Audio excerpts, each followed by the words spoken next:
Hello everybody and welcome to this workshop on AI sandboxes. Thank you so much for choosing to spend what must be your morning with us. My name is Sophie Tomlinson and I'm the Director of Programs at the Datasphere Initiative. For people who aren't familiar with our work, we are a think, do, tank working on data governance and sandboxes, working with businesses, governments and civil society on how we can responsibly unlock the value of data for all.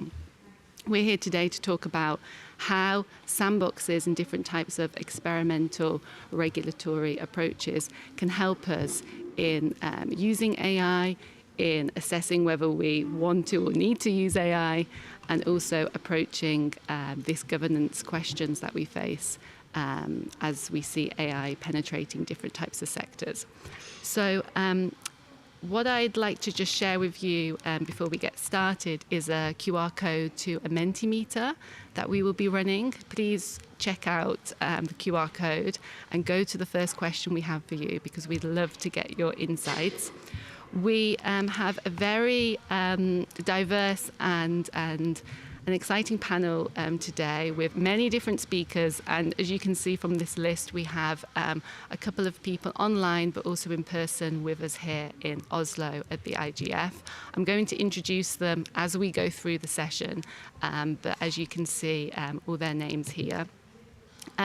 So first of all, what I'd like to start with is, what is a sandbox and what do we know about this as a concept and a tool for tech development and policy innovation? And I'd like to hand over to Mariana Rozo Paz, who is the Research and Project Management Lead at the Datasphere Initiative, to give us a first look at what sandboxes are and their potential for AI. So Mari, over to you. Thank you, Sophie. And hi, everyone. Good morning, good afternoon, good evening. We are very excited about hosting this workshop. I think it's like the third workshop that we host at the IGF focused on sandboxes.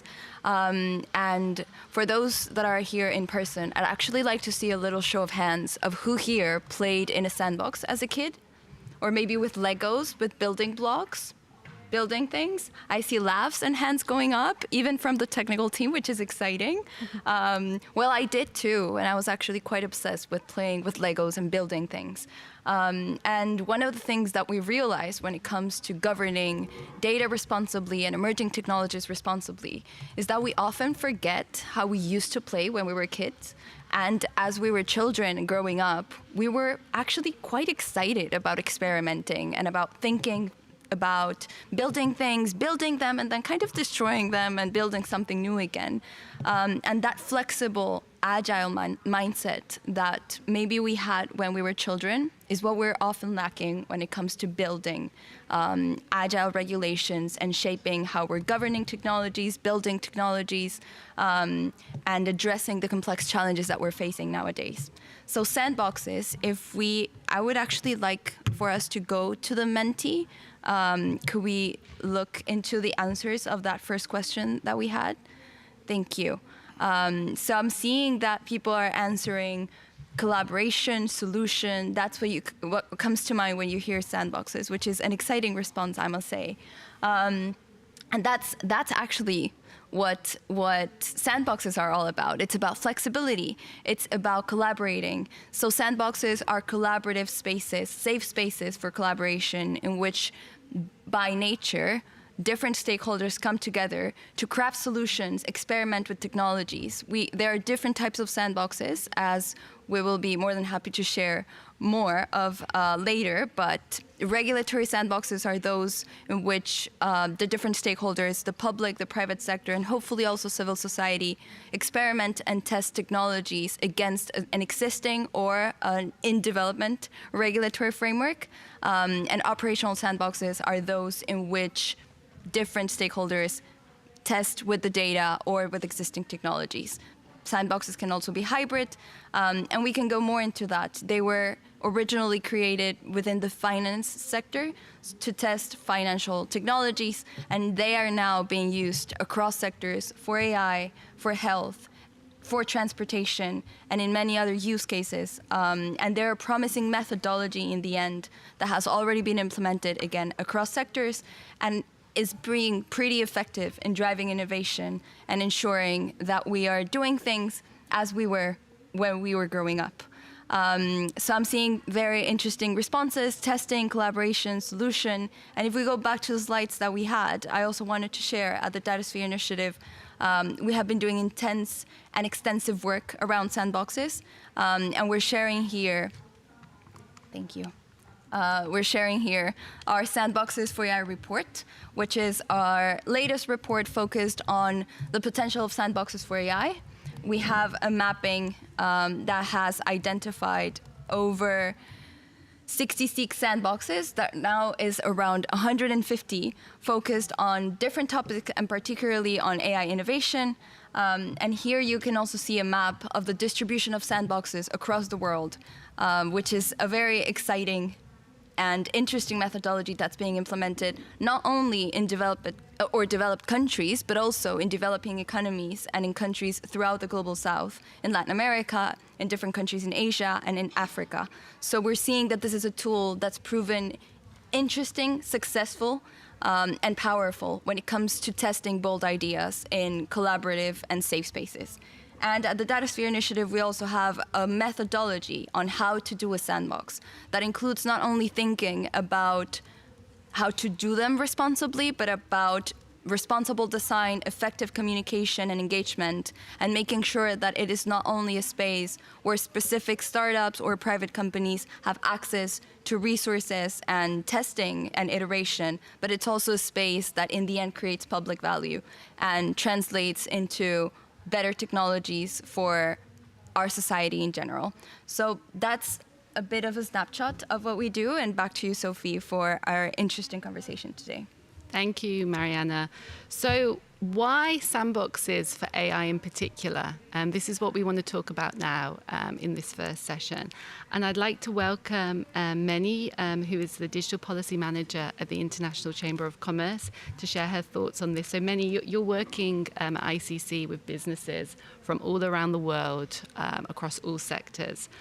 What do you think are the types of AI governance approaches that are needed, and how could sandboxes play a role in the context of AI? Thank you. Sorry, just taking this off. Thank you so much, Sophie, and many thanks for the wonderful invitation to participate at this session today. I am Eni Anastasiadou. I'm the Digital Policy Manager at the International Chamber of Commerce. For the colleagues that might not know us, we are the institutional representative of more than 45 million businesses across 170 countries. So we really have an inclusive membership that goes beyond sectors and geographies. So AI is really an incredible tool. We see it transforming industries all over the world and really providing productivity gains and improving efficiency and lowering costs for various different sectors and, again, shapes and sizes of businesses. So we also see this, as I've mentioned, being especially true for SMEs, which are the backbone of the global economy. And how we govern AI particularly impacts SMEs. So I really like the presentation that showed earlier, how we should consider AI governance approaches that are fitting to multiple different sizes, let's say, of stakeholders, including, of course, businesses. And this really speaks to the fact that we should be mindful of the approaches that we take on when we're talking about AI governance to ensure that we are inclusive and supportive to innovation.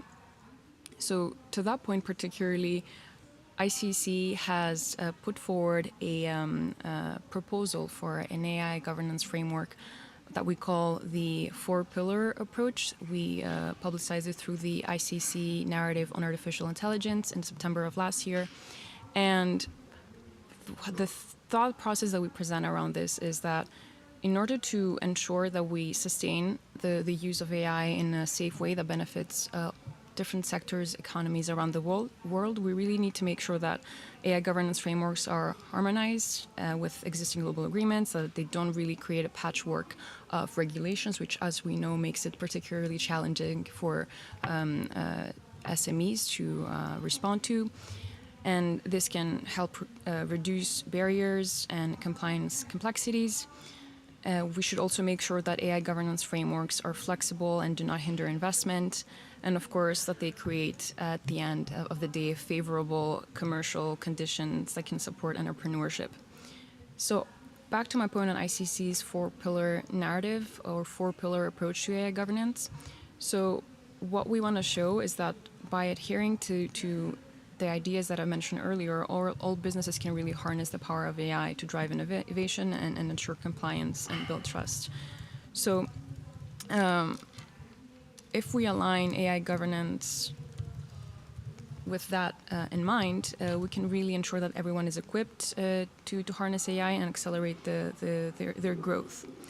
Now, regulatory sandboxes are really a great tool that actually respond to this framework of governance, and they can really enable the safe and real-world testing of AI systems, and particularly, for SMEs.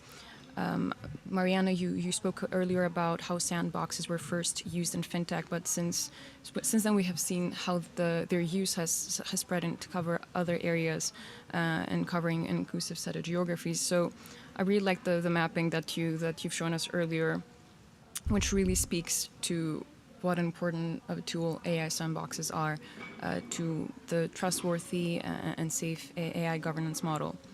So just to give you even an example, and speaking to the use of sandboxes and how those are effective for SMEs, just as we know how engineers, when they are in aerospace, they're always testing on the ground how an airplane works and to make sure that it's safe before it actually flies. And it's the same idea, the same principle, making sure that we bring together all stakeholders to have the time to test if AI works, what are the right safeguards to apply, what are the right principles and guidelines to make sure are in place, that we make the complete use of all the benefits that AI has to offer.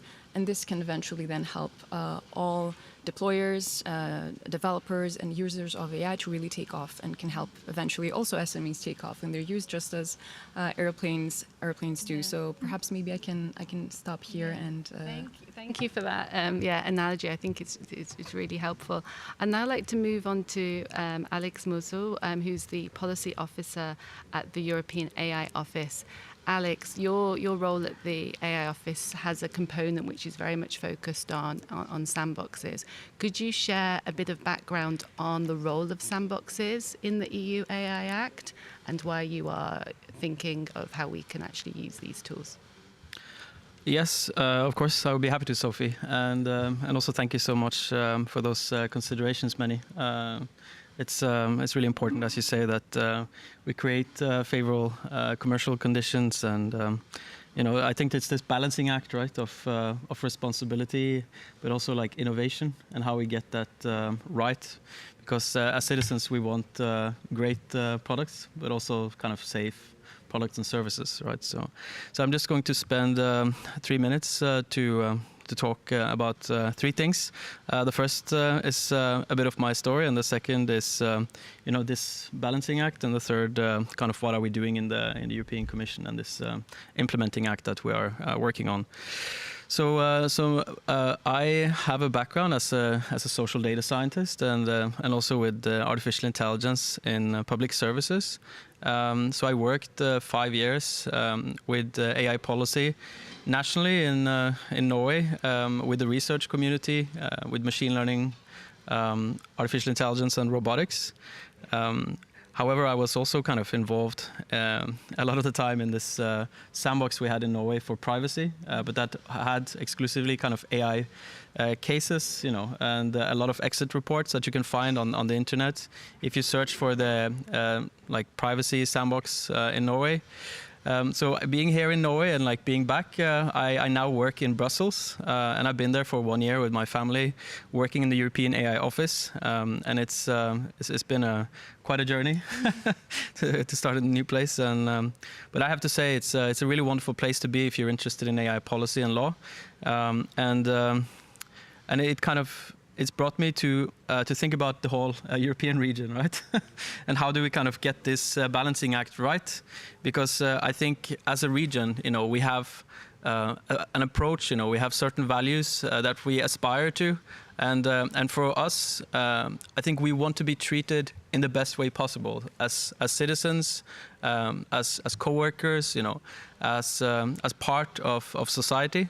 So I think it's the case that if we want to have responsible innovation, we need an evidence basis to inform that policy, right?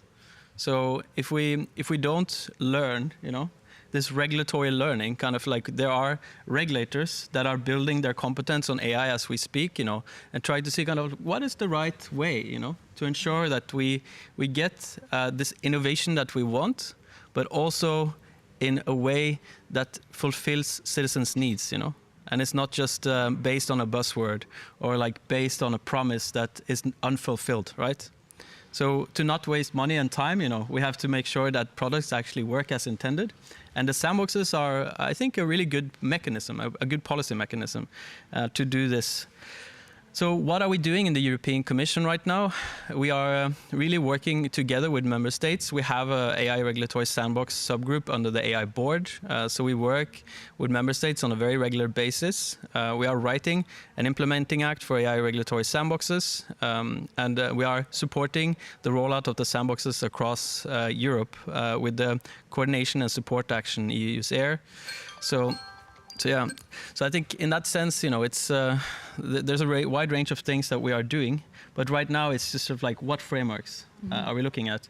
And I have to say, in the autumn as well, we will be kind of like putting out this, because that's part of the democratic process for you to comment as well. So I just encourage everyone who's listening to sort of like keep track of when we are releasing this draft implementing act, so that you also can like tell us about your opinion, because we are not the arbitrators of knowledge, in this, in a sense that we kind of just want to understand how to do this in the best way possible, right? So it's not necessarily true that Europe has all the best solutions, I think we have to look globally at like how we can do this together. So, which is also why I'm here today. Thank you. Thanks so much, Alex. And as Mariana shared on her map, which maps different AI and data sandboxes around the world, sandboxes for digital policy challenges and new technologies aren't just being looked at in Europe. It's also a pretty global tool that's being explored in Asia, notably Singapore, also in Latin America, Brazil, Chile, and also in Africa as well. The Datasphere Initiative has a whole component on Africa and sandboxes, the Africa Sandboxes Forum. And as part of this work, we hosted a co-creation lab in Abuja, Nigeria, as part of the African Data Protection Conference that took place in May. And Nigeria itself is looking at developing a sandbox in the context of their data protection law as a way to help companies comply with this new data protection law. And I'd like to bring in Jimson, who is the chairman of AFICTA, which is one of the biggest private sector organizations in Africa, and bringing together companies from all across the continent. Jimson, you were there in Abuja and have been working on regulatory innovation and technology for many, many years. Why do you think a sandbox is an interesting way to develop policy and innovation? And could you share a bit about how Nigeria is also thinking about this? Thank you very much, Sophie. And good morning, everybody. My name again is Jimson Olufuye. I'm the chair of the Advisory Council of the Africa ICT Alliance, AFICTA. AFICTA was founded in 2012 with 6 countries in Africa. And today, we covered about 43 countries in Africa. Our members are ICT associations, companies, and individual professionals across Africa. Well, that is my volunteer work. And for my day work, I run Contemporary Consulting. I'm the principal consultant there. And we're into data center management, cybersecurity, integration, software, and research. So it's really a great pleasure to serve in that capacity of our FICTA chair, our founder at that time, and even right now still very much involved in it. And I'm very, very happy to be associated with Leaders Fair and with the topic indeed. Yes, Sophie, we had a great event in Abuja last month. It was really spectacular. We had Maureen, Rispa, and of course you also there virtually. So it was a great capacity development event, and I want to congratulate you for that. And I can see Bertrand right there in the public. I appreciate all your work, really. You've been on it for quite a while, veteran indeed. So thank you for what you do. The concept of sandboxes is very, very important, very, very relevant, and very, very appropriate, especially in the AI sphere, because we all know that AI is the main thing, the in thing, and many people are concerned about kind of ramifications of AI, maybe for harm. But we believe there's a lot of good in it if it is properly regulated going forward. We do know that the whole essence of even our gathering here, IGF, as part of WISIS, is so that we can have people-centered, inclusive information society. And the information society is still evolving. And AI is going to play a very, very important role. And that's why that workshop, I was happy that I was part of it. We had the regulators there. We had the Nigerian Data Protection Commission was there, fully, and also the NCC, Nigeria Communication Commission, and also companies, AI companies, civil society people, academics, and quite a number. And it was really very rich. We look at the three aspects, indeed, operational, regulatory, and hybrid. And we had case studies. That was quite interesting. And so the meeting aligned with even the expectation of the participants and the broad stakeholders in AFICTA. Simply because Nigeria has just evolved its AI strategy.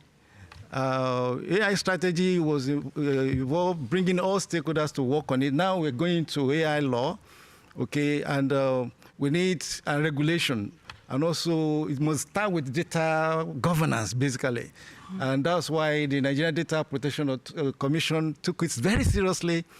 And they have considered that, indeed, they're going to adopt it because it will help with a proper regulation.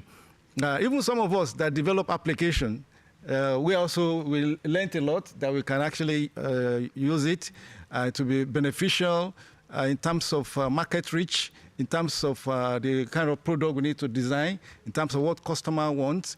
And even there, we, of course, knew that the Central Bank of Nigeria, they've actually adopted some form of, say, sandboxes, even to regulate the financial sector. So it's a rich concept, and I think we need to enrich it more. We need to keep the conversation going. Because right now, just less than 10 African countries that have AI strategy. Less than 10. So, and from AI strategy, we need to move over to AI regulation. And regulation is very key to direct products, because we don't want products that are for harm. We want products that are for good, that will be beneficial to the people, and also bridge the digital divide, which is a main idea with WISIS, and also with GDC, and of course for sustainable development goal. So this lines up with WISIS, GDC, and the expectation for the achievement of sustainable development goal. So AFICTA fully aligns with it, and we'll continue to support the advocacy and the engagement so that regulators can do the right thing, and also our members too can know what is expected of them concerning their products. Mm-hmm. Thank you very much for this opportunity. Thank you so much, Jimson. Thanks for also putting what we're talking about here today in the context of the wider world of internet governance too, and within the WISIS process. So now I'd like to actually just go back to the Menti again, if we can have a look at the second Menti question we have for all of our participants. This question is we'd like you to have a think about the types of sectors and areas where AI is being applied, or also the data governance point that Jimson mentioned is in there as an option. But what issue do you think would benefit most from AI Sandbox? So what kind of sector do you think could be most helpful? So while those results come in, what I'd like to do now is move on to the next part of the discussion, which is looking at when and how do you actually do one of these sandboxes. We've heard in this first part a lot of excitement and interest of, the potential for these tools. But if you're a government and you're actually starting to think, okay, how do I have the resources to design and set up a sandbox? Or if you're a company thinking, what are the incentives that I have to actually participate in a regulatory sandbox or set up one myself that could perhaps be an operational sandbox? Where do you start? And I'd like to bring in Natalie Cohen, who's the head of regulatory policy at the OECD, to start us off. Natalie, what would you say, based on your research and work you've been doing with a diverse group of governments, what is the role of sandboxes within the regulatory process, and what sort of challenges might governments face? Thank you very much, Sophie, and thank you for the opportunity to be here today. Just to clarify, I'm head of regulatory policy for global challenges specifically. And one of the things that I'm looking at is this answer of how do you regulate for new technologies and how do you regulate in a way that is innovation friendly. And the OECD's answer to that, I would say, is our 2021 recommendation on agile regulatory governance to harness innovation. And as part of that recommendation, we have a big focus on regulatory experimentation. And sandboxes are just one aspect of regulatory experimentation. So I think a first consideration for a government is to look at the specific policy objectives they want to achieve, and then what is the best way for them to achieve that. Because regulatory experimentation can also mean just policy prototyping, it can mean innovation testbeds, or it can just mean using piloting powers to test different processes. So we think regulatory experimentation is really important. It helps policymakers, regulators, and industry come together in a collaborative way, as Mentimeter pulled out, to shape and improve regulatory environments in a way that manages the tensions that can be created between regulation and innovation. And we think sandboxes are particularly well suited to regulatory experimentation, where companies are more towards the stage of early commercialization or on the point of bringing something to market, and they want to influence the regulatory framework around that and remove barriers to actually accessing the market. Whereas some other forms of experimentation, like innovation testbeds, might be more around proof of concept. And as has been mentioned, sandboxes are not new. They have been around for a while, and they have been used with success, specifically in the fintech sector. But at the OECD, we kind of have two aspects to our work. We provide tools and guidance to help governments develop and build sandboxes. And we also provide technical assistance and support to countries to set up a sandbox, but sometimes also to fix a broken sandbox. So one thing I would like to say is they're not always the perfect answer. They can be quite resource intensive to manage. They do require governance resources, and they do have certain elements that need to be in place to ensure success. So, for example, governments need to think about the eligibility criteria for what kinds of businesses and innovations they want to test, and make sure that that is transparent. They need to be clear about the testing framework and the evaluation process that will be in place to make sure they actually have good evidence that can then go on to influence regulatory policy. And they also need to have a kind of exit ramp. So at the end of the sandbox, when do you close it down, and what is the route for companies to then actually bring products and services to market on the back of that? So all of these things can require a lot of overheads, both for the regulators, who need to be funded and resourced and have the capability to manage that process, and also for the participating businesses. So sometimes one thing governance need to think about is also providing the funding support to businesses, particularly if they want SMEs to come and participate. Some successful sandboxes have been successful in terms of testing products and services and bringing them to market, but they've been primarily successful with larger corporates. And so sometimes what SMEs need support with is part of accessing, it could be accessing data, it could be legal and compliance resources as well. So that's another thing to think about if you want to create a diverse and sustainable approach to sandboxes. So I've mentioned a couple of the kind of the key issues around things that countries need to think about there. There are various tensions to manage within sandboxes around the impact on competition and innovation.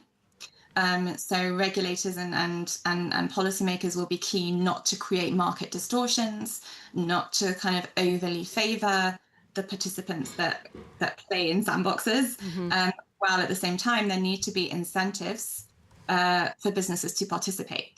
They need to have some kind of benefit, whether that's accelerating their route to market or providing them with enhanced support around some of those resourcing and funding considerations that I have mentioned. So the OECD is in the process of publishing a toolkit on how to develop and design sandboxes that will come out in the coming weeks. And as I mentioned, we provide technical support to both members and non-member countries. So we've done work on Croatia that has led to the development of this toolkit, and we're about to start a project with Portugal on one of their sandboxes too. So I think another thing is countries might also need advice and support on how to deploy these things, and that's where they can reach out. Thank you very much, Natalie. Very helpful, and lots of points you made that I really wanted us to come back on. Before we do, can we just get the results of the Menti to see the different sectors people thought could be particularly useful for AI sandboxes? Okay, yeah, I guess finance is maybe not surprising since thinking of how sandboxes kind of originated as a concept, but we can see health as well being a big one, which is good because we're going to have some discussion on health a bit later in this session. Now I'd like to bring into this conversation Tiago Guimarães Moraes, who is a researcher at VUB in Belgium.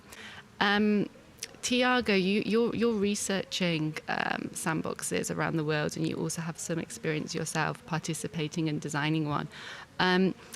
From what Natalie was saying in terms of some of the challenges that governments can face in actually setting up a sandbox or really deciding whether or not this is the right type of regulatory experimentation tool, what could you say in terms of how governments can best manage resources to set up a sandbox, include transparency, maybe also bring in different types of stakeholders like civil society?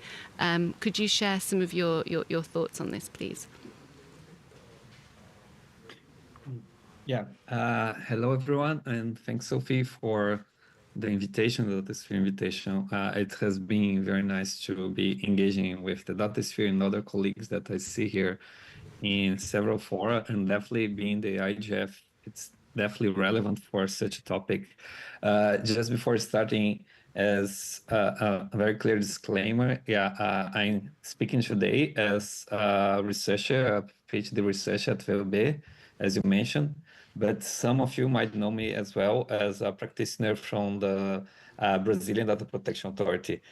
Today, I'm not speaking on behalf of them, but of course, as part of my role there, I've been co-working with several colleagues to launch a pilot sandbox, and hopefully there will be news on that soon. So yeah, it will be a nice way to see how a young authority is dealing with this challenge of establishing something that can be very resource intensive, but at the same time, it is manageable if some care is taken. And maybe my comment then will be to complement a bit what Natalie said, but also to show the other side of the cup. It's true that Sandbox is not the only experimentation tool, and I think any regulator that wants to establish one has to think and consider if, how, why, right, when, all the questions that we're discussing here to establish a sandbox. But one thing that we have also learned, and I've seen based on the experience that different jurisdictions have been doing, is that it's quite common when you're still testing the waters, you sandbox the sandbox. So basically you create a pilot, and these pilots several times you deal with the resource that you have to decide the scope and how broad your sandbox will be. This means, for example, if you rely more on your internal staff and the expertise they already have, or if you will have some kind of partnership or some specific experts, consultants like contracting. So all of this will depend of your conditions, of course, but there are several institutions that are actually supporting such initiatives. So, for example, at international level, we have like development banks, like in Latin America, we have CAF. There's also CEPAL, and other institutions around the globe are also trying to somehow engage and support. So this is a way of dealing with a bit of this challenge of limited resources. So in the end, the word cooperation is really important here. So it makes a lot of sense to be in the IGF discussing about that.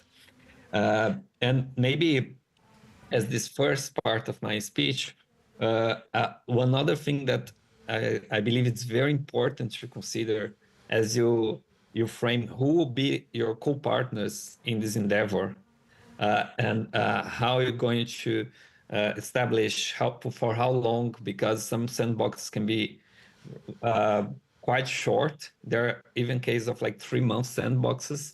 There are others that go very long, like 5 years. But in general, and there's a lot of global reports on that and academic research on that shows that in average we are aiming for like 6 months to 1-2 years. It really depends of the goal of what you're testing, right? And you can actually have also flexibility of how many projects, how many use cases you'll be dealing at the same time. So all of this is part of the design of the sandbox, very important to consider. So my last comment for now would be to touch also what Sophie just mentioned, that many times when we're talking about several stakeholders that are being engaged, either as participants or partners, we actually forgot many times the role that civil society has here, especially when we are now moving to this arena of sandboxing in AI and sandboxing AI in several circumstances. We're talking about individuals that are having their personal data processed or that will be affected by these AI solutions, regardless if the personal data has been processed or not. And because of that, I think it's very important to also hear the voice of these individuals. And maybe this is something that we need to improve in our framework. So what will be the role throughout all the sandbox experience? Because the civil society and individuals, they might have an important role before, during, and after the sandbox is done. And this is exactly what I'm researching right now. So for now, I only bring in this as a provocation, but I hope in the future, when as we continue engaging in this forums, I may be able to also share some insights of what I found the potential role of civil society here. But would be glad to know other colleagues' comments on that. Thank you so much for that, Tiago. Yeah, you covered a lot, which I think we're going to have time to come back to. I'd like to also bring in now Maureen Amaturine, who is our Africa Sandboxes Forum lead at the Datasphere Initiative.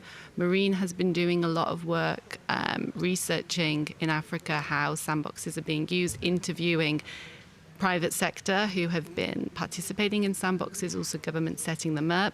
And Maureen, could you maybe give us a bit of picking on also what Natalie was saying in terms of some of the barriers and thinking that governments are needing to do on how to actually go about setting up a sandbox, and also thinking of the companies themselves joining. What could you say from Africa has been some of your lessons as you've been researching this?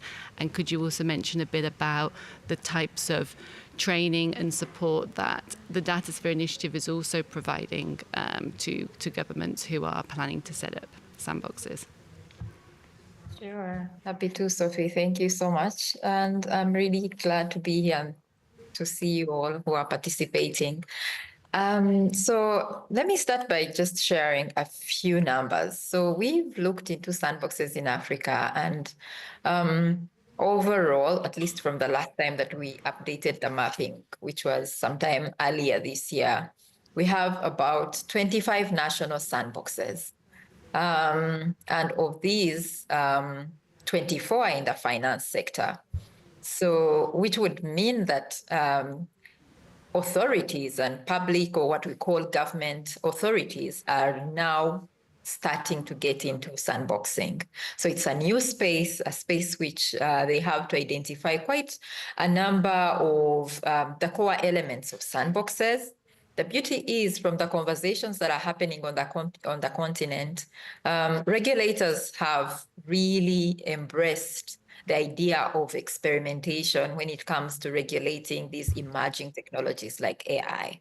And so they're really embracing the idea of sandboxes. But from what we are learning is there are still questions really when it comes again to the core elements of the how, who, when, and all the details that go into sandboxing are some of the things that they are grappling with, because when you realize that it is a new space that they are getting into, because sandboxes have largely been used in the fintech sector.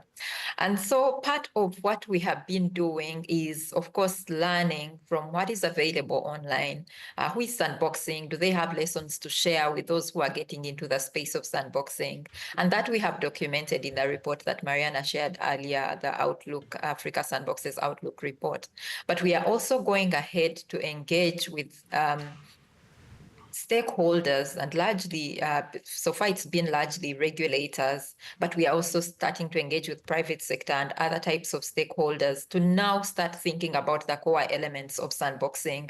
I mean, things like the scope of a sandbox, who are the people you're going to work with, the actors and the stakeholders, then the legal models under which authorities can sandbox, because that is also not yet clear, but also now looking into the resources, which is a huge part of sandboxing, because you will not, we have learned that a number of regulators are indeed grappling with the idea of how does a sandbox get funded? Where does the funding of a sandbox come from? So those are the areas in which we are trying to engage with people, and the idea of raising funds for sandboxing has really had different approaches in different places. Now, part also of what we're doing as we're doing the activities of the Africa Sandboxes Forum is we are learning a lot from sandboxes that are being operated outside of Africa to see what has worked. And so you will notice that some sandboxes that are run by public institutions or authorities either have their funding coming from the core operations of an authority, say it's a data protection authority. So there is that. But part of what we are exploring in Africa, because that's not yet the case that there is core funding for experimentation in some of these authorities, is under, say, the co-creation activities that we are doing with different stakeholders, is to get people to put themselves in the shoes of someone setting up a sandbox and think about, okay, who would this sandbox affect when it comes to other regulators or other sectors? If it's a data protection authority setting up a sandbox, then they are thinking about what other sectors are they going to, is this sandbox going to affect, and can we bring these regulators in and sort of think about some cost sharing models that are, of course, where there is a shared benefit, but also shared kind of costs for the different sectors that are involved in such a sandbox. And then the other thing that we're also trying to make sure that we sort of brainstorm around with stakeholders is the legal models under which they can sandbox, because sometimes it's not clear, and we learned that it's actually one thing that regulators grapple with. Sometimes it's not clear that they actually an authority is allowed to sandbox in any way. So where do they look to find that legal backing to sort of carry out such an experimentation? And if it's not there, then how can they go about that? So these are questions that most regulators and that stakeholders had not yet started thinking about. Well, they know they want to sandbox, thinking about how to sort of see how do they actually approach it has been a challenge, and that we have seen in a number of people that we've been co-creating with. And drawing from, say, the Kigali co-creation lab that we did, we learned from stakeholders that they really would love to use sandboxes to sort of understand if indeed some of the hype around AI, for example, is true for Africa, understand the real value of what some of these emerging technologies are bringing, so that they're able to take them to the next level. And so part of that is really what's been taking our time in Africa to sort of engage stakeholders and understand where they are at and how ready they are to implement sandboxes. And as I conclude, I just wanted to mention that part of what we're doing are, of course, group co-creation activities, but we are also offering services such as one-on-one coaching journeys for someone who is ready to sandbox and they want to navigate the journey of all the core elements of sandboxing that are not necessarily direct. That is also what we're doing. We are conducting master classes with groups of stakeholders that are ready to learn how to technically run a sandbox. That is also part of the activities that we are looking into, because the need for sandboxes is already there and has already been recognized by regulators. So now what's really missing is that push to the next level. So working with them into creating these sandboxes and navigating these challenges around resources, which we know are key almost everywhere. Thank you, Maureen. For now, thank you, Maureen. Thanks for also sketching out the different activities and sandbox support that we can also provide at the Datasphere. So I'd also like to first of all, just to mention, if people in the room want to make a comment or a question, there's two microphones either side of the room. If you want to go over there, please feel free. While people have a think about that, I'd also like us to bring up the next Menti question we have as well, which picks up on some of this discussion about, we want to collect the kind of challenges and barriers that people may have when they're thinking of whether and how to sandbox. So please take a look at the Menti. It'll be on the screen soon. But now I'd also like to bring in a perspective from the health sector, and I think this is timely because many of you highlighted this as a key sector where testing AI technologies and policy through sandboxes could be useful. So Jai, I can see you're online. Jai's connecting here from the Asia eHealth Information Network. Could you talk to us a bit about where you think the potential for sandboxes are in the health sector? And could you particularly touch on how they could be useful in a cross-border context as well?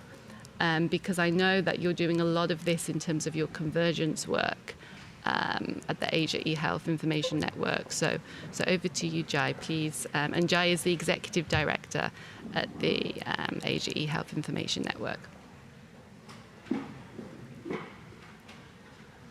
Jai, can you hear us? Yes, Sophie, thank you. Thank you. First, I would like to actually quickly introduce about our network, which is Asia eHealth Information Network, which is a regional digital health network with core focus on the Southeast Asia and Western Pacific in terms of the World Health Organization regions. But we do have members across 84 countries. 2,600 over 2,600 members from 84 countries, and we our primary focus is capacity building, and then also support for the national digital health programs. That way, we actually work with the governments in the countries and supporting them in terms of the core health information building blocks, and then supporting them in terms of the gaps that are that are existing currently in terms of the governance, architecture, people and program management, standards, and interoperability. So I think many of the speakers ahead of me have mentioned about various challenges. So one of the core challenges is like who should be involved in the sandboxes, and then who is actually qualified to take the decisions. Of course, the regulators mostly, and then also from the government point of view, they usually are the ones who actually start or decide on the sandboxing criteria. But then, like we have also had recent discussions how, like I think Tiago also mentioned about it, how civil society could actually participate meaningfully. But then, like coming back to your primary question, like we have seen because like we work extensively with countries now, like we have official representations from 15 countries and two more are likely to join in what is known as the working council. Working council is nothing but representation from countries which advise the AHIN's board of directors as well as our operations in the region. So we have seen sandboxes in health sector, especially on AI, telehealth, and then also for data governance and data sharing. But three things have coming up in the recent times. One is, of course, many countries do have the universal health coverage programs where sandbox environment actually helps them to get uh, the applications developed by private sector also to be getting on the mainstream as long as they conform to the standards that are set by the regulators. In most of the countries, as we are aware, the digital developments have been very, very, very fast paced, whereas the regulations, especially from the health sector, has been decades old. They are still, there's this pacing issue of catching up with the developments in the regulatory space. So in these emerging technologies does need the support in terms of the sandboxes. But in many countries, this is also my experience that they don't necessarily say a regulatory sandbox. Sometimes they call it test bed, sometimes it's a living lab, testing environment, and then also a regulatory sandbox. So many of them use multiple terms depending on the priorities and the local needs. So the three most sought after needs are like to get uh, applications, different applications, health applications developed even by private sector into the national mainstream, conforming to the regulations where the regulations are currently still not there, and then also to shape the regulations and policy space.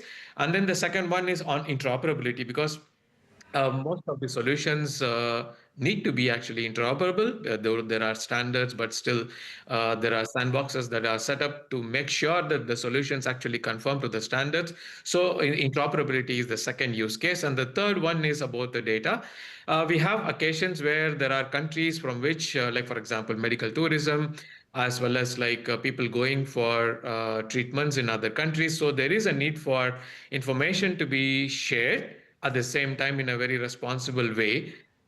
So these are the broad areas in which we see sandboxes in our region.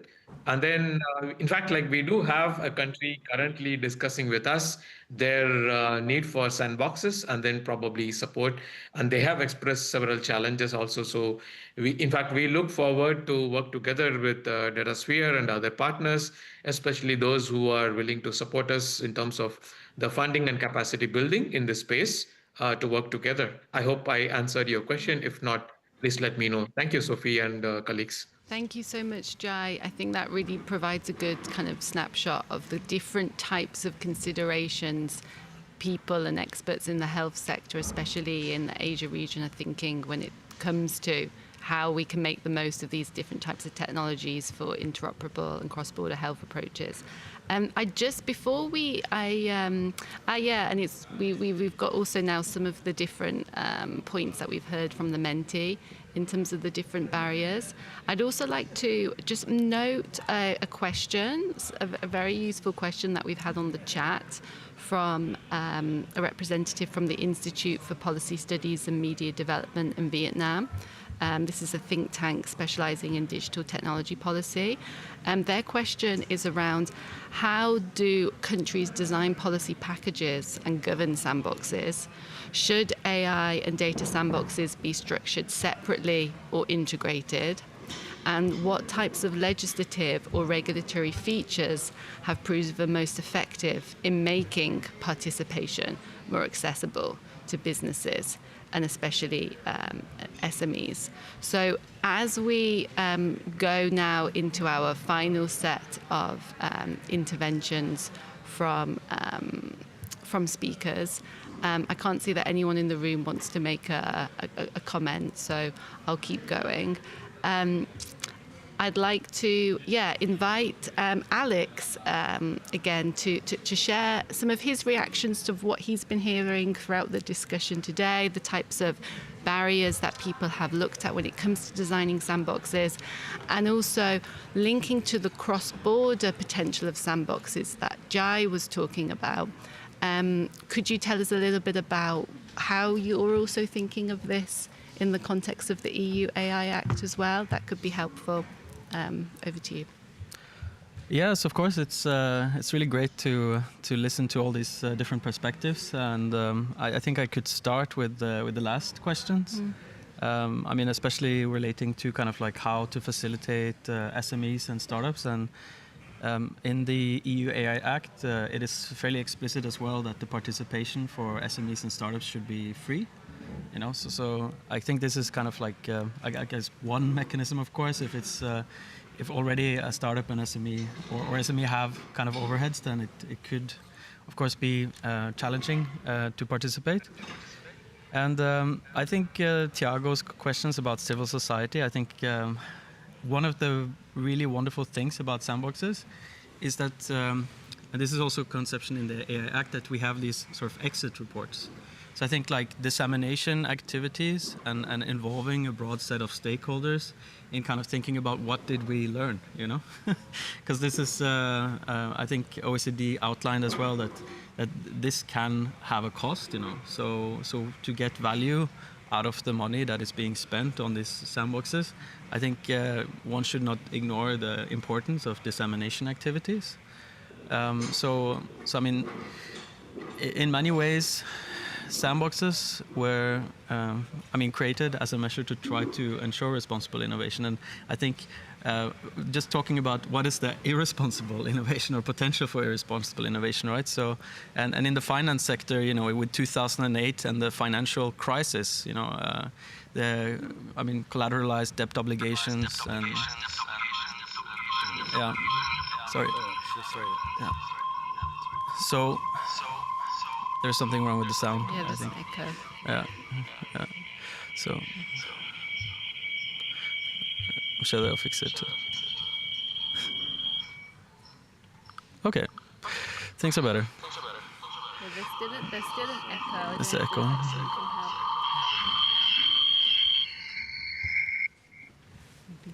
Okay. Let's see. This is now hopefully better. Yeah, that sounds good. Okay, wonderful. Yeah, so I think with the financial crisis and collateralized debt obligations and kind of like what are kind of irresponsible innovations in a way as well, and what way can you explore this in a sandbox? So I think in a lot of ways, what we are coming to realize is that AI affects us all, you know, across regions.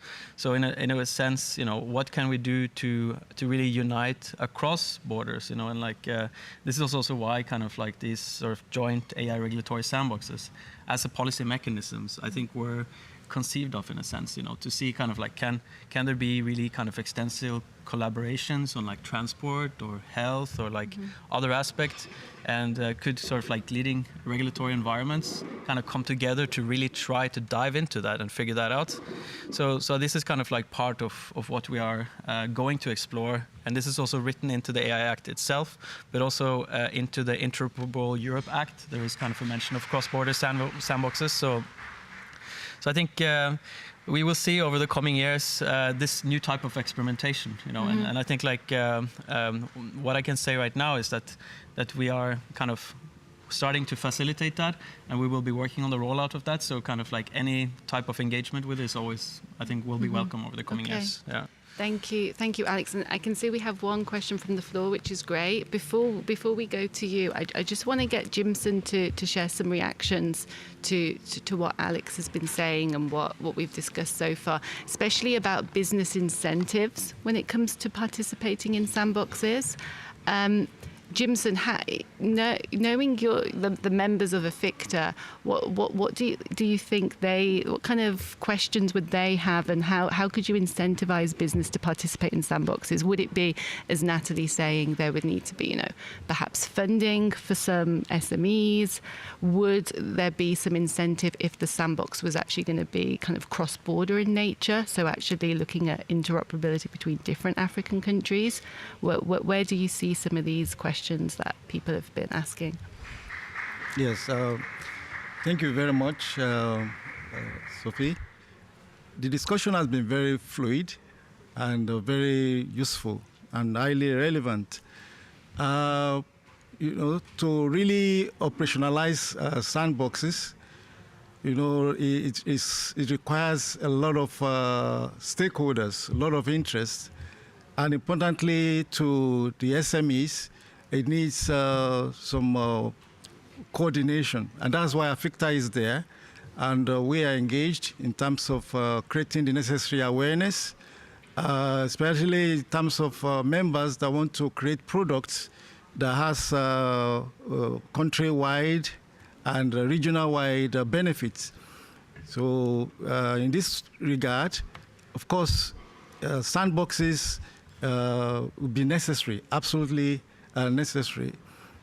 We know that we need to fast-track development, and that is why we need all the partners in terms of funding, in terms of engagement, and in terms of appropriate regulatory directive or direction framework, like Alex mentioned, the AI Act, and the process of bringing that together, which is quite well established in EU now. We will really want similar thing happening across Africa with AU, say UNECA, in terms of their projects, like maybe identity project across Africa, in terms of data structuring, so that SME can be involved ab initio for meaningful participation, and then we can then produce products that are highly relevant and useful, for the society. Thank you. Thank you, Jimson. Could we please go to the question in the room? Thank you. Yes, can you hear me? Yes, perfectly. Yeah. Okay. Hi, my name is Giovanna. I'm at IGF as part of the Brazil Youth Program. I'm one of the facilitators, and it's been an amazing discussion. Thank you very much to Datasphere to putting this discussion together. I have a question about the exit reports and about the documents that might be needed to be drafted during the sandbox implementation. And then asking if you have some advice for governments or other public institutions that might be setting up a sandbox, because I believe that drafting these reports will be a lot of work. And I have some concerns as to, like the operationalization of them specifically. Who will do it? What are the roles of the private companies, if any, in drafting those? What are the goals in actually having them not only as part of like creating a history and, documenting the activity, but also to propose interpretation and paths forward. Thank you. Great question. Thank you so much. I'm going to take another comment from the floor, and then we'll address those. Bertrand? Thank you, Sophie. I'm Bertrand Lachapelle, and it's less a comment from the floor, actually, because for full disclosure, I'm attached with the Datasphere initiative. I'm the Chief Vision Officer. I just wanted to highlight and make an additional comment.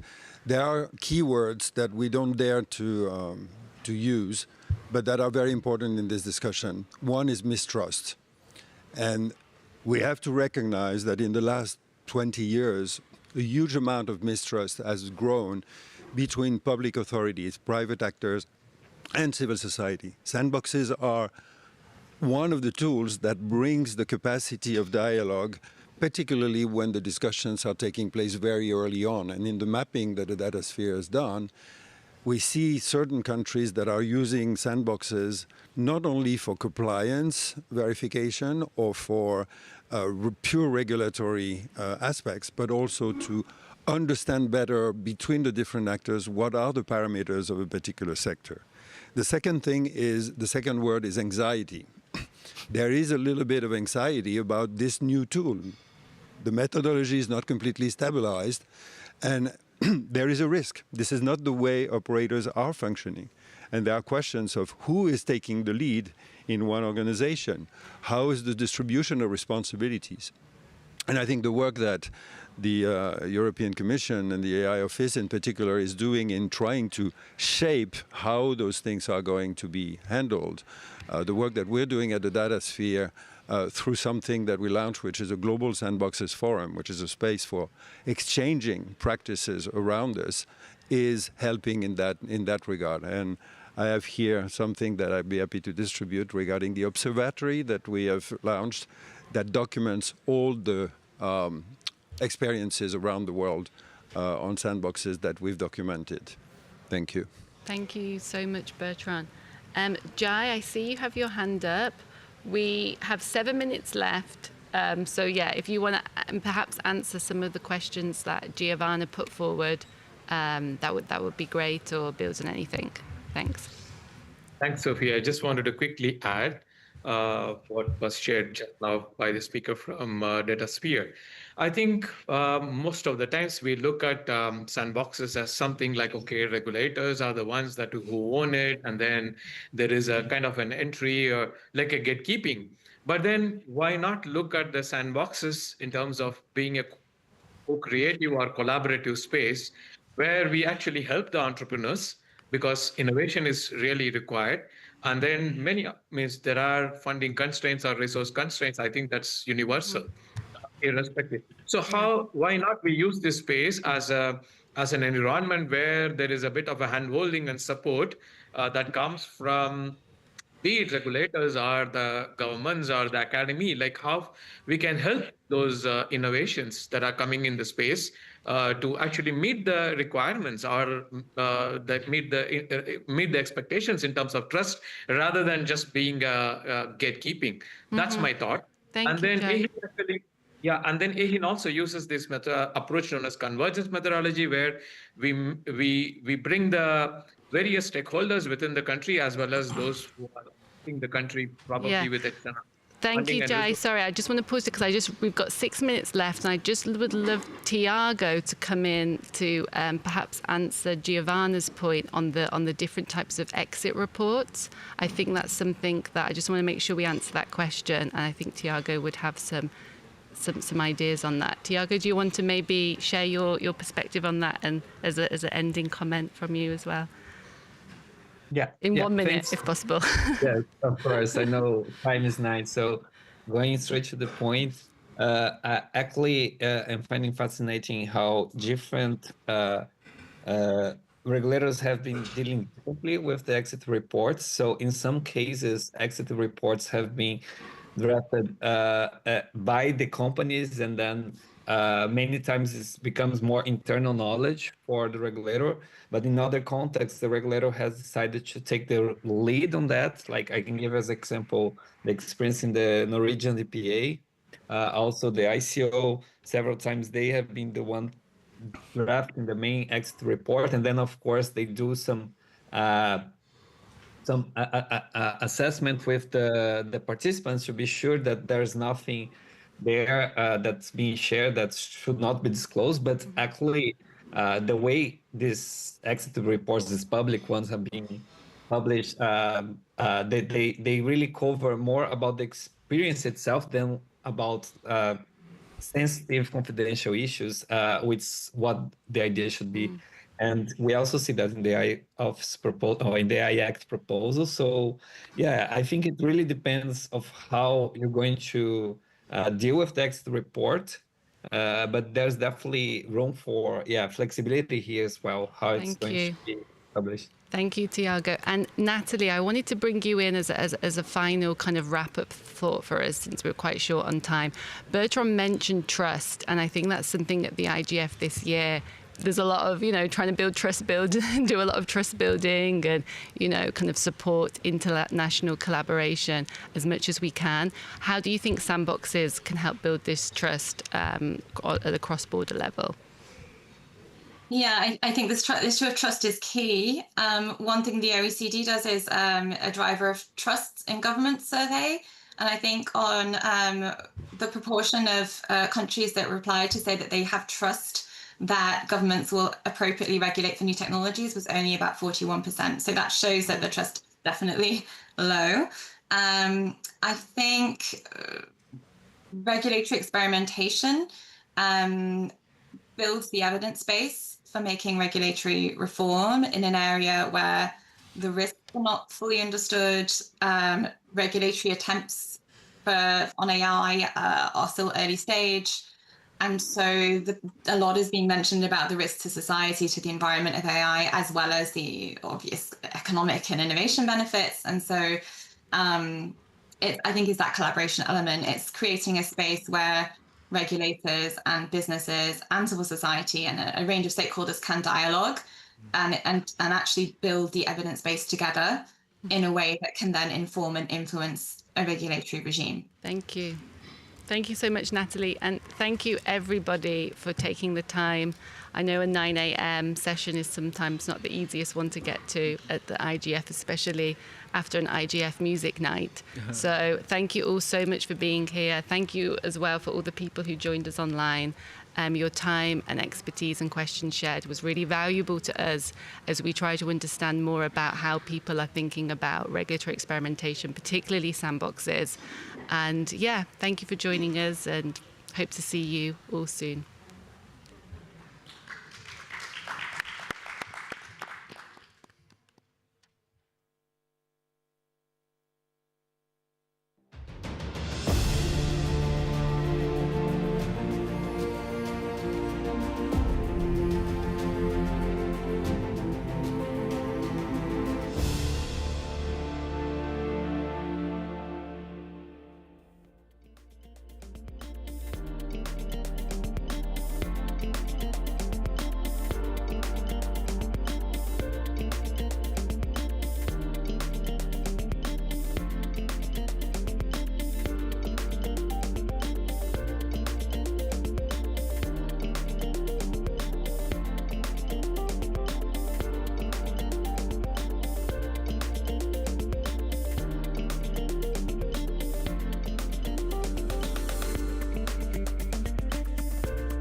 Hello? Hello? Is this working? Is this working?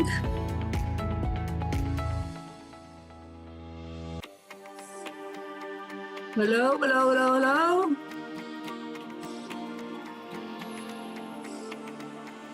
Hello, hello, hello, hello, hello, hello, hello, hello, hello, hello.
Hi, Isadora. Hi, Virginia. Hi. How are you? Fine, how are you? I'm good. I'm good. You are not in that room? Sorry? You are not in the main room? I could not solve the logistics in time, so I'm in a cabin in Halland in Sweden. Oh, you are in Sweden, okay. Yeah. Or wherever, yeah. Yeah. Better time zone. Yeah, than that's Montreal. true. I think you said that, yeah. So how is Bangkok? Hot. But the meetings are good, yeah. Yeah. Yeah. It's been good. What time is it there now? It's 3:30 almost in the afternoon. 5 hours difference. Okay. This music is a bit annoying. It's a bit loud. It's a bit loud, yeah. I Suppose if I imagine put the, yeah, then you are also very soft. Sorry? If I put the music softer, you also get very soft. Yeah. Yeah.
Good morning. We're extremely happy to see all of you both in person and online.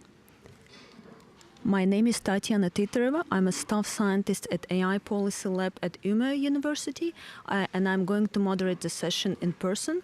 And I also have a co-moderator online. Isadora, would you like to introduce yourself? Hi, everyone. Welcome to this session. My name is Isadora Hellegren. I'm a senior projects manager for AI policy research at MILA, Quebec AI Institute. Thank you so much. Today's session's focus is to discuss the roadmap for AI Policy Lab that we have developed within the community of international AI policy researchers.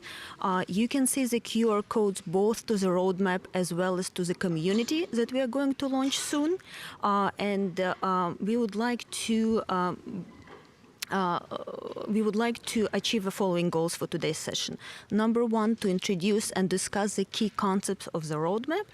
Secondly, to discuss with you both in person and online, how can AI policy research support global cooperation in AI governance while preserving the regional diversities? And thirdly, what mechanisms can best support the access to and effective integration of AI policy research into AI governance processes. So our session is structured in the following way. We will start with the background of the roadmap by Isadora. Then we will have a keynote speech by Professor Virginia Dignam, who is currently based in Bangkok. Then we will go into several we'll go into the speaker interventions from different regional and sectoral perspectives. We will open the floor to the discussion, hopefully for around 15 to 20 minutes, and then Professor Virginia Dignam will close the session with her final remarks. Isadora, floor is yours. Thank you so much, Tatiana. It is really a true pleasure to be here with all of you today. And before kicking off, I will share a question with all of you online participants as well, whom I wish would like to share one word on what is the most important thing to consider in AI policy research. So I will be checking back in on this question a little bit later. But now, let me begin. We're very glad to be having this conversation here, especially at the Internet Governance Forum. Many of the challenges and opportunities that we face in AI governance are, although sometimes treated as such, not new. We have much to learn from internet governance history, and we do find ourselves at a moment right now in AI governance where we are coming out of a strong embrace of the many possibilities of AI, much like the early days of widespread and popular access to the internet, where much of the AI landscape and ecosystems remain untested and unregulated. But we have also reached a point where we've been able to identify and document many of the risks, harms, and impacts of this widespread adoption. Tackling the multidimensional and complex challenges and opportunities of AI requires us to move to action and move forward in an informed way. So for responsible AI governance to be able to respond to actual needs as defined by those who experience them, we must bridge the gap between research and practice to ensure robust and evidence-based AI policy. This need led us up to the inaugural AI Policy Research Summit in Stockholm last November as a joint initiative by the AI Policy Lab and MILA. The summit brought together a community eager to address this need for better synergies between research, policy, and impact to realize responsible, equitable, and sustainable AI for the benefit of all. And following the summit, we established the Global AI Policy Research Network, or Global POL. I'm not sure we have the slides up and running. If we do not, we'll have them up in just a moment where you will be able to access the QR codes where you can see more about the Global POL network. A core objective of the Global POL network is to inform global approaches to AI governance by sharing best practices and fostering collaboration on developing AI policy. This includes advancing responsible AI policy research that meets the growing need for governance grounded in ethical, transparent, and evidence-based practices to shape inclusive and trustworthy policies. The Global Pole Network is guided by the AI Policy Research Roadmap, central to our session here today. This roadmap was developed through collaborative discussions at the inaugural AI Policy Research Summit. This roadmap provides guidance on how to ensure advancements in AI align with local ethical, legal, and social priorities. And in a minute, it will be my sincere pleasure to hand over to an initiator of the inaugural AI Policy Summit and founding member of the Global Pole Network, Virginia Dignam. Virginia will open the session by highlighting the critical role of AI policy research in shaping inclusive, context-aware, and globally relevant AI governance. Drawing on insights from the AI Policy Research Roadmap, she will outline key priorities for responsible AI, discuss how multi-stakeholder collaboration can strengthen governance frameworks while respecting regional diversity and global interdependence, and frame this session's focus on practical pathways to integrate research into policy for ethical, effective, and future-proof AI systems.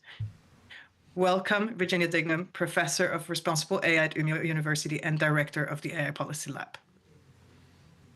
Thank you very much, Isadora. No pressure, I see. You want me to say all kinds of things. I hope that in the 15 minutes that I have, I will be able to meet the task. But let me start by sharing my slides. Just a second, always changing from one to the other.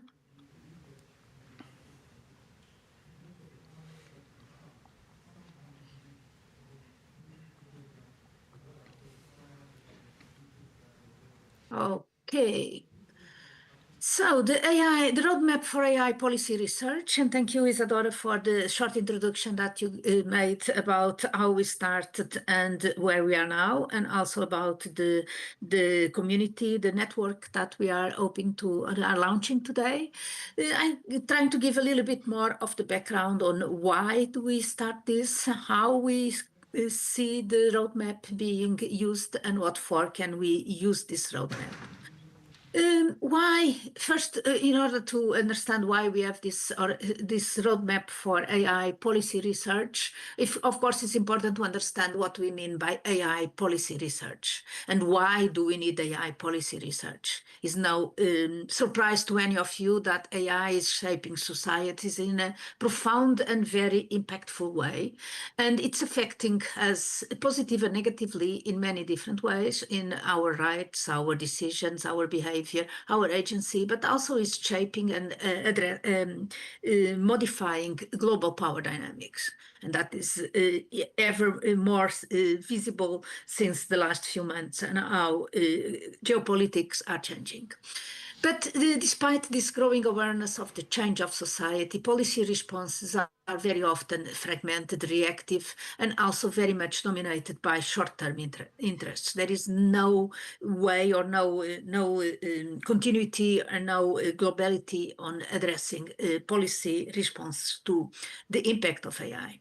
The gap between the development of AI and our understanding of its impact is also widening. We are seemingly able to change quicker the technology and the systems that we are developing than our understanding of what exactly these systems are doing. And therefore, we need scientific research and mostly multidisciplinary research, or I would say further, we need to go beyond the disciplines because AI is not just a technology, it's a social technical system, is a system of systems, and one discipline alone is not sufficient to address it. So we really need to look at how can we go beyond disciplines and create a new field to address all this complexity. And this is not just a technical challenge, it's really a societal imperative as we look at the impact of AI in society.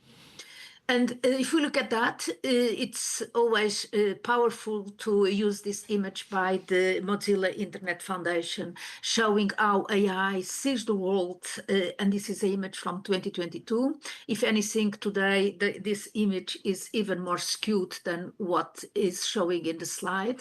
And of course, even within those blue areas of the world, the skewedness of access and participation in the AI is different for different communities, for different groups, for different demographics. So we do need to understand the power or the capability of AI to shape and to affect our abilities of decision making, our own behavior, and also the power structures, like I just said. The current deployment tends to reinforce existing inequalities, and at the same time, it keeps marginalizing no Western worldviews and indigenous knowledge and other types of knowledge. So responsible AI needs to go just much beyond the technical fixes. It needs to we require a much broader understanding and the instruments to do that for inclusive governance, for the contextual understanding and accountability of all of us. So the context in which we are now, in one end, we see the area of regulations and policies, which are many and growing, and in one end. On the other hand, we are also seeing again and again a pushback towards regulation with this fallacious and completely false idea that innovation is hampered by regulation, which has been proven again and again that's not the case. But we still see that in one end we see all these regulations and policies, and I'm at this moment in Bangkok at the UNESCO Forum for the Ethics of AI, and it's one of the things that we discuss here. And at the other end, we see the pushback on the regulations and policies, because the corporate power on developing AI remains strong. Monopolies that are controlling and determining what AI is, how we are using AI, what can AI do or not, are monopolies that are very much outside of the control of any democratic process. The impact on state sovereignty is huge, maybe, and like I said, dependent and much more evident now, given the changes in geopolitics than before. This is affecting smaller countries in the global south much more than other countries. And the economic interests, all these developments are much more led by economic and capitalistic interests than by the impact and the ability to serve communities. If we look, we are at IGF today, so we have to also to look at the way that the digital infrastructure is also shaping the global power and access. The infrastructure decisions have very deep implications to the access to AI, to surveillance, to the digital rights, but also to human rights in general. And even also here, we see a fragmented governance and which are weakening accountability, and therefore the need for inclusive and transparent and equitable participation is again very important. And again, we are seeing more and more this sovereignty debates showing how different and how the impact is in the north and in the south. So regulation of AI is one part of it, but we also are looking at how AI is enforcing regulation, how are AI systems enforcing existing regulatory systems. And in other hand, we are also seeing AI informing the way that regulation is put forward. And looking at this cycle, again, we need to address the research, the development, the understanding of these complex feedback loops from a perspective of multidisciplinary, a coherent and comprehensive research approach. Because AI doesn't happen to us. The the current narrative is often that AI is something like the weather. We have no idea how to control it. The only thing we can do is to take an umbrella if it's going to rain. So address the effects of the weather. But AI is not weather. AI is developed by us. It's developed by organizations, by people, and it's ultimately dependent. The way AI looks, what we're doing with AI is ultimately dependent from the choices that we make. Who is making these choices? Which are the values that are considered in these choices? And how are we prioritizing these values? If we are not part of this conversation, someone else is taking the decisions for us. And also, it's increasingly important to understand and to provide both the research and the tools to ask the question zero, the question whether AI is the best option. It's not about using AI because we can, but we need more and more to be able to understand how to use AI because we should. And also when not to use AI because the impact of AI might be bigger than not using AI. All these solutions are much more about societal humanities and social science than just about the technological science. And please stop me when the time is over because I cannot see my clock somehow in my screen. I think I talked already about innovation versus regulation, so just let's go move and say a little bit more about the roadmap for responsible AI policy research. What we recognize the risks and the responsibilities of AI, but this is just the beginning. We believe and think that coordinated scientific research across disciplines, beyond disciplines, participatory and integrating not only the academic research, but again, different types of knowledge, from indigenous knowledge, from contextual knowledge, from the knowledge of the affected populations, needs to be integrated in order to guide policy in a way that it's really grounded in ethics and sustainability. We need the tools and opportunities and the methods to identify the gaps, to prioritize global inclusivity and to build the mechanisms for the responsible AI development. For too long, we have been in the field of responsible AI talking about the principles and guidelines. It's now time to really go on and deploy AI responsibly. And therefore, these are what we want to achieve with AI policy research roadmap. I think the slides have the QR code has been shared already. We need it because change is political, is not technical.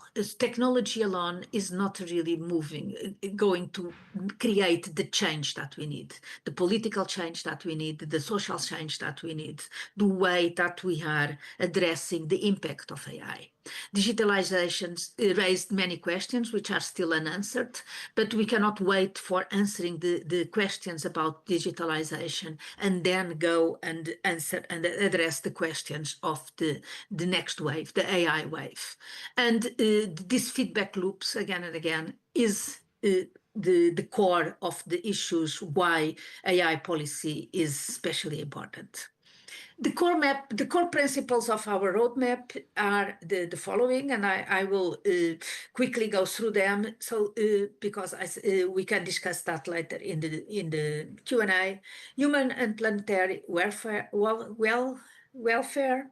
accountability and transparency, inclusivity, diversity and capacity building, ethical research practice, ethical governance, and equitable economic growth. Those are the principles that we believe should be guiding and leading research and application of AI policy, research on AI policy and application and deployment of AI policies.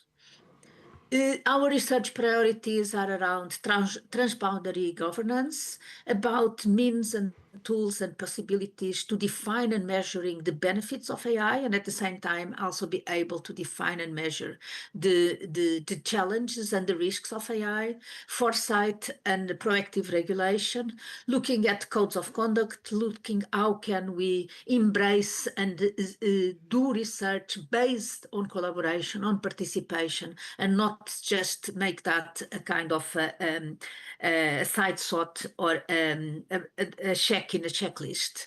And we also need to look at the different sectors and how the policies and research in policies need to be done to be aligned with the needs and the characteristics of different sectors. The guiding actions, and Isadora already also talked about it, we want to establish this community of practice to which we invite and welcome all of you.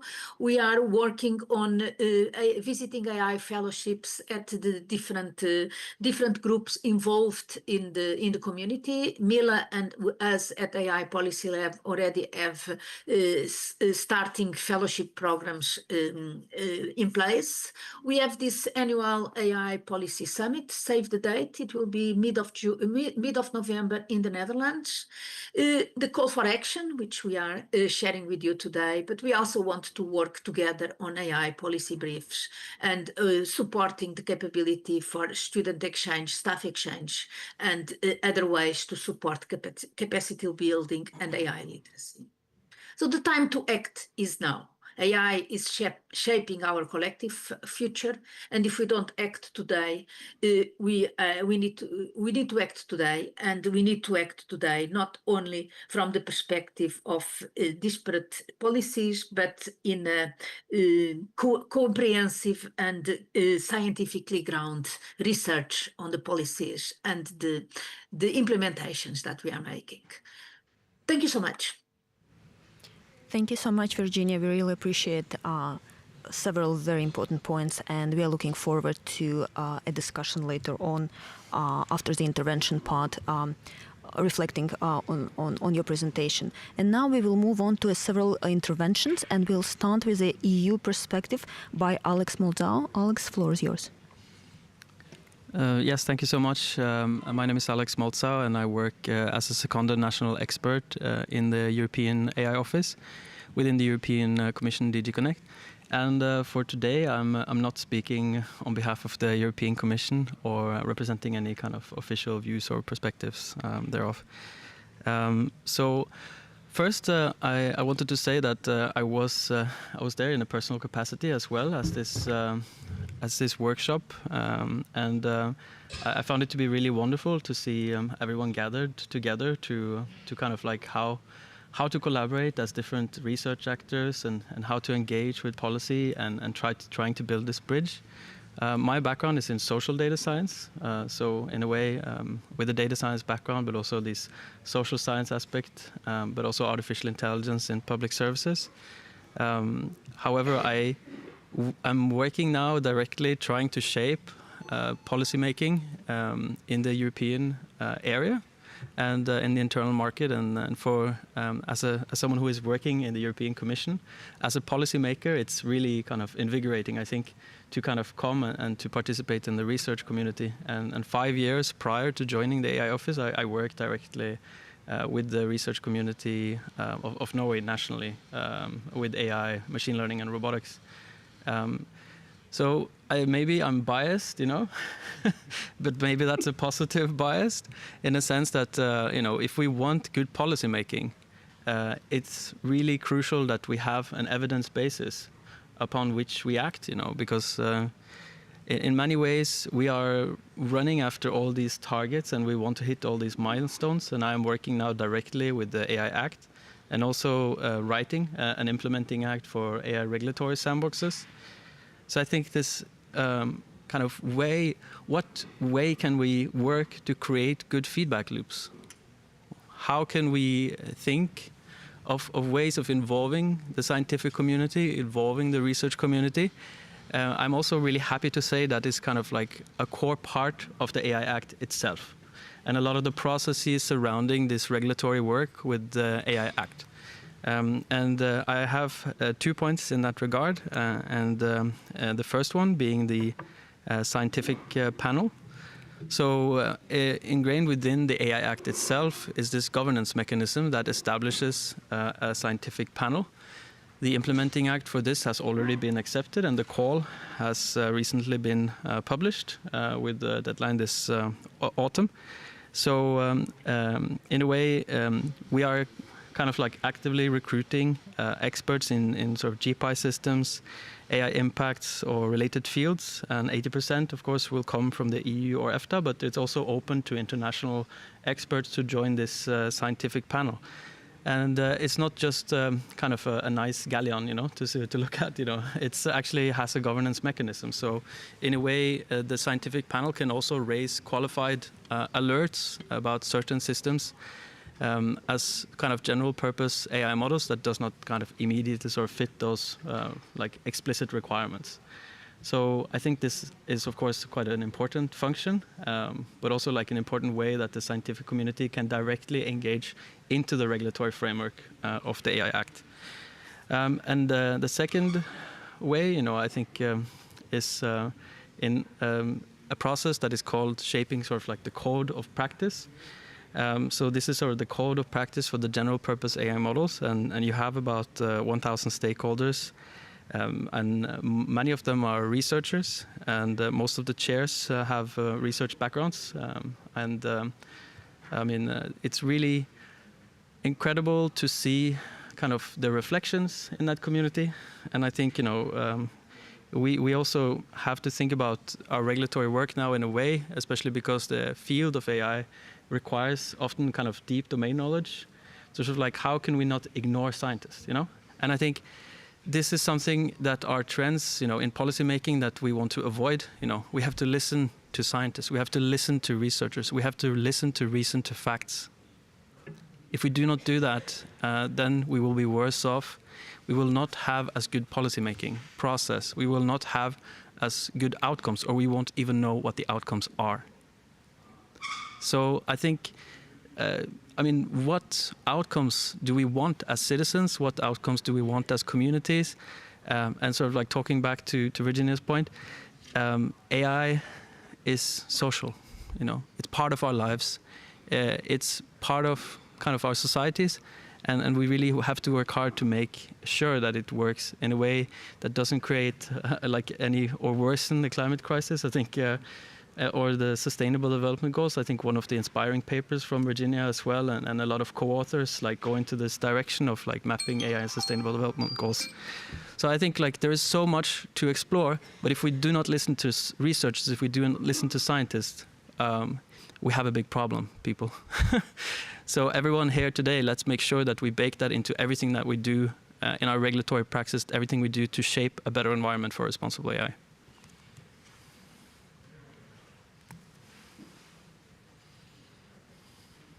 Thank you. Yes, can you hear me? Yes, we can. Thank you. Thank you so much for providing your perspective on this, Alex. It's very valuable to hear from someone who is working very concretely with this. So thank you for this. Now, I am sad to inform the audience here that due to circumstances, our third speaker, Nima Lukangira, Member of Parliament in Tanzania, sends her regrets as she's unable to join us today. But I'm happy, on the other hand, to say that we'll have the chance to hear from Elcho Poort, Vice President Consulting CGI in the Netherlands, who will be sharing with us his reflections on the impact of AI policy research on IT consultancy and systems integrations. Welcome, Elcho. Thank you, Isadora. Yeah, and thanks for giving me the opportunity to say a few things. There's a little bit of happenstance here because I ran into Virginia when we were working on a project together, and I hadn't seen her for years. And then she asked me, "Oh, can you say a few words at this IGF forum?" So I had some sparring session with some of the experts within CGI. And hence, yeah, I can say something about our position in this. So for those of you who do not know CGI, we are an IT services company, quite large, about 100,000 employees in 40 countries. And we do mostly IT consultancy and systems integration. And we are also very involved in AI policy making. We have our own responsible AI framework. I'll tell you why in a minute. And we are also one of the first signatories of the AI Pact, and we also know the people working there, and they know CGI, right? So the first thing I would like to say is that this role of consultants and systems integrators falls a little bit into a gap in the policy so far. For example, looking at the AI Act, you see that there's a lot of attention for the providers and for deployers. And we tend to be in the middle of that. We integrate systems, we give consultancy, we give recommendations about deployment, but we are not a provider per se of AI systems. So that gives us some unique problems. One of the problems is, for example, the divergence of AI policy in different geographies. Many of our clients are multinationals. So I'm very happy to look at your focus on transboundary AI policy, because that will definitely help us in our role as systems integrators. By the way, that is also one of the reasons that we have our own responsible AI framework, and we have to keep it in line with all the various policies around the globe that our clients have to comply with. Another thing that I would like to say is about the level of detail of the policies. And here there are actually 2 points that seem to be paradoxical. But on the one hand, it's very important that the policy is at a principle level, the level of principles. If policy becomes too detailed, then it becomes very hard to maintain especially when it comes to technology. This is a technology that is evolving very quickly. And if the policy is based on things like the number of floating point operations, like we meet, for example, in the AI Act, then that is not really maintainable. It presents problems. So in that sense, it has to be on the level of principles. On the other hand, there also have to be very practical guardrails, because practical guardrails will indeed speed up innovation. But we need to stay away from the roadblocks that slow innovation. What we see is that organizations that have clear guidance and they speed up innovation in AI terms because they don't have to look over their shoulder all the time. They have no uncertainty about, are we breaking laws? Are we at risk from non-compliance, etc., etc. Maybe now or in the future. The sooner this gets clarified and becomes very clear, the easier it is to fast innovation. So this is how we see that AI policy actually does not slow innovation, but it speeds it up.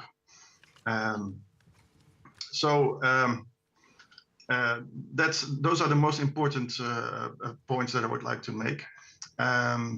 And of course, in order to do that, the policy researchers need to collaborate closely with the private sector, including the systems integrators. As I said, we are already doing that.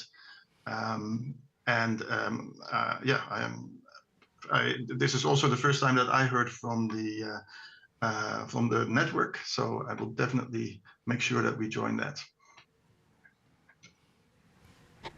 Thank you so much, LTO. We really appreciate the industry's perspective. And now we would like to move on to our last intervention by Dr. Jason Tucker. He's Adjunct Associate Professor at AI Policy Lab at Umeå University, as well as researcher at the Institute for Future Studies. Jason, the floor is yours. Thank you. So I wear two hats. I'm an academic, but I also work in public policy. And this is why I'm sort of particularly interested in these questions. And I work in AI and global health, and we hear repeatedly how AI is going to revolutionize healthcare. Through many of the sessions over the last few days alone, I've heard 6 or 7 accounts of healthcare being used as the primary example of the massive potential of AI to transform our societies for the better and to meet complex societal challenges. And it's true, there are sort of areas where AI is making advances in healthcare, but critically only in some areas and for some people. And this isn't necessarily always positive.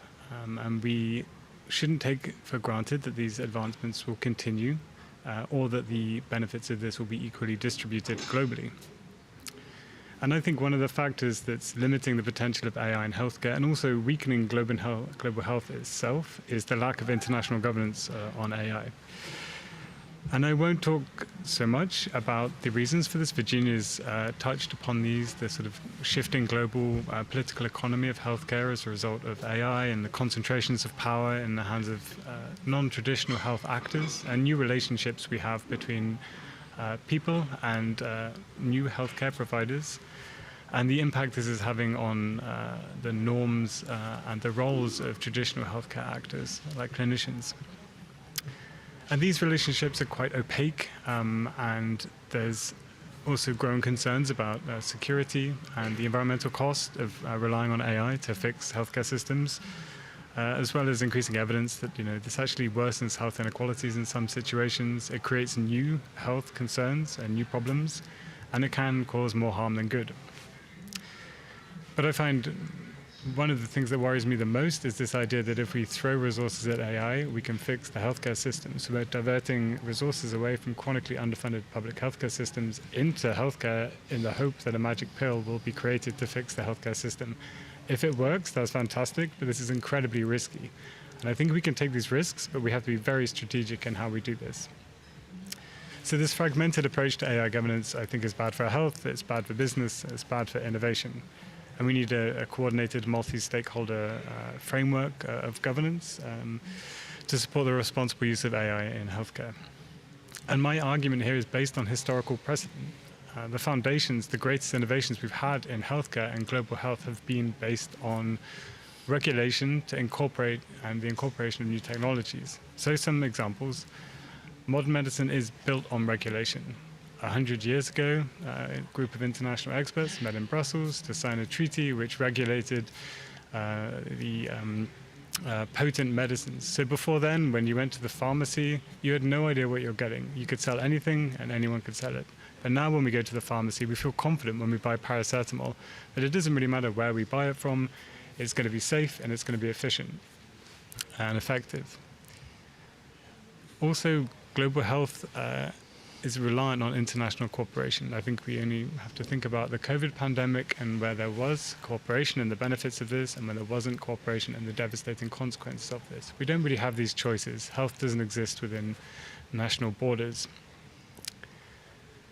Similarly, healthcare is useful here because it's rooted in scientific method and evidence-based research. When we go to the clinician and we ask for a diagnosis, we expect this to be rooted in scientific research.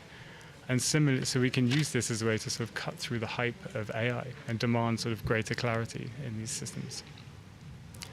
Healthcare is also multi-stakeholder. You can't do public health interventions without including complex, diverse stakeholders. Otherwise, the policies just don't land well. We see this again and again. So what are the next steps? We have some great foundations from the World Health Organization, their sort of ethical guidelines on artificial intelligence and health, and we have this OECD and the EU AI Act as well, sort of identifying health as a high-risk area and sort of extra concerns around that. It's fantastic.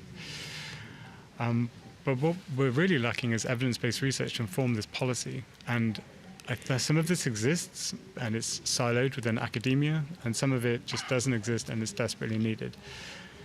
So this is why I sort of got involved with this roadmap on AI policy research to try and figure out this disconnect, where we can sort of better connect research to policy making, and also where there's gaps, we can address this through scientific research.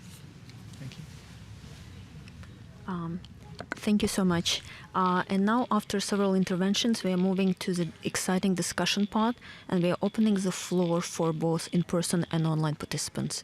And in order to ask questions, we would really appreciate if you could use the mics on the sides, as well as when you speak, to introduce yourself. And for the discussion, we are going to start addressing the 3 questions on the screen, and I believe Isadora also would like to take it over.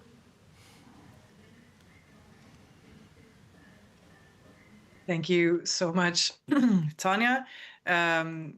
I will also, of course, want to invite everyone who is participating online to be active contributors to this discussion.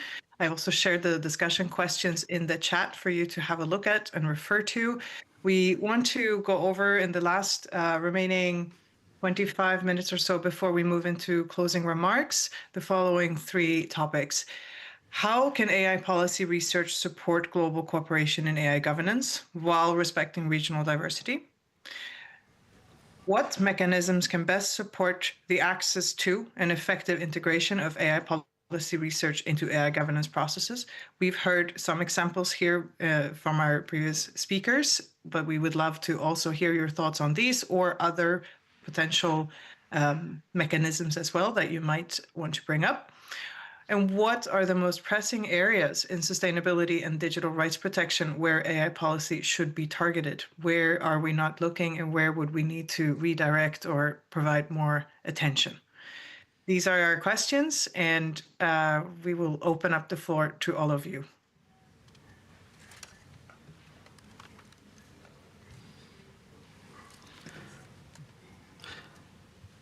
Yes. One thing that I didn't mention that we are working on currently is also these AI regulatory sandboxes. So I'm currently part of writing also the implementing act for the AI regulatory sandboxes, which means kind of operationalizing the way that these are being rolled out across the European region. And I was just prior to this in a discussion with sandboxes globally as well, because for me personally, again, I think like we don't have all the solutions, obviously, in Europe, and we should look at like all these different locations across the world. A lot of people forget that like digital payments didn't kind of originate so much from Europe as from Africa, and like I think like what ways can we create an evidence basis, you know? So for the sandboxes as well, these are in the shape of like exit reports, you know, so that the dissemination and communication of like how do these SMEs and startups like in health or like in other areas actually work for citizens? Do they work well? Do they fulfill even existing regulatory requirements, or kind of the interplay of these different regulations that we have, and how to solve that in the best way possible? Because we want innovation, you know. It's like amazing. I mean, like I often use cars as an example. I know it's a bit silly, but I also like to use the child seat, you know, because I have a daughter, and it's not like when I put in the child seat in the car, I don't think like, oh, this is not so innovative. You know, it's like it's almost comedic, right? To see people talk that there's like this binary opposition between like innovation and regulation. Regulation, well applied, creates better innovation for citizens and for communities. And like you were mentioning the flop count. You know, like I think one of the speakers here today from CGI, the VP, Etio Port. And I think this is a really good, I mean, example, right? Because, like, do we think that speed limit is a bad idea? It's only a threshold, right? So, like, it only means that over a certain threshold, there are kind of other requirements that may apply, right? So, in a way, like, we're not trying to stop innovation, but like, if you train models of a certain size, and like, I think the EU are still kind of working out what is the best way to do this. Maybe there are additional requirements that you have to think about, right? So, I mean, like, we haven't figured out everything, right? That's why we are working with now 97 people in the AI office. We want to recruit 140 by the end of the year. So I mean, these are just some points from my side. Thank you so much, Alex. I would like to jump in here and also just open up for 2 comments or questions from our online participants. We have 2 hands raised. Joanna Bryson, would you like to go first? Hi, yeah, sure. Thanks very much, and sorry not to be in Oslo. I wanted to come specifically to your question about global cooperation. So while I strongly agree, of course, it's nice to make things easier for the you know, people who produce the AI. I also think that it's a mistake to have a single governance structure that would probably get captured. That's the problem: regulatory capture and market concentration we're seeing right now And a lot of the people pushing very hard for uniformity are coming from the country where a lot of the concentrated power is right now. So I think it's important that we recognize that all different countries have different priorities, capacities, risks, and it makes sense that we have at least some diversity in legislation. I think what the EU has demonstrated is that if you do harmonize your legislation, then you can have a bigger ask, and people are still willing to come just to get access to your government. So, I mean, not to your government, to your economy, right? So basically, there's the real Brussels effect is the proportionality between how hard is it to do business where you are and what is your GDP, right? So what are you paying back for the effort made to comply with your regulations? There are global efforts to create sort of modules so that transparency is similar in different places. But I think the things that happened in the last few months really show us that we want resilience through diversity. So thank you. Thank you so much, Joanna, with this comment that resonates much with what we've also heard here earlier. Anne Flanagan. Hello, apologies that I'm not there in person today. I'm in transit at the moment, hence my picture on your screen. I'm Anne Flanagan of Void Strategy Group. I'm Irish but based in San Francisco, and I have been one of those EU policymakers. And I've also worked in one of the largest AI model providers. And sort of coming from both of those perspectives, I want to really just double click on that first question about how AI policy research can support global cooperation in AI governance while respecting regional diversity. I think we really need to zoom in on this idea of policy interoperability. We're never going to have a global regime. We're never going to have a single global governance structure. It's not realistic. It's also not appropriate, because when we look at AI, I think really when we're looking at the harms and protecting people, what harms mean can look different in different regions, different cultural contexts. It can be different even within the same country from person to person. So you have people who are coming at this from different circumstances.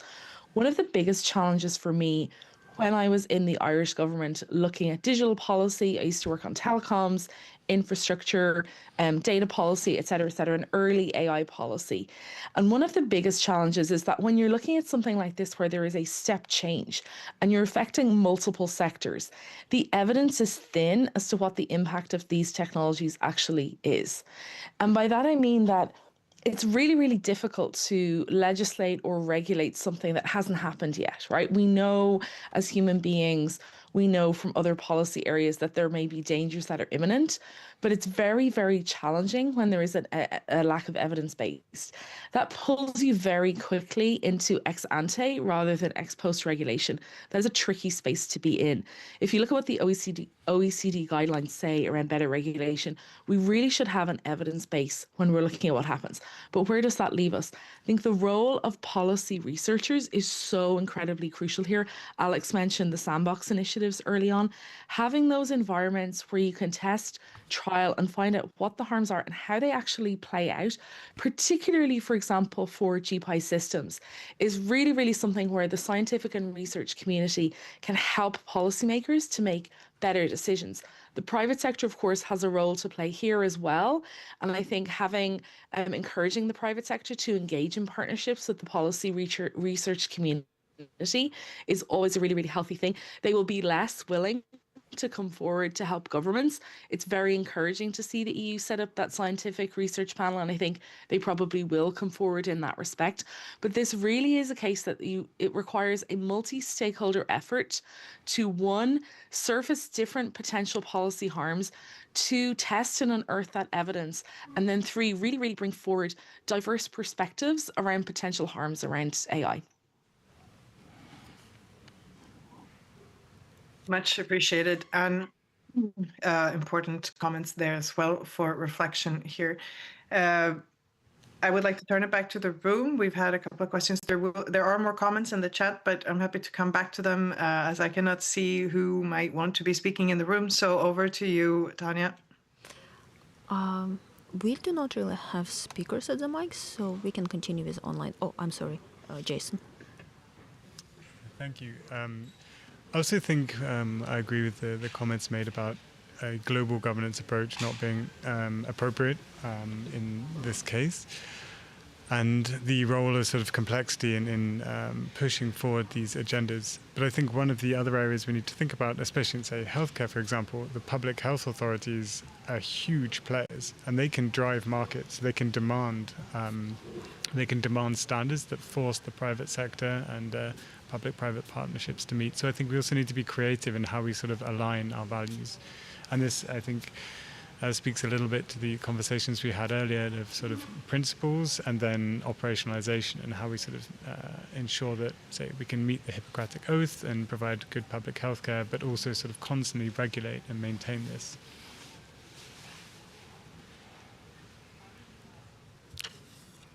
Isadora, would you like to take to the online participants? Thank you. We do have participation here from Petter Eriksson. Hello, thank you so much. So I'm Petter Eriksson, I'm a staff scientist also at the AI Policy Lab, so some of you people I know very well. So I would like to bring up the question of military and AI. I was at the AI Labour and Society workshop a couple of weeks back, and Daria Gorasio made a very good speech about the military and civilian trajectories of AI, and he went into sort of where does how tight the integration has been between AI research and the sort of military-industrial complex in the US in particular, but also globally. And I think that's maybe a place where we as researchers, we as academics and policymakers can really sort of lead on a global harmonized effort, even if all areas of AI may not be appropriate to have as a globally harmonized regulatory space.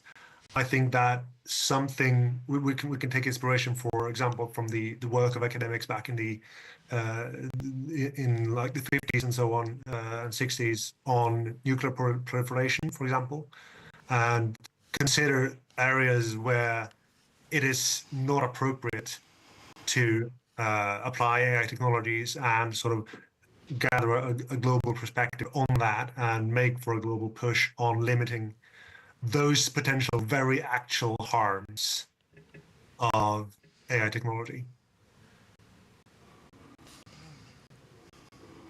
Thank you, Petter, for this very pertinent and timely intervention as well. A question I think many have on their minds as well regarding military use of AI nowadays.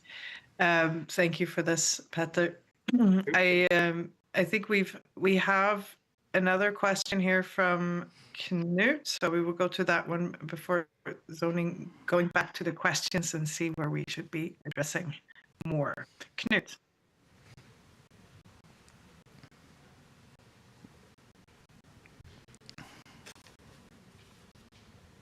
Are you with us in voice, Knut? Otherwise, I can read your question from the chat.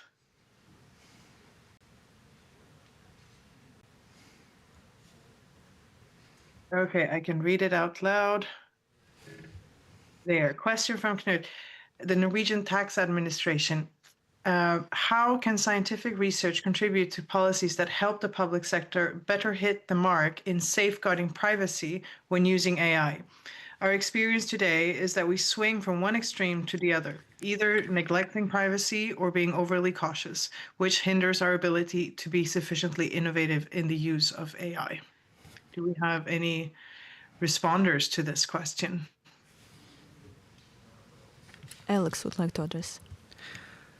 I want to address this with an anecdote, and because I am Norwegian, I feel partly responsible here. I mean, I'm seconded as a national expert to the AI office through the EEA-EFTA agreement. But one story from a friend, in Norway as well, who was kind of in the situation where she was out of a job. I mean, it was the pandemic, and she was pregnant.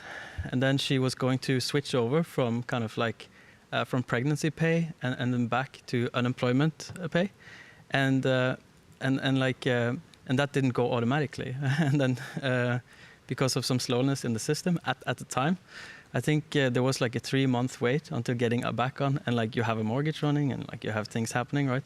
And when I called them up because I was angry about this, I was like, what's happening here? I mean, just as a concerned person, like their argument was that for privacy reasons, they were not sharing kind of data and fluency between, and sometimes, I mean, like, I love privacy, but we need to be competent enough to understand like when we are trying to protect people and when data sharing, even within an organization, is appropriate. And of course, we have federated learning and privacy enhancing technologies, well, but that still means we have to be careful, right? Because I mean, like, there are cases that can go horribly wrong when we try to model citizens. I mean, like as shown by the Dutch welfare scandal. And people were placed in prisons and lost their rights to their kids even, and there are some serious potential consequences for citizens that are sometimes hard to predict. So I would say raise the competence in the tax authority and work with research communities, and there are many research centers as well established now that you can reach out to, also in Norway, that work on AI. Yeah. Thank you, Alex. I would like to say indeed that part of the roadmap is the need for capacity building initiatives as well, raising the general awareness, whether it be within public sector or the general public, on how to navigate these systems and use them well is indeed a crucial priority as well. So thank you for highlighting this, Alex. Isadora, Jason would like to add. And just to jump in on that, I agree with Alex, but I also think we need to take a step back as well, because there's an assumption that AI is a solution to sort of a broad range of societal challenges and complexities, and in some cases it will be enormously beneficial. But I think we need to remember there's a cost financially in terms of energy and data and privacy and how we do this. So we need to be very strategic and think: is AI the best? What's the sort of problem we're trying to address, and is AI a solution? And we do a lot of work on this at the AI Policy Lab as well, like trying to discourage people using AI where it's going to be wasteful or not efficient, and where non-technical solutions are better or more sustainable. Yes, we call it question zero in terms of even if we could, should we in the first place. And here we are talking about organizational levels, when organizations are having a formal moment running to adopt AI tool without understanding what kind of problems they're trying to solve with these tools. Isadora, as of now, I don't see any questions in the audience. Do we have any online? We do, from Elcho. Hi, yeah. And this is not a question about either of these, but it is relevant in a meta way. We see some very strong pushback against AI regulation in the United States right now. And this may eventually also affect AI policy research because, in one way, it may be considered in the future to be activistic research and thus putting funding at risk. And do you see that risk? And do you see any ways to protect this very important research from such a risk?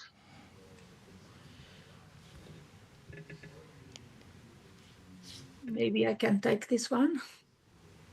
Yes, thank you for the comment, Elcho. Yes, it is a risk, and it is an issue that is concerning many of us. The line between AI policy research and activist AI is becoming very, very narrow. And with all the pushbacks, not only in the United States against regulation, but we see that in Europe as well. And just recently, the Swedish Prime Minister has proposed to the European Union at least a stop or a moratorium on further development and implementation of the AI Act. So we see that all over the place. And it shows, I think, if anything, the importance of grounded, evidence-based scientific research around these topics. It cannot be just a whim of politicians. It cannot be left to the private sector alone, but we really need to more than ever work on the fundamental grounds on which we can measure and determine and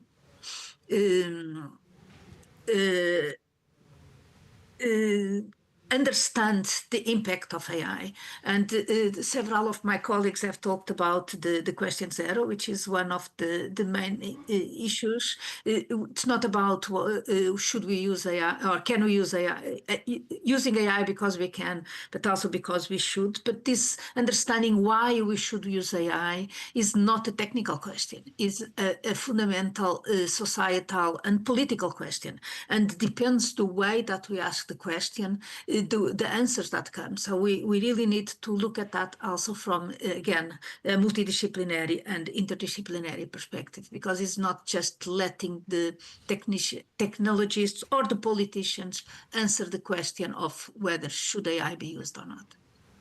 Because what we gain with it and what we lose with it are questions that really require a deep participatory and fundamentally participatory way. Thanks, Virginia. Yes, indeed. The call for also building resilient institutions for academic integrity when the wind blows in different directions is important here. Over to the room. Yeah, Alex has an intervention. Yeah, I think I just also wanted to speak to this question on the importance of like evidence-based policymaking. I mean, like, it bears repeating. We should not take it for granted.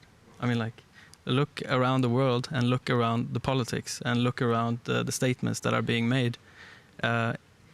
Like, we have to work really hard to bridge that gap.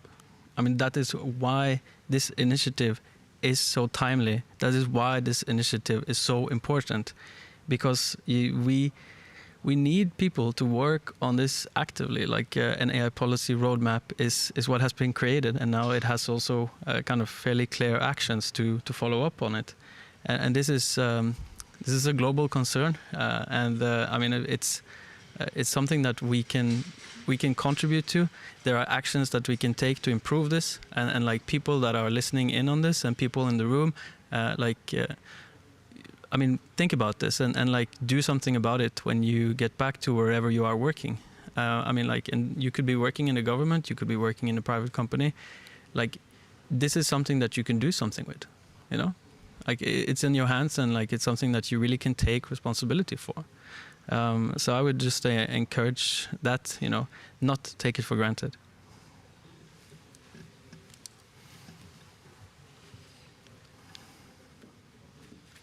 Yeah. So we do have one last question online. I think this might be our last question before we move into the closing remarks. Matthias Brännström. Hello, I'm also a researcher in the AI Policy Lab, and I also want to comment on this relationship between innovation and the pushback against regulation, and I think I just want to push for going really to the ground with a highly contextualized problem descriptions rather than engaging the problem from the too generalized standpoint, because if you go down and talk to the actual problems in private sector, in public sector, which people are actually dealing with, they are often from the perspective of lacking regulation or lacking the safety net that regulation creates, as long as the problems are concrete enough. But when they become sweeping and generalized, we lose this connection. So I really think that get like public support for the use of regulation. We really need to bring up the concrete problems.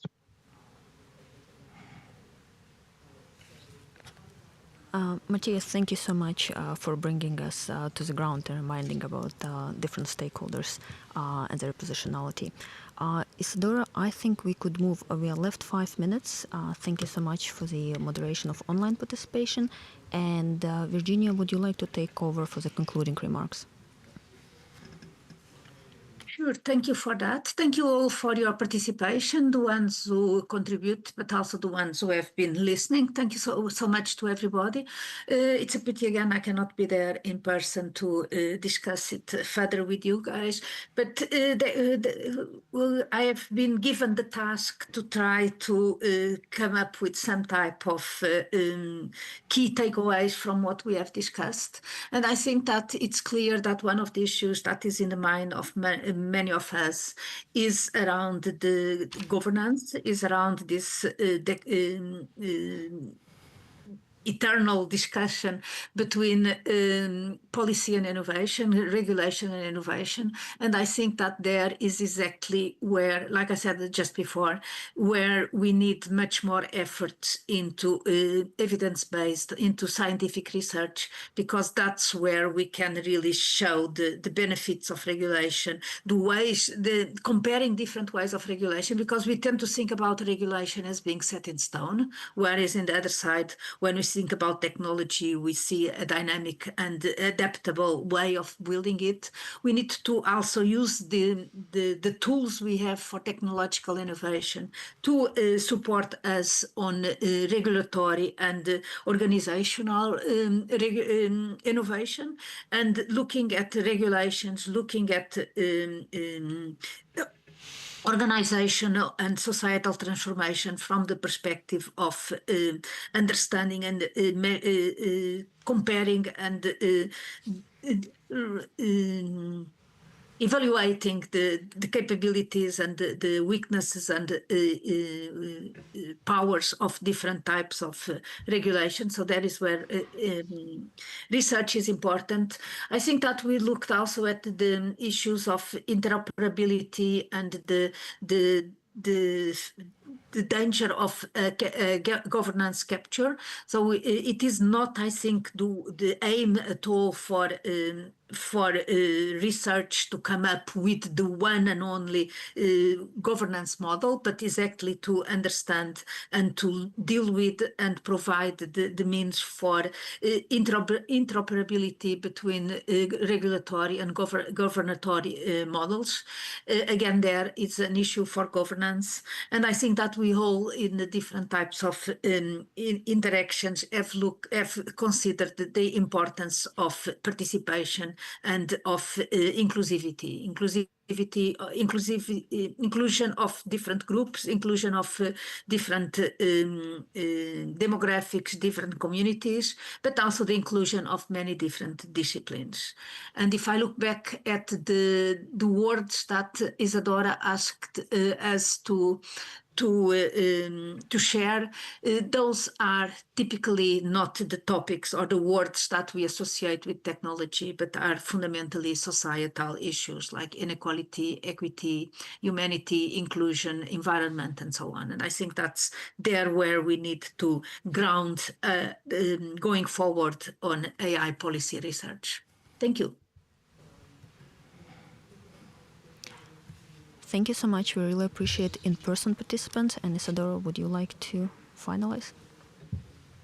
I will also extend our sincere thanks to all online participants for your active participation in this hybrid event, and for all who are in person as well, to our esteemed speakers for your very pertinent interventions, contributing from all your diverse perspectives on these crucial questions at this pivotal point of time in AI governance as we move forward and need actively to take action. It's been a very enriching conversation, and we do hope that you will continue following the updates from the Global AI Policy Research Network, and please sign and endorse the roadmap if this calls to you.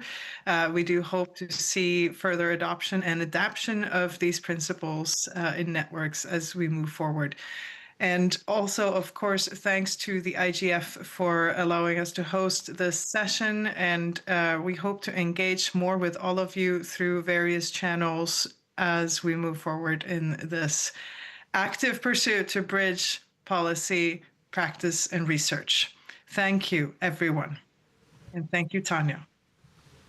Thanks. And if we are allowed, we will leave our QR codes on the screen. Have a great day and lunch. Thank you all.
Good afternoon, everyone.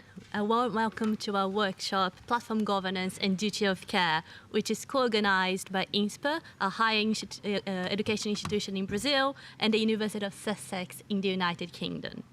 My name is Beatrice Kira. I am an assistant professor in law at the University of Sussex, and I'm going to be your on-site moderator today. And I'd also like to thank our online moderator, my colleague Phoebe Lee, professor at the University of Sussex, and our rapporteur, Ramon Costa, who is here today. The central challenge that we are going to gather here to address today is one that defines our digital era in 2025. How to build and maintain trust in the online spaces that have become so central in our lives. The threats that we face are neither abstract nor distant. They include, for example, disinformation campaigns that can swing elections, hate speech that spills from screens into the streets, and real-world harms, and coordinated harassment that could silence marginalized voices. For a long time, the debate on how to tackle these issues have often revolved around inadequate solutions.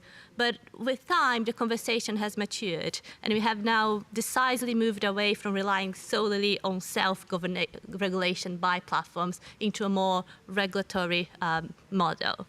Around the world, the ground is shifting, and we see, for example, the European Union's Digital Services Act, which addresses systemic risks. We see in the United Kingdom, where I'm based, the Online Safety Act, which pioneers the idea of a duty of care approach. And we also see in countries in the global south, like Brazil, where the Supreme Court is currently reinterpreting intermediary liability within the Marco Civil da Internet.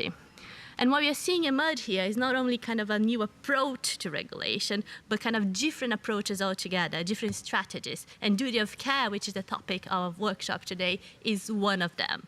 It represents a departure from traditional intermediate liability models, and rather than solely focusing on what platforms should keep up or take down, it asks what can platforms do to create and to promote a safer environment online. With this shift, there are new opportunities for new spaces for multi-stakeholderism, and, for example, oversight institutions, fact-check organizations, civil society, and users have the opportunity to play new roles, and these are the things that we want to discuss with you today. But I think the crucial question motivating us and this debate is precisely what does adopting a duty of care approach to platform governance actually mean? This question sits at the center of a research project that I coordinate with my colleague Eva Hartman, which is funded by the British Academy, and it compares experiences in the UK and in Brazil.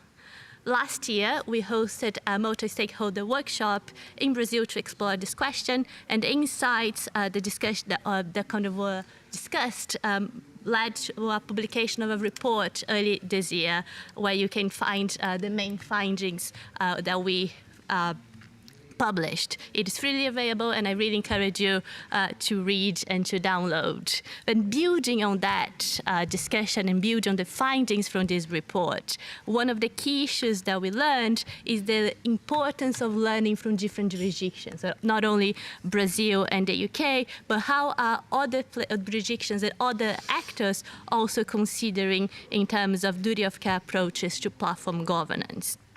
And this led us to organize this workshop here today, and we're very thankful to IGF for hosting us.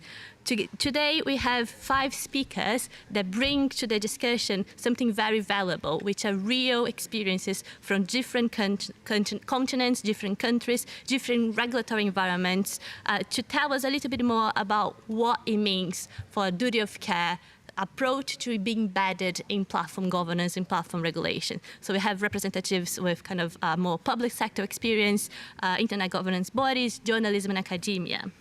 So just kind of rounding up this introduction and kind of the housekeeping for the session, we are going to start with kind of a round-the-table session with each of the speakers making their initial remarks for around 7 minutes. So they're going to introduce themselves and make the initial remarks in about 7 minutes. And then I'm going to open the floor for discussion, for debates. I really hope that you can engage with us, make this a really engaging conversation, and not only me talking to to you or them talking at you. So let's thank you again for being here. Let's begin. We have the first speaker today, Amelie. Amelie is online with us, joining from Germany, I believe. But Amelie, I'm going to give you the floor. You can introduce yourself and tell us a little bit more of the kind of European perspective to this issue. Thank you.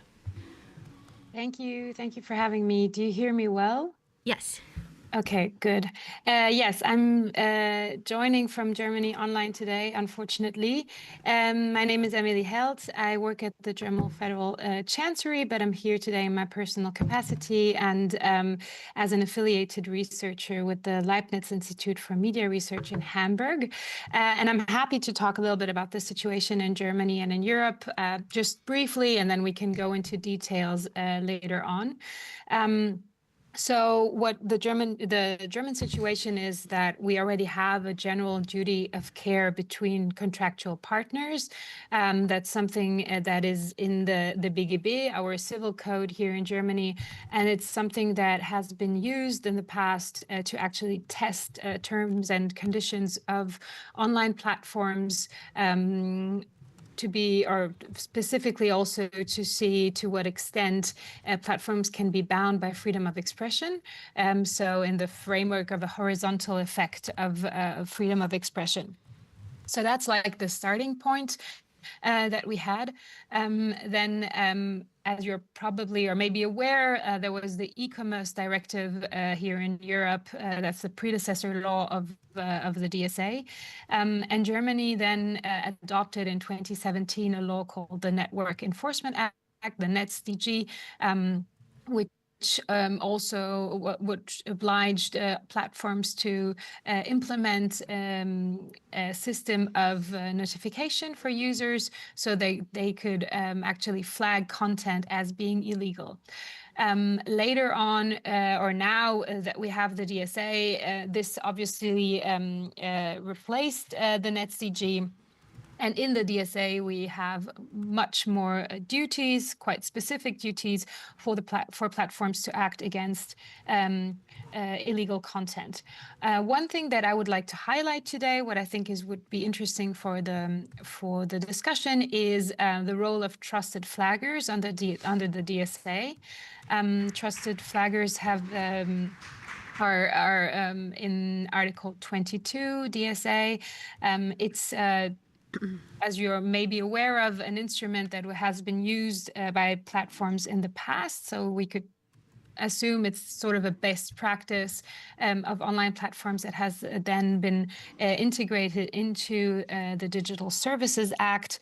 And the Digital Services Act contains rules, meaning that the regime of trusted flaggers is the following. They can notify or they can flag content, but only illegal content. So they have to or it's under the provision of Article 16 DSA. And how do you become a trusted flagger? You will be will be a process of certification with the Digital Services Coordinator, and that's the main public authority in charge of the Digital Services Act in the respective member state. The flaggers, they flag the content, and then there will be a speedy check by the platforms, which then decide whether they want to remove it or not, whether they think it's illegal or not. So it's kind of, you could say, a multi-stakeholder instrument. And as I mentioned, it was already in use before the DSA. And the discussion that has been going on around this is the question how to evaluate actually the role of private actors in this sector, that are the organizations that can be that will be trusted flaggers under Article 22. In a way, or some people say they have been they act on behalf of the state, so they can be considered state actors, which would make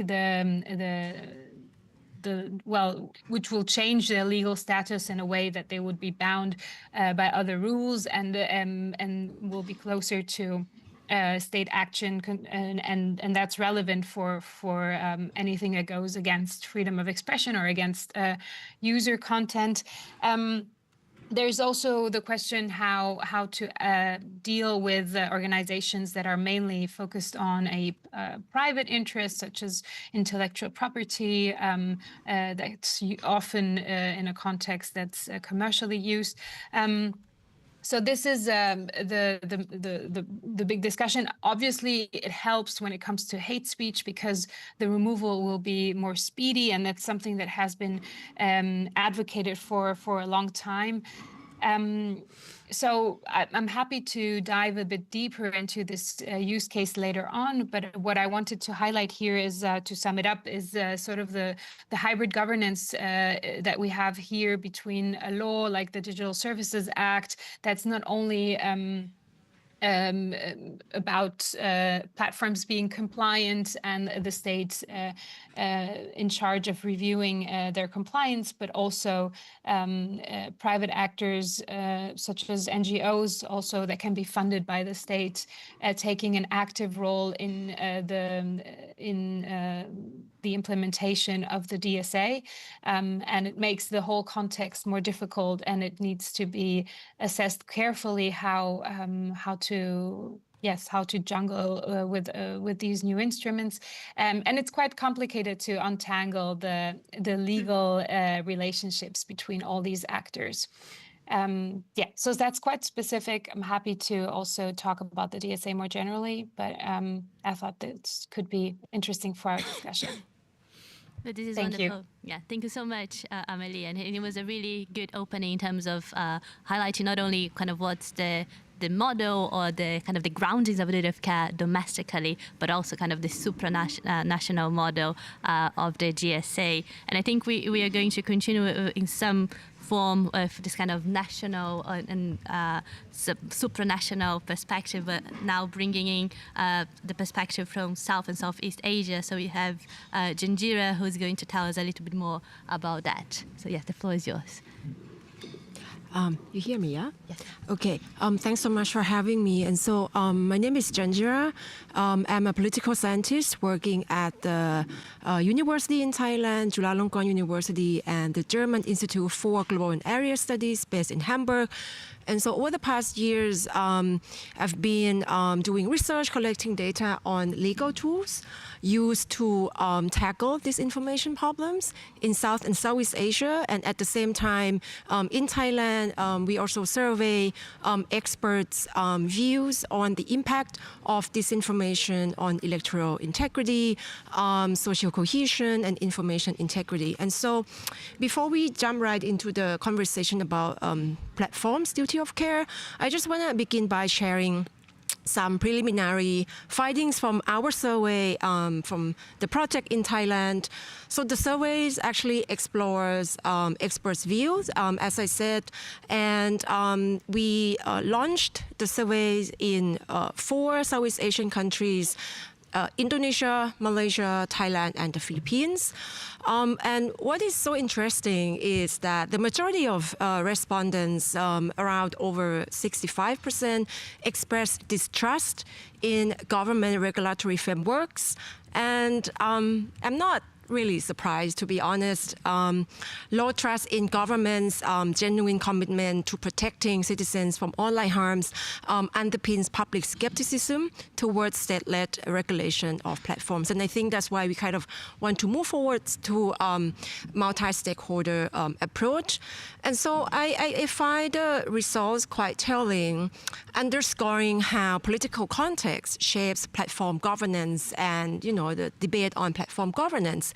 And I think when we discuss this issue, we have to look at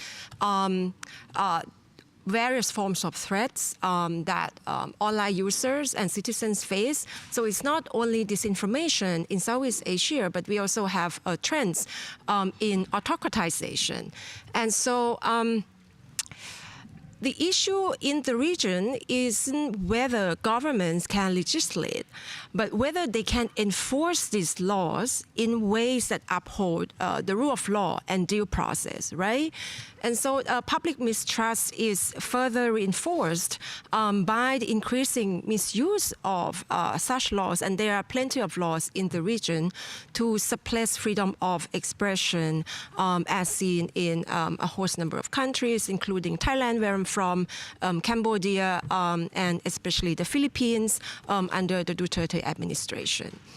So online critics face harsh penalties, while platforms are pressured to remove politically sensitive content under the guise of combating disinformation. And so my point is, in practice, enforcement often becomes partisan, at least in Southeast Asia.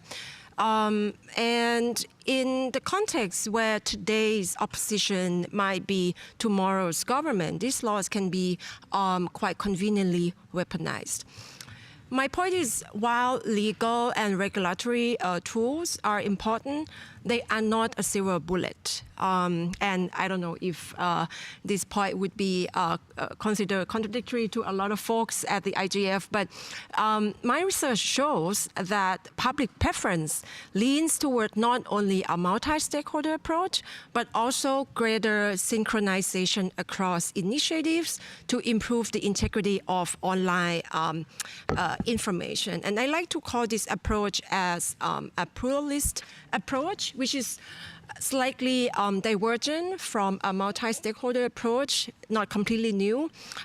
So the approach includes not only regulatory frameworks grounded in platforms' duty of care, but it also moves beyond the legal sphere to encourage participatory fact-checking, structured pre-bunking efforts, and community moderation initiatives. So I'm just going to spend the last 2.5 minutes giving you some sort of examples, illustrative examples of how this approach has been trialed in the region. I just mind you that each of the cases that we study doesn't have the comprehensive package of this approach, right? So, and one example comes from each country, so it's just quite fragmented still. Now, regarding the participatory fact-checking, in Malaysia, for example, after the repeal of the Anti-Fake News Act in 2018, journalists and civil society actors began advocating for the creation of the Malaysian Media Council, or the MMC, which is an independent self-regulatory body tasked with handling public complaints, countering disinformation, and engaging with tech companies.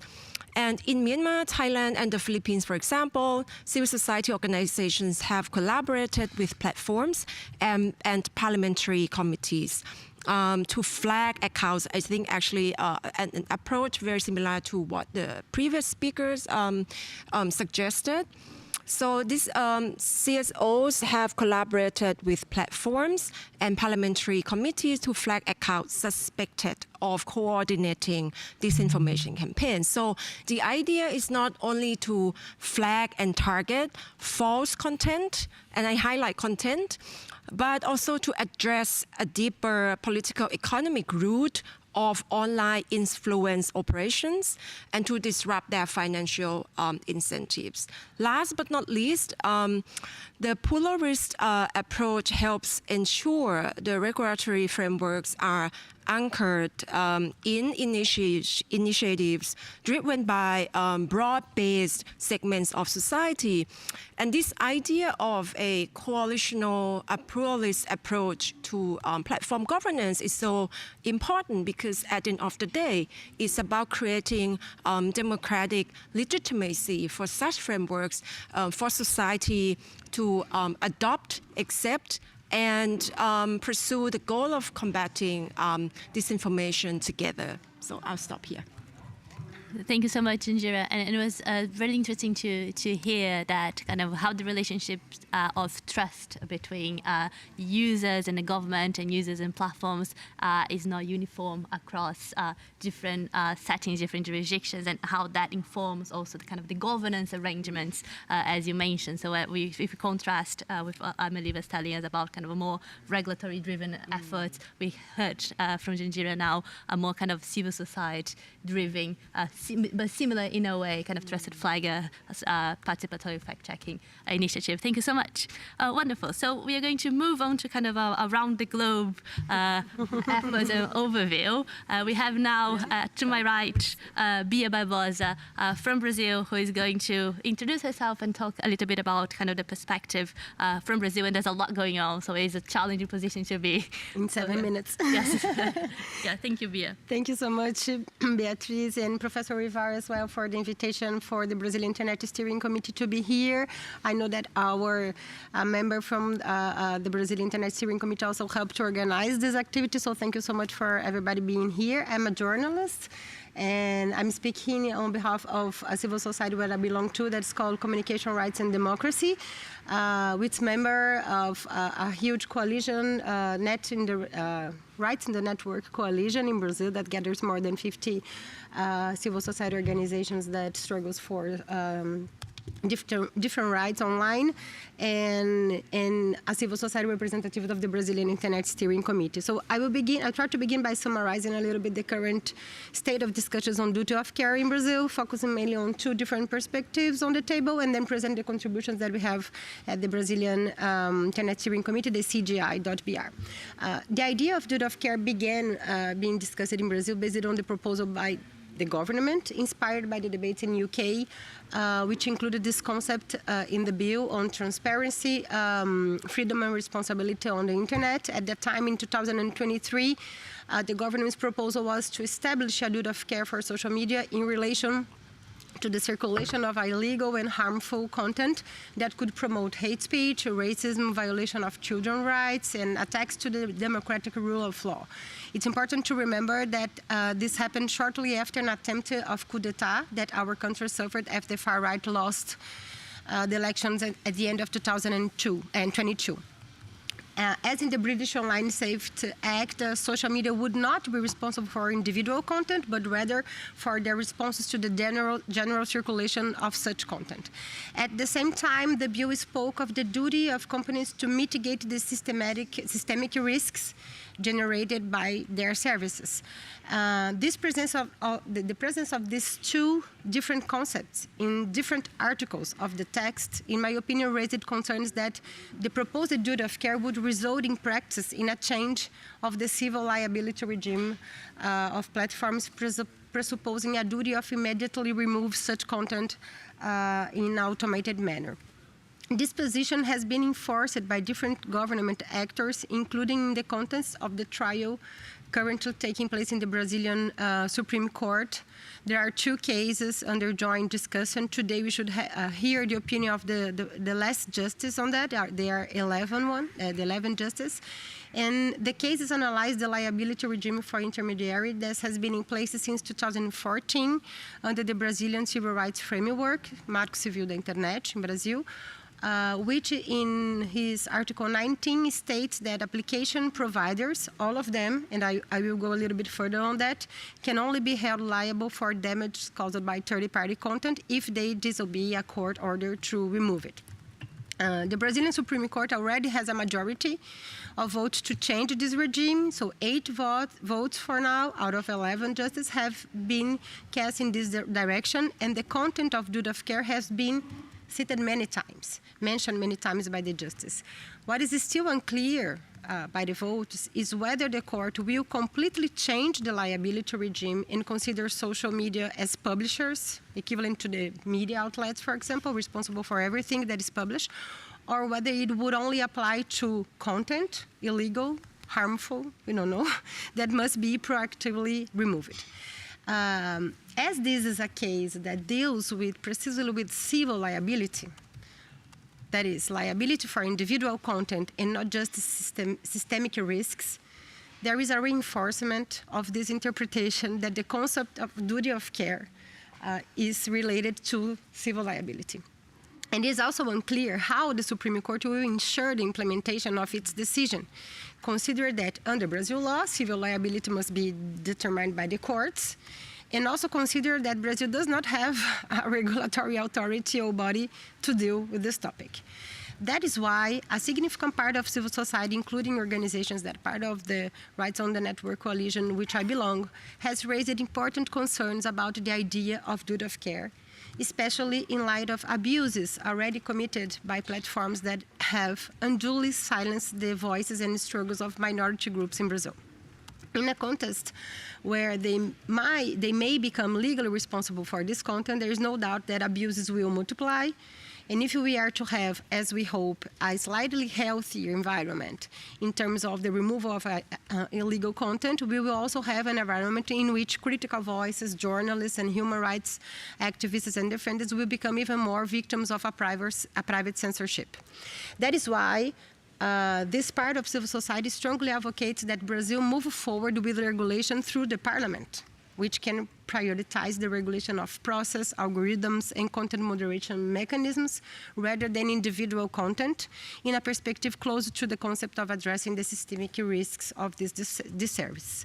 We understand that Supreme Court ruling is important in a context where the Brazilian parliament has been unable to make progresses on this issue. The bill I mentioned before was blocked in 2023 by pressure from big tech companies in alliance with the far right. That was anything but Republican.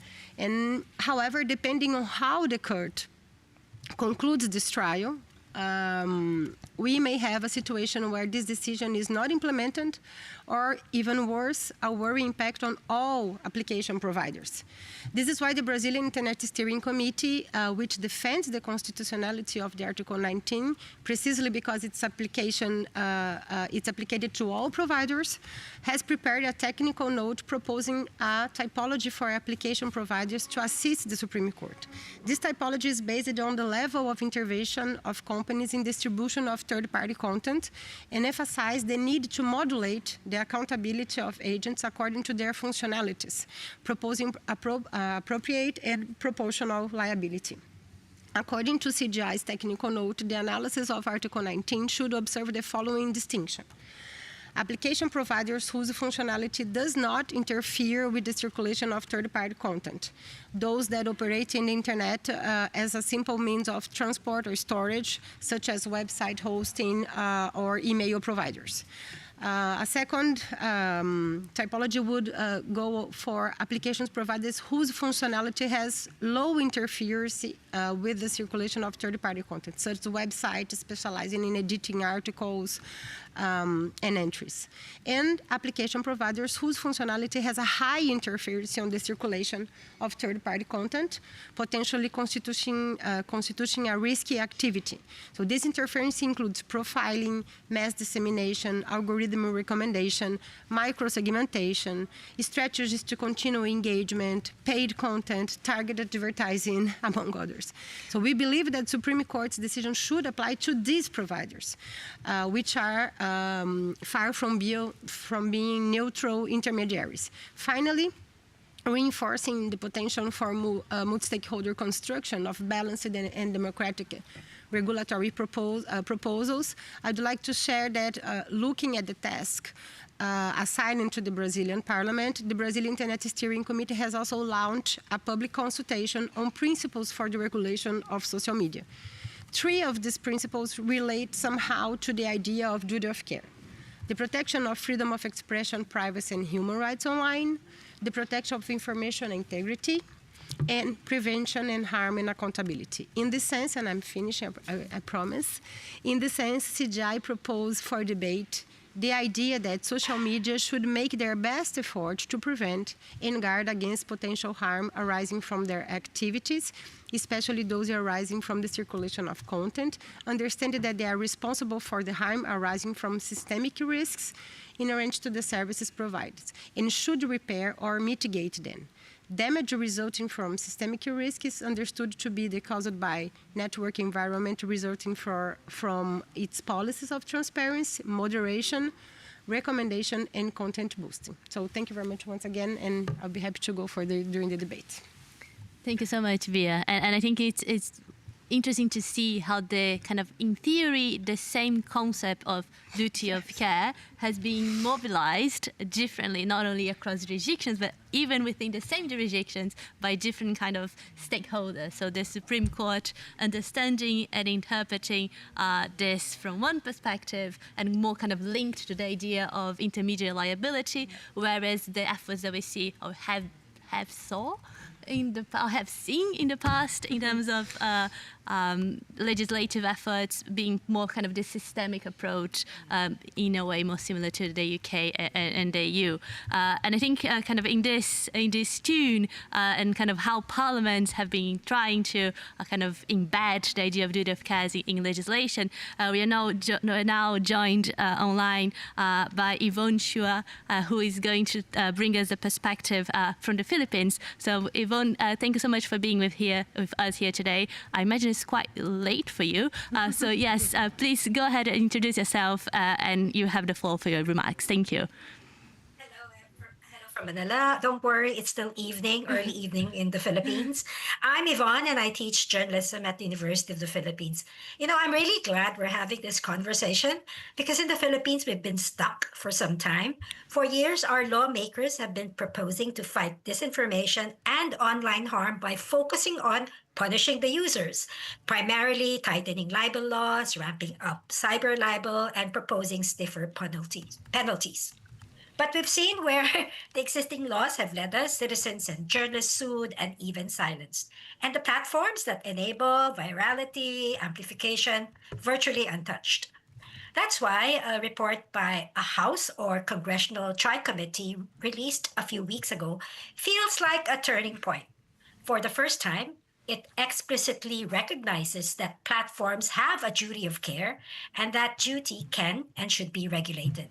Now, just a bit of context, the Cybercrime Prevention Act in the Philippines, combined with our colonial-era libel law, have put hundreds of citizens, including journalists, through libel. Libel is a crime in the Philippines, and more than 3,800 cyber libel cases have been filed since 2012 when the law took effect. This figure underscores the significant reliance on criminal libel as a tool against speech online.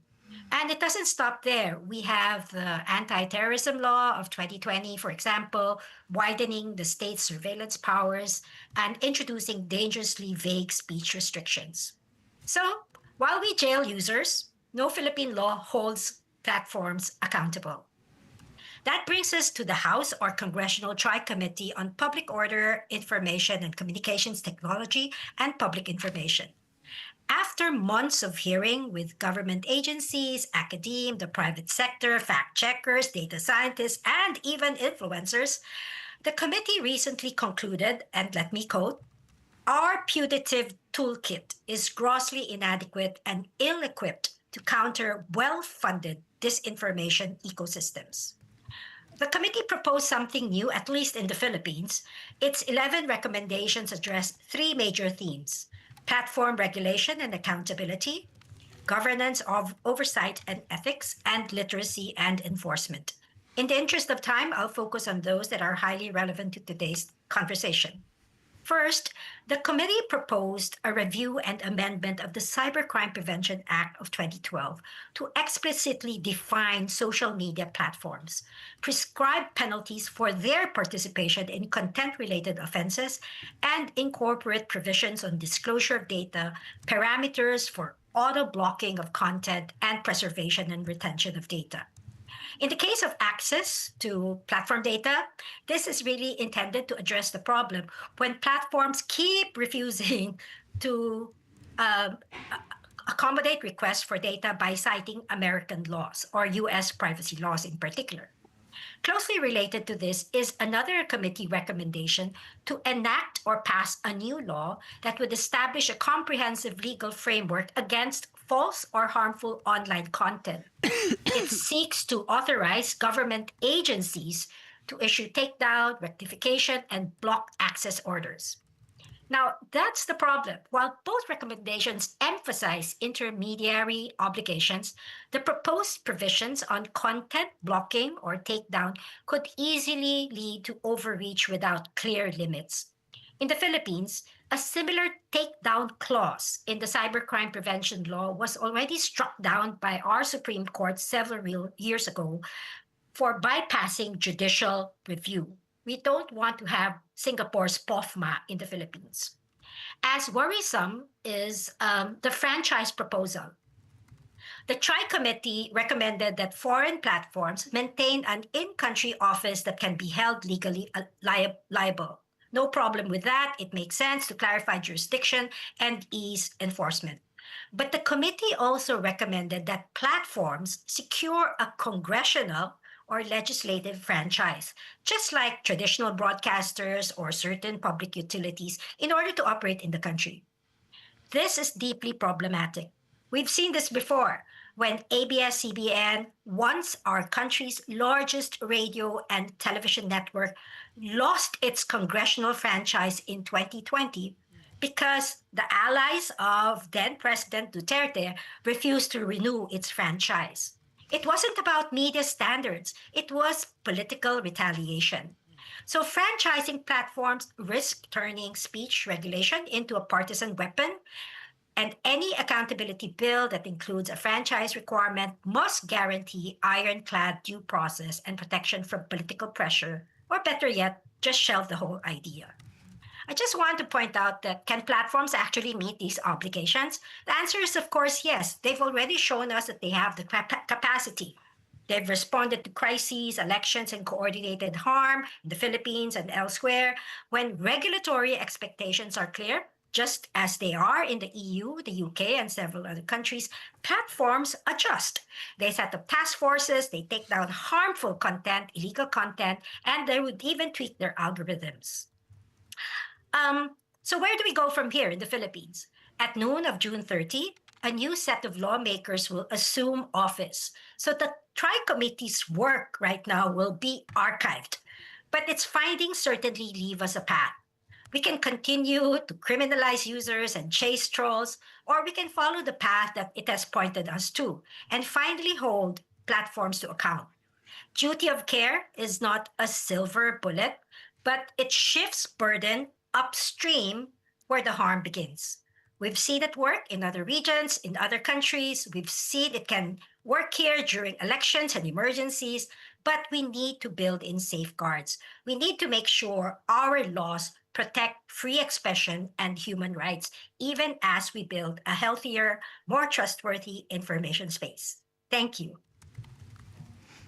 Thank you so much, Yvonne. Yeah, no, I think it was heartening to hear from you in terms of kind of like how difficult the situation is, not only in Brazil, as you heard from Bia, but kind of other jurisdictions. And the Philippines is a great example, kind of trying to kind of balance the very important goals of kind of promoting safety and trust while upholding freedom of expression and not really giving the government of the turn powers to kind of overstep and kind of interfere with these rights. But also good to hear from you in terms of kind of course, there are ways of doing that, right? It's a mix of kind of political will, collaboration, cooperation, compliance from the platforms, but it's not an easy task to put together the legislation or the regulation.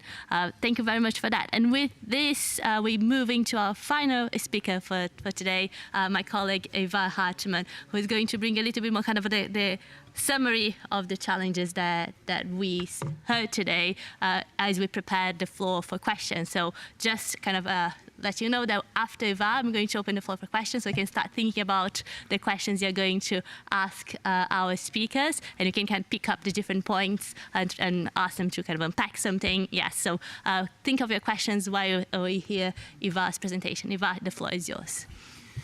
Thank you, Beatriz. Thank you to our speakers who agreed to join us in this important yet complex discussion, and thank you for everyone who is joining us in the conversation as well, here on site and online. Different workshops and panels here at the IGF have different strategies to making sure that it's actually a conversation, a debate, and not just different people speaking in sort of an isolation. So our approach was that I'll try to sum up, obviously not 100% of all the important comments and contributions, but make an effort to connect the realities in all these 4 jurisdictions that were discussed here, trying to take a shot at interpreting the valuable information and lessons that we heard from all these 4 jurisdictions. And I'll do that by looking at this from 2 different perspectives. One is what have been the challenges to creating and enforcing duty of care mechanisms and regulation in different jurisdictions, and what have been the concrete solutions that our speakers have shared with us, have been at least proposed, if not attempted, or have worked in these jurisdictions.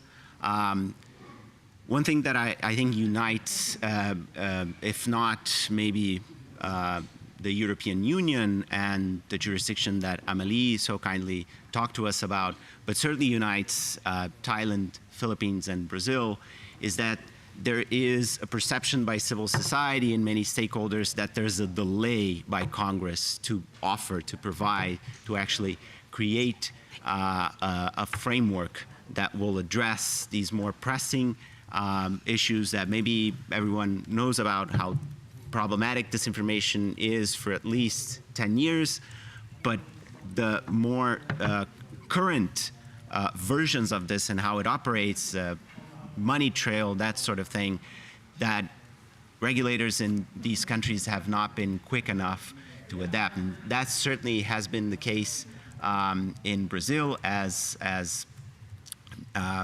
Beatriz has told us.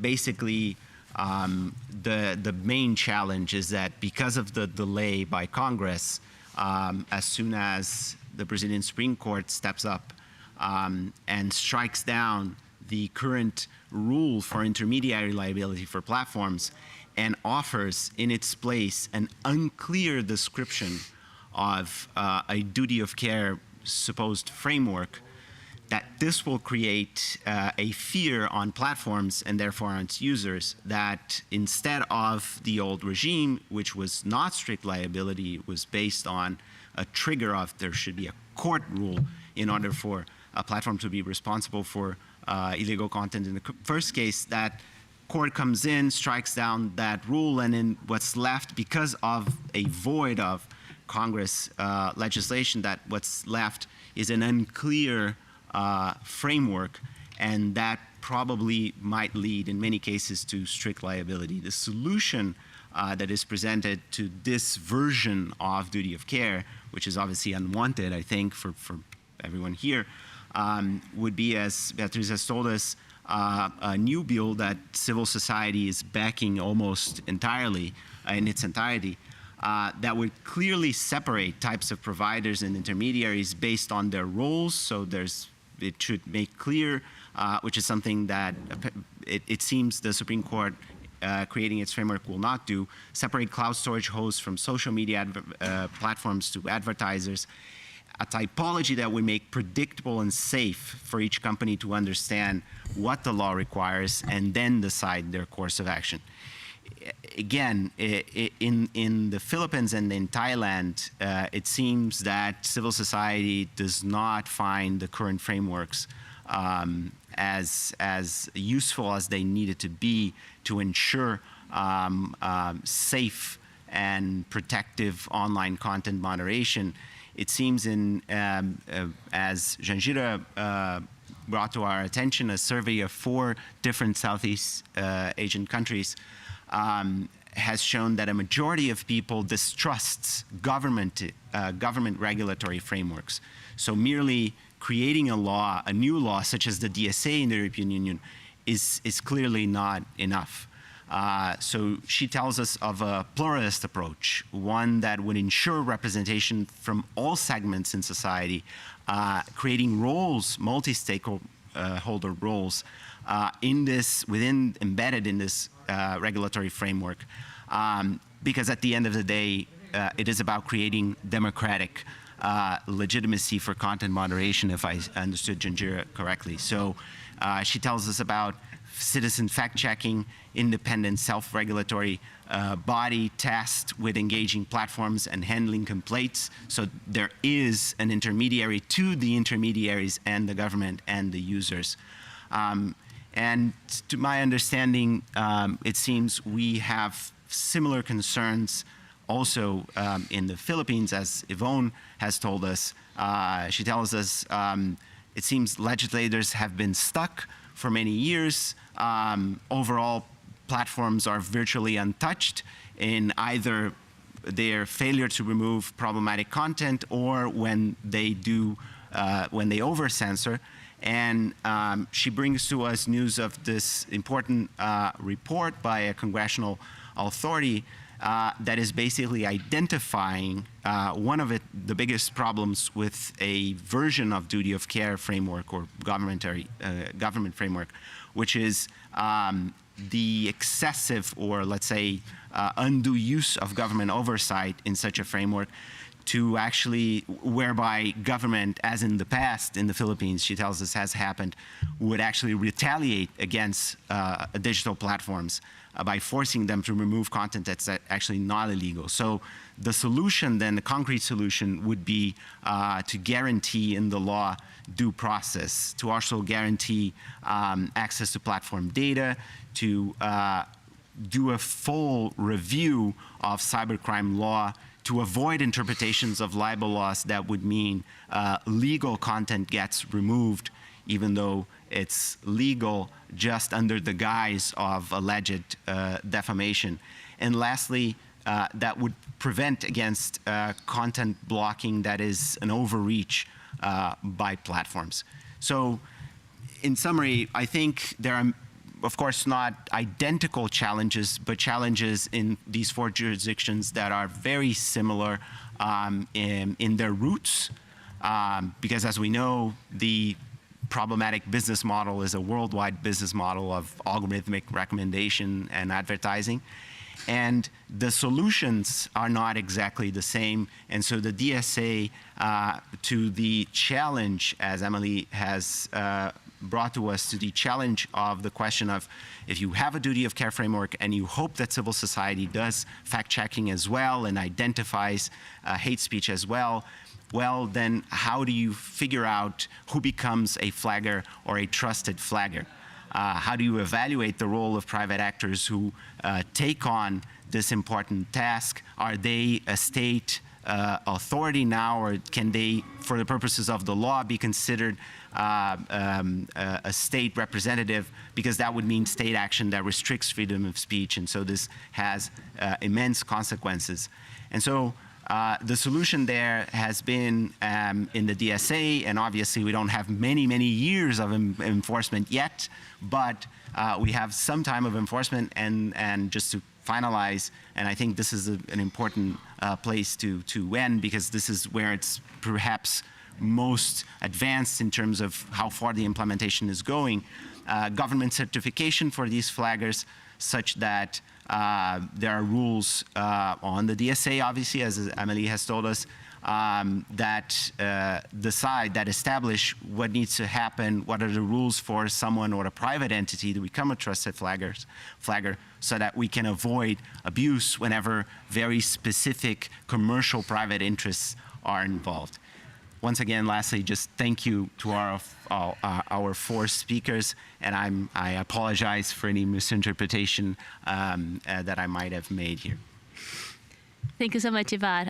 There's lots I want to comment and continue the discussion, but I know that we have a key members of the audience that wants to ask questions. So I'm going to open the floor for questions on site and online as well. So please, if you're online, you want to ask a question, use the chat function, and then we're going to be monitoring that. And for people in the room, there is a mic to my left-hand side. So we already have one question, 2 questions from the floor. Let's take them in rounds, perhaps. Is that okay? Okay.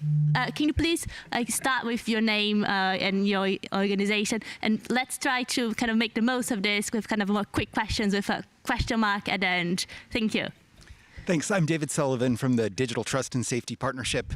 We work with companies on best practices and standards for trust and safety. My question for all the speakers is, how are the different legal frameworks that have been presented defining systemic risks? And how do you approach trying to identify risks that are not illegal content, but somehow would not wind up restricting access to information and freedom of expression? Thanks. Excellent question. Thank you. Yes, we have another one from the floor. Yes, please. I'm Baron Soka, Tech Freedom. I run a think tank based in the U.S., but I'm really here to thank you for focusing on the potential for abuse. I'm glad we're talking about that. I would suggest that when it comes to franchising, there are no due process safeguards that could ever make franchising or licensing safe. We've seen how governments around the world use franchising and licensing to extort whatever they can get from the licensees. My question is, when should we have confidence in due process protections, and what kinds of due process protections do we think will actually work in the face of increasingly lawless governments? The Trump administration clearly doesn't care. They'll run roughshod over whatever due process requirements are in place. I'll give you two concrete examples to maybe frame your question, my question. One, Article 73(2) in the Digital Services Act, I think doesn't get enough attention. It says that before the Commission can issue a finding of liability, it has to explicitly say what the platform should have done or should now do. So I'd like to hear your thoughts about that as a due process safeguard. And then just to close, in the United States, we've had this debate over the Kids Online Safety Act. Republicans have been very clear that they think the bill will be weaponized against transgender content. The bill's Democratic sponsors think that the safeguards they've put in place are adequate. I don't think so. I want to know what kinds of safeguards concretely you think would be adequate to ensure that duties of care can't be used against particular kinds of content. Thank you so much. Hi, Brianna. I have a very similar question. Recently, we have done a huge study on the implementation of or alignment with the DSA in the EU candidate countries. And it actually turned out, and something that this actually my question may be shifting the focus here a bit, but also like I understand completely the relevance of due care of platforms, but I also want to kind of shift the focus back to the duty of care of the states. And the previous colleague actually asked more about the safeguards. I'm really curious because the DSA itself does not have these safeguards for the rule of law and due diligence. So I want to understand better whether your research in your respective countries and the legislative examples actually can provide us some more understanding of the due care of the states when implementing these laws to prevent any forms of abuse that will actually be detriment not only to the citizens but a broadly like democratic setting, right? Leaving aside for now the platforms and how it will affect their business models. Thank you so much. Hi, I'm Yu Jie. I worked at one of the social media platforms at Legal Counsel before. So while we see there's a lot of progress in regulating illegal issues like illegal content, misinformation and disinformation, I have the feeling that some issues with the platform governance that touch or caused by the core business model of these platforms, like attention-grabbing platform, such as, for example, endless scrolling, for example. There's some feature that really exploiting our dopamine system and cause excessive use and addiction. And I didn't see their current regulation touch much on these kind of core issues. So I'm curious if there's any thought from panelists, what's the direction of resolving these issues that address these challenges. Thank you. I'm going to close the floor after the tall gentleman over there. So yes, last two questions. Hi, Andrew Camping. I'm a trustee with the Internet Watch Foundation, but I'm not speaking for them. Firstly, I think it's really encouraging to hear this discussion and that there's at least an appetite for some action in this space when you consider the immense harm that approaches like Section 230 in the States are doing around the world. So this at least shows hope with appropriate guardrails, as the speakers have touched on. My question, though, is an aspect of it that you perhaps haven't mentioned, which is I believe that a general duty of care on platforms provides a lot of promise to cover new technological developments which otherwise have to be explicitly mentioned in legislation. And various sessions already this week have talked about how does legislation keep up with the pace of new developments. I think a general duty of care, in my view, is a way of doing that, putting the onus on the platforms to show appropriate risk assessments before they deploy new technologies. And I'd be interested in the views of the panel on that. Thank you. Thank you. Final question, please. Yeah, thanks a lot for a great panel. I was wondering, this is maybe more of a question to the other panelists except for Emily, but I'd be very interested in hearing her thoughts on this as well. DSA enforcement has become very geopolitically contentious under the Trump administration. And I was wondering that in developing regulation in other parts of the world, this is something that is playing a part as well. Whether you guys feel pressure to align your social media regulation a little bit with the US administration's take on that. So thanks a lot. Thank you so much. You have a wide range of questions. Please don't feel compelled to all of you to answer all of them. You're very welcome to pick and choose. I'm going to give each panelist, each speaker 2 minutes, and please stick to 2 minutes so we can hear from everyone. I know it's challenging, but again, pick your favorite one or your couple of favorites, and let's start in the same order that we had the panel. So maybe, Amelie, you can start with your 2 minutes and make this kind of also the closing remarks. We can hear you. Yes, can you hear me? Okay, now, yes, okay, good. Yes, so there are many questions regarding the systemic risk definition. It's a tricky one. There is a legal definition in Article 34 DSA. However, I mean, this is only one side or one, of course, the definition of the legislator. There are whole PhDs being written on that matter now that I can't sort of sum up here. I think it's something we have to look at quite intensively. Also, in the context of the second question regarding safeguards, because anything that is not clearly defined can then also be misused, and there's a very thin line here that can be crossed. I'd like to address the question of the business model, which I think is a very relevant one. We have, the Digital Services Act actually contains a lot of rules regarding content moderation mainly, and then there's the Digital Markets Act that addresses the market power of big tech, basically. But there is actually no rule that really goes at the core of the business model of social media platforms.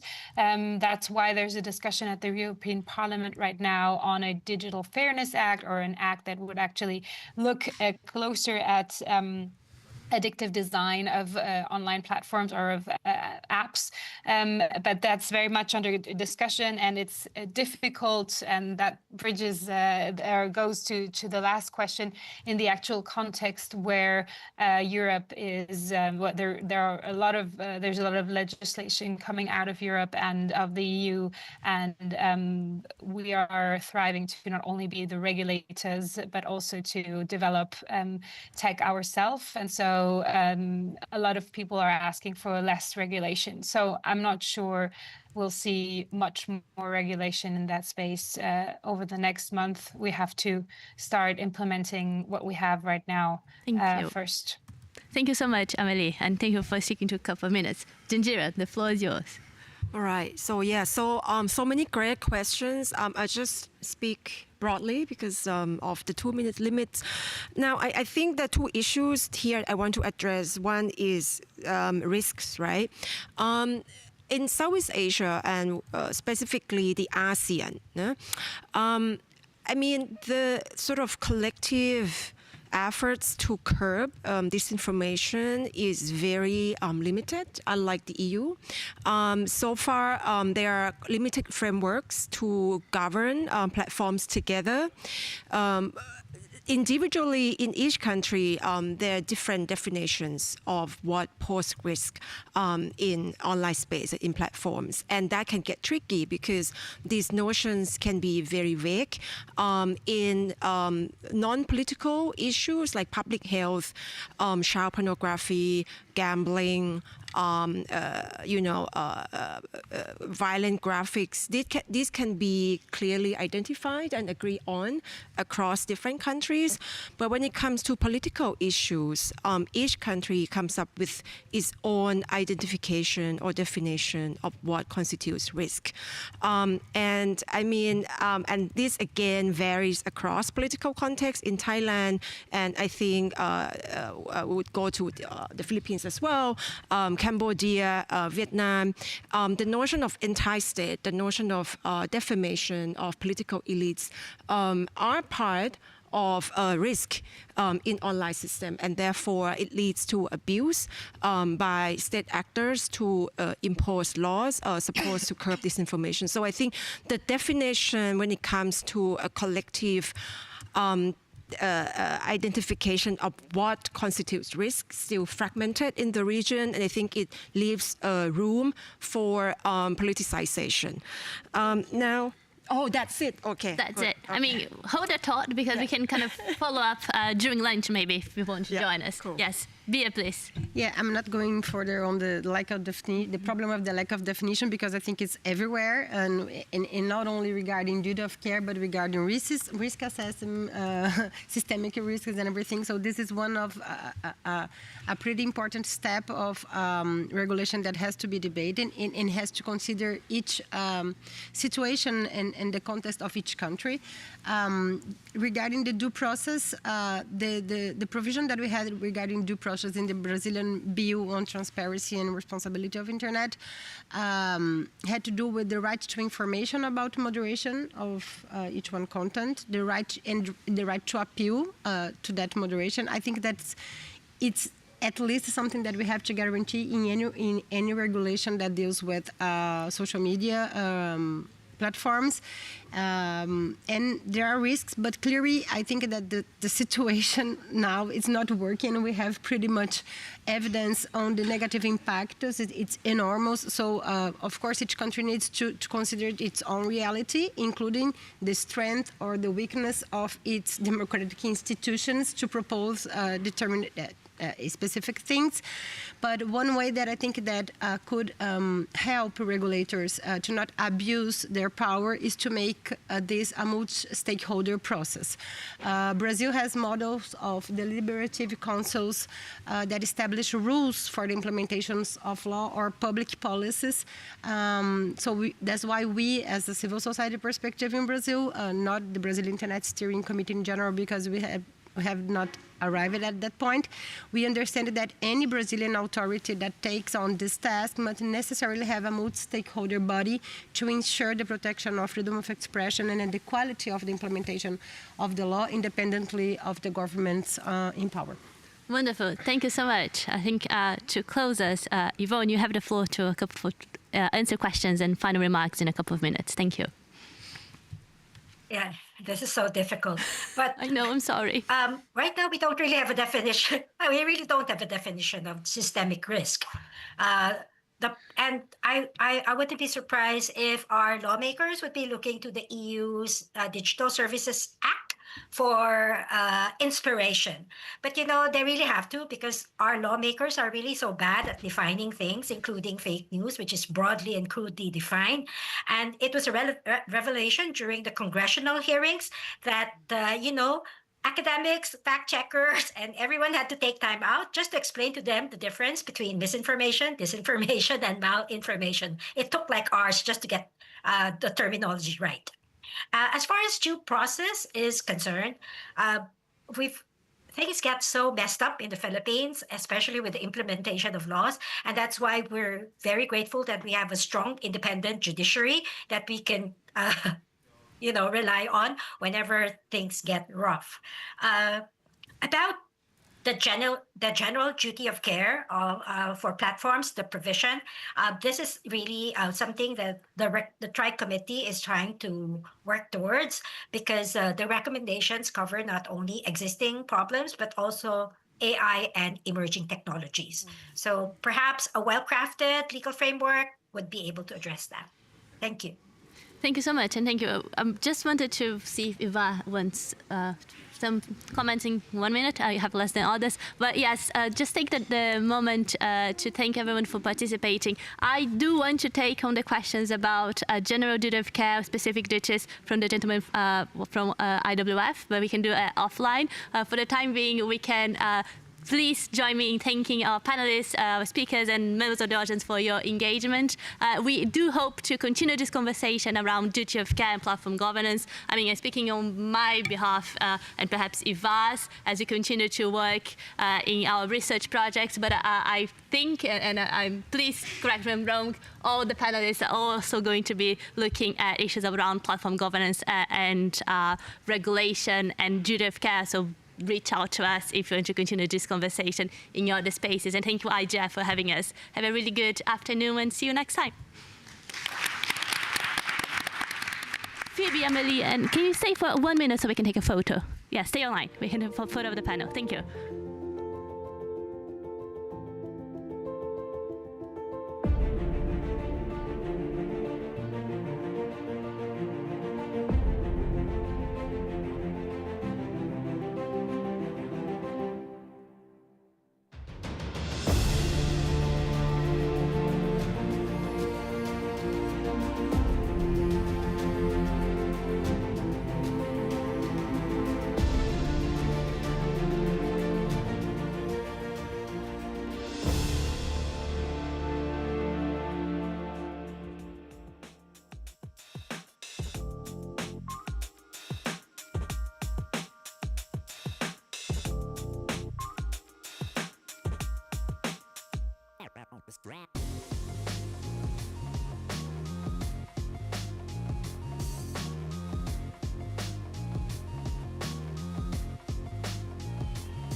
distinguished guests, partners, online participants, welcome to this session called From Fragmentation to Collective Action, Building Trust and Resilience Through Coalitions on Information Integrity. I'm Sarah Lister, I'm Director of Governance at UNDP. And on behalf of UNDP and in partnership with the Federal Ministry for Economic Cooperation and Development in Germany and the Attorney General's Office of Brazil, I'm very happy to welcome you to this open forum session at IGF 2025. We are meeting at one of the world's most important gatherings for shaping the future of digital governance, and the growing number of sessions we've noticed focused on information integrity sends, we think, a powerful message. This isn't any longer a niche tech issue. It sits at the heart of how we protect trust, participation, and democracy in the digital age. The impact of information pollution in our societies is significant, as we all know. It can distort public discourse, fueling polarization and undermining the accountability and responsiveness of governance systems. It can delegitimize electoral institutions and processes, even those conducted with integrity. This erosion of trust strikes at the foundation of democratic systems. From Latin America to Sub-Saharan Africa to Southeast Asia, our partners are sounding the alarm that the integrity of public debate is under threat, that hate speech, particularly against women and minorities, is on the rise, and that new technologies, including AI, are accelerating both the spread and sophistication of harmful content. In today's digital landscape, where information holds immense power and misinformation can cause real harm, no single actor can address these challenges alone. Whether it's international organizations, governments, platforms, or civil society, all of us have a role to play. That's why collaboration and coalitions are more important than ever, and that's what we're here to discuss today. But before we start the panel discussion, and I'm delighted to have 3 panelists here in the room with me and 3 panelists online, so we have a busy session this afternoon, please allow me to share a short example from UNDP's own work to illustrate the value of collaboration and coalitions. In 2022, along with our key partners, UNDP recognized the need for a coordinated global response to the ongoing challenges, and we launched the Global Action Coalition on Information Integrity in Elections, bringing together diverse global and regional stakeholders. And I see many of those stakeholders with us today, both in the room and online. And this, as we gathered momentum at the global level and results began to emerge, we also recognized the need for coordinated action at the national level. And in 2024, we supported the creation of national coalitions on information integrity to engage stakeholders in protecting the integrity of electoral processes at the national level.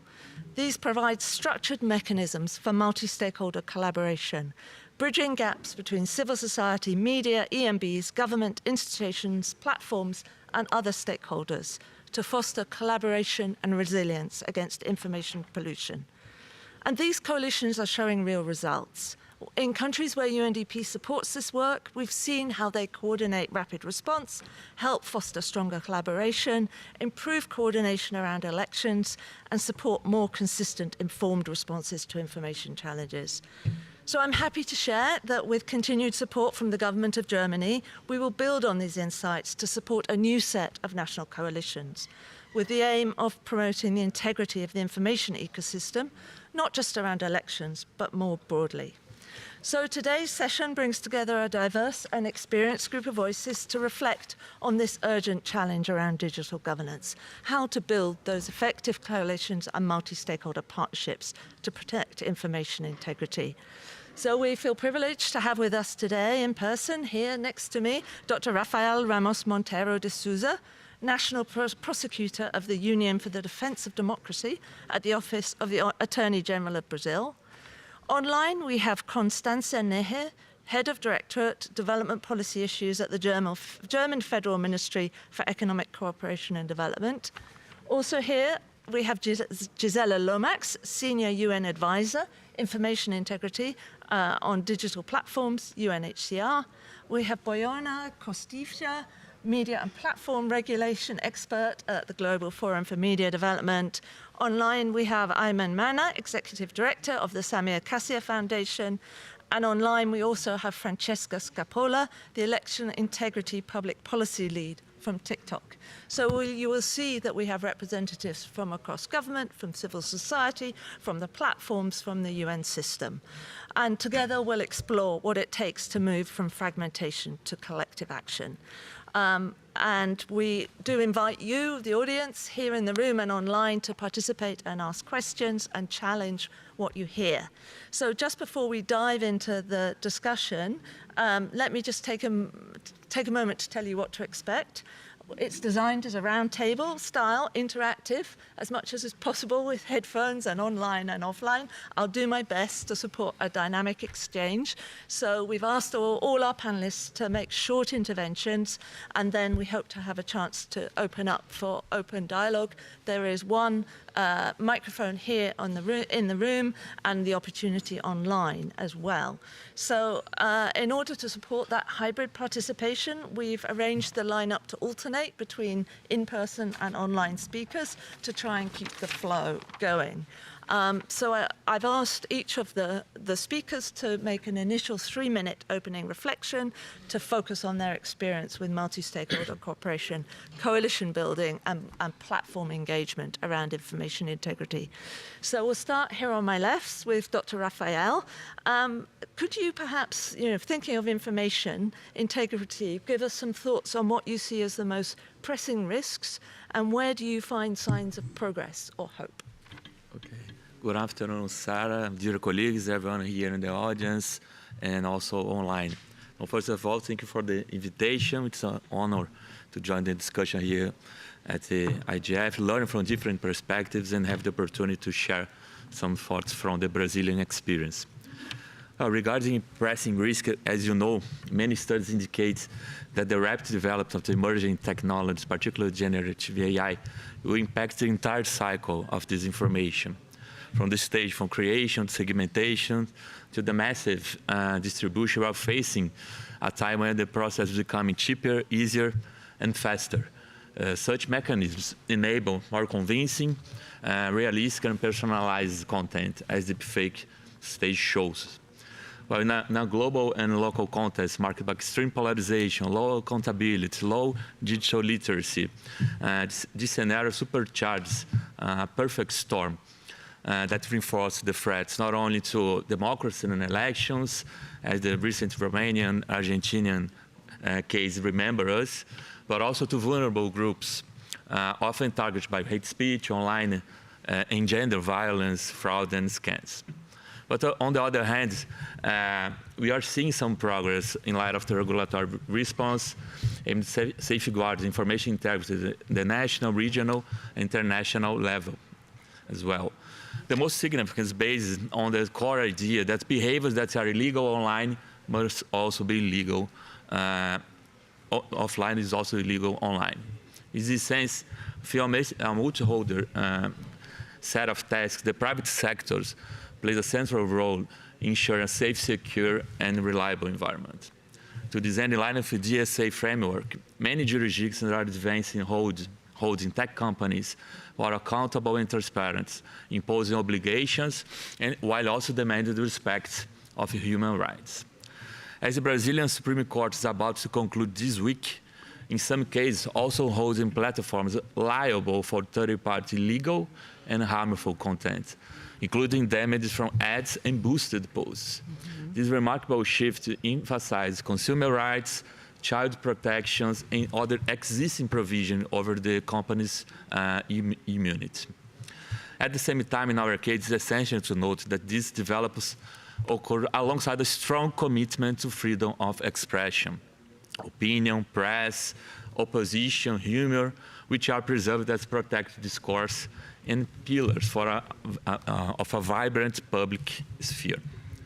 While there is no silver bullet for these issues, and many gaps remain unsolved, these enforcement strategies are part of best practice and bring us closer to the implementation of international human rights standards, including UN principles, UNESCO guidelines, and the OECD recommendations. So we believe that when combined with preventive, collaborative, and long-term measures, these efforts can empower all the stakeholders to tackle these challenges. Thank you. Thank you so much. And I think many of us have been looking to the processes going on in Brazil and how the judicial system is involved and how the balance between supporting a variety of human rights while maintaining that balance between freedom of expression and safety and protection of minorities is playing out in your context. So we're delighted to have you here and thank you for your contribution. We'll pass the floor now to Ayman Mana from the Samir Kassir Foundation. Ayman, it's great to see you again. Look forward to your reflections also as the most pressing risks and where you find signs of progress or hope. Thank you, Sarah. Thank you very much for the invitation. Sorry for not being able to join you personally. The most pressing risk is the fact that civil society is asked to play a very important role in building coalitions, in cooperating with different actors, and in fighting effectively information manipulation, while civil society is now more than ever itself under attack, not only attacked by smear campaigns and disinformation campaigns that are building on the anti-elite sentiment, on the conspiracy theories related to the hidden agendas and everything we very often hear, but also under attack by the funding cuts it's experiencing all over the world. The US is very explicit about its strategy to cut funds for international development, but European countries are also going through significant budget cuts, while at the same time announcing that fighting information manipulation is a top priority. And another major challenge that civil society is facing in this context is the lack of clarity among the different other players, mainly donors, about what's needed from the different players in the field of combating mis and disinformation.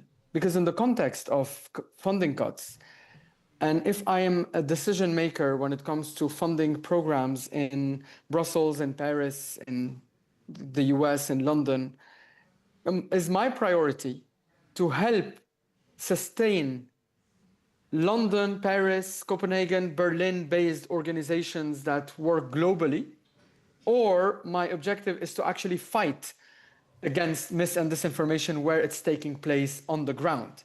Sometimes these two objectives don't coincide because you need to actually cover salaries and taxes and rent in countries that are very expensive, which reduces the impact and effectiveness of what you can do on the ground.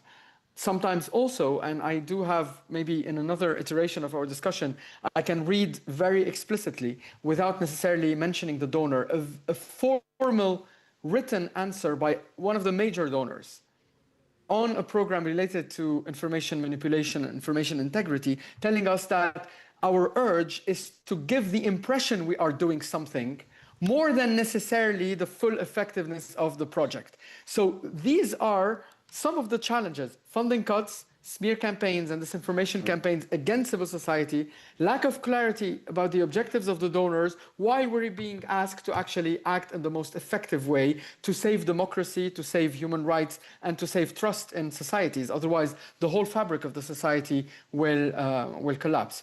What to do? We'll definitely also explore these ideas much further in the upcoming iteration, but it's once and for all an ecosystemic approach to fighting for information integrity and for trust. And when I talk about ecosystemic approach, it's not necessarily always through formal coalitions, but making sure that actors that have very often been excluded from the discussion, such as private sector, SMEs, people in the tech world, but not necessarily the big tech, but like who are amazing engineers, amazing people in the tech sector and academia in different countries, how they can work effectively together with creative ideas, leveraging the different areas of experiences of the different players, and where silos and prejudice from, for example, civil society organizations that are often left-wing leaning towards private sector and SMEs and people who are entrepreneurs in several sectors, how they can work together,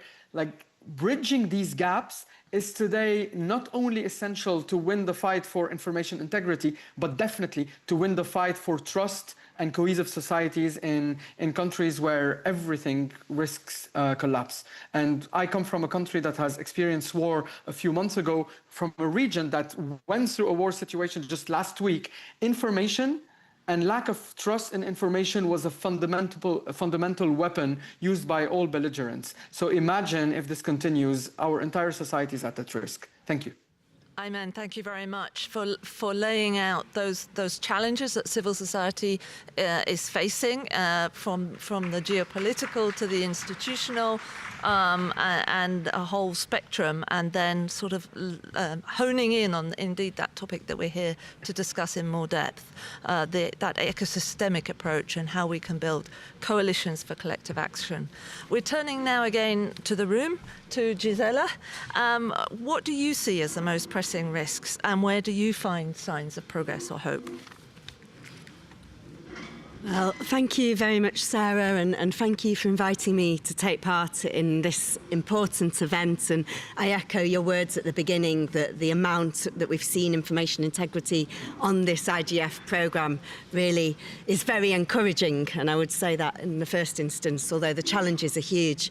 This is the first Internet Governance Forum I've attended. I lead UNHCR's information integrity capacity, and if anybody is unfamiliar with UNHCR, who's probably not one of the best known players in the internet governance ecosystem, although we have been present for many years. We're one of the UN's largest humanitarian organisations with a refugee protection mandate, working in 133 countries around the world to protect the world's refugees, forcibly displaced and stateless communities, which I think we recently announced is around 128 million people. So a word on the threats to start with. Threats to information integrity on digital platforms, especially such as misinformation, disinformation and hate speech, are very much correlating and causing and leading to real-world harm, especially in war, conflict, emergency, humanitarian settings. And whilst I feel that there's a good amount, never enough, but a good amount of attention to the issues of information integrity in elections and public health, we'd like to see a bit more attention to the humanitarian dimensions, and that's part of what brings me here this week.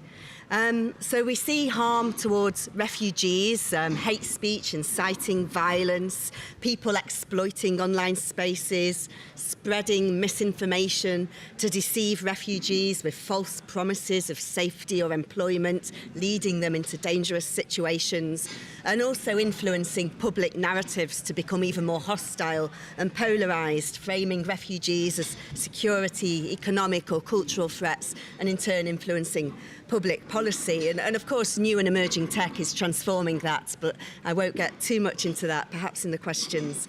I would also say that we're seeing challenges to humanitarian action itself.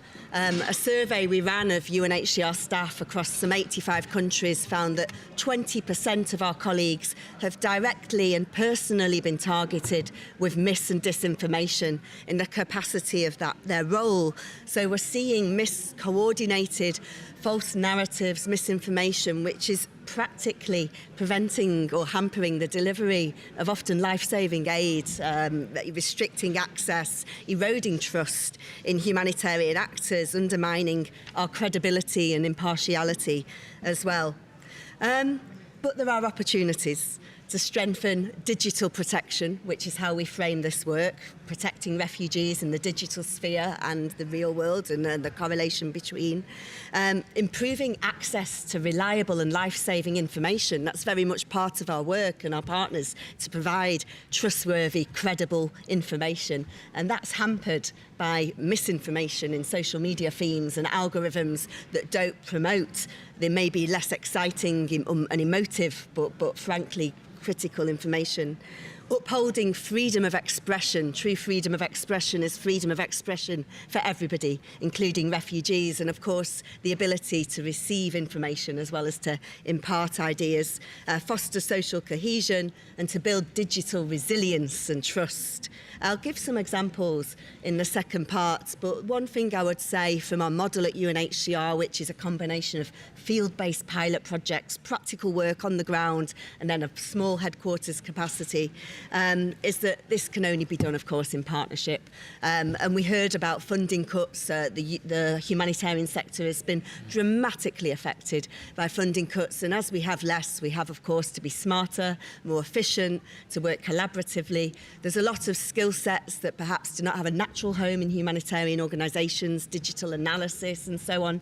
How do we partner with organisations that can share that skill set and expertise with us, and share resources as well? Hopefully I can speak a little bit more about some examples later on. Thank you. Great. Thank you very much, Gisela, for highlighting those aspects as it affects the humanitarian sector, and particularly refugees and displaced persons who are often amongst the most excluded on our globe, and subject to abuse offline and online. We're going to turn back online now to Constanze Neher from the German Federal Ministry for Economic Cooperation and Development. Please go ahead. Thank you, Sarah. Good afternoon, Sarah and colleagues. Good afternoon, everyone. I'm sorry that I can't be with you in person, but I'm happy that I can be with you online. And as Sarah said, I'm head of the Directorate in the Federal Ministry for Economic Cooperation and Development for general policy issues. And I'm far away from being an expert in information integrity. But I think information integrity is one of the main ongoing future challenges worldwide. Disinformation is not just noise in the digital space. It has become a structural threat to democratic governance and open societies. It undermines public trust, distorts political participation, restricts media freedom, and increasingly shrinks civic space. What we face is not just misinformation, but a strategic and calculated exploitation of digital spaces and tools for geopolitical influence, economic leverage, or the suppression of democratic voices. It is important to highlight this is not a technical issue, it is a governance challenge. To address this challenge, we need more than good intentions. We need effective and trusted coalitions. No single actor, not governments, platforms, no civil society or media can tackle this threat alone, and I would add, nor the economy. From our work in partner countries, we have learned three core lessons. First, coalitions must be embedded in broader democratic reform efforts. Second, local ownership is non-negotiable. Only coalitions led and shaped by national actors will endure. Development partners must support. Third, context beats blueprint. What works in one country may fail in the other. Solutions must be rooted in local realities, political dynamics, and include all relevant actors. In this regard, we very much value our partnership, Sarah, with UNDP. Together, we support meaningful national coalitions that reinforce information ecosystems and democratic norms and engage in global discussions. Thank you. Thank you very much indeed. And thank you for highlighting this aspect of it as a governance challenge that we are facing to democratic norms and human rights. And we also very much appreciate the partnership with you in this area and look forward to the new set of national coalitions that together we can help support our national partners in putting together. I'm turning now back to the room to Bojana from GFMD. Please go ahead. Yeah, good day, everyone, and thank you. Thank you for having me on this session. Yes, today I'm speaking on behalf of Global Forum for Media Development. We are a member-based network of media development and journalism support organization. And to address your question, yeah, I think that we are living in a world that is boiling with pressing issues. And from the perspective of media and journalism, this can be actually best seen through this collision of power, of interest, what was already mentioned by my co-panelists, with of the states with certain autocratic tendencies and incredible political, economic power of big tech companies. Yeah, and here I'm not only meaning like usual culprits like social media or search engines, but also those that actually own AI systems, own data storages, and basically run this whole data governance frameworks. As we all know, according to the latest Freedom House report, right, we are living in a world that is facing for 18 consecutive years democratic backsliding, and 2024 was the year where this breadth and depth of this deterioration reaches a new level. And Sarah, you already mentioned a few of the reasons why we are seeing this, is like behind rigged elections, armed conflicts, all sorts of different things that we are seeing, but also state leveraging their power to kind of capture the media. So as we can see, partly some of these problems that we are seeing in the world are connected or related to the lack of actual media pluralism, media viability, erosion of trust in media, and all sorts of things. So to actually enable kind of a right or safeguard information integrity is actually, it means to kind of safeguard media integrity, right? These two issues are intrinsically integrated and in kind of interconnected. And yes, signs of hopes, I think, are everywhere. Like what my previous co-speaker just said, we are seeing in a numerous way like how like we work together, and this actually within the scope of the work of GFMD, working in partnership and cross collaboration is actually the way we work. And GFMD is one of the thematic lead, actually, of the Team Europe Democracy Network Working Group 3 on media and digital. And with the support of the colleagues from GIZ and with the support of other civil society organizations and media freedom organizations, we are actually working jointly with all of them on developing a toolkit to support the implementation of the previously mentioned OECD principles OECD principles on effective support for media. So the aim here is actually to help, again, to this cross-collaboration and intersectoral collaboration, to help EU member states, to help the EU institutions integrate these principles that are themselves also developed through partnerships into their policies, into their democratic institutions, and to ensure that actually information integrity as such, but also, as I said, as a bedrock of it, media freedom, actually becomes a pillar of the way we kind of address information integrity issues. Again, and this can be only done through collaboration. I will address a few more examples in the second question. Thank you so much. Thank you so much. And I realised I used an acronym that not everybody may be familiar with. You brought why media are central to this discussion in your contribution.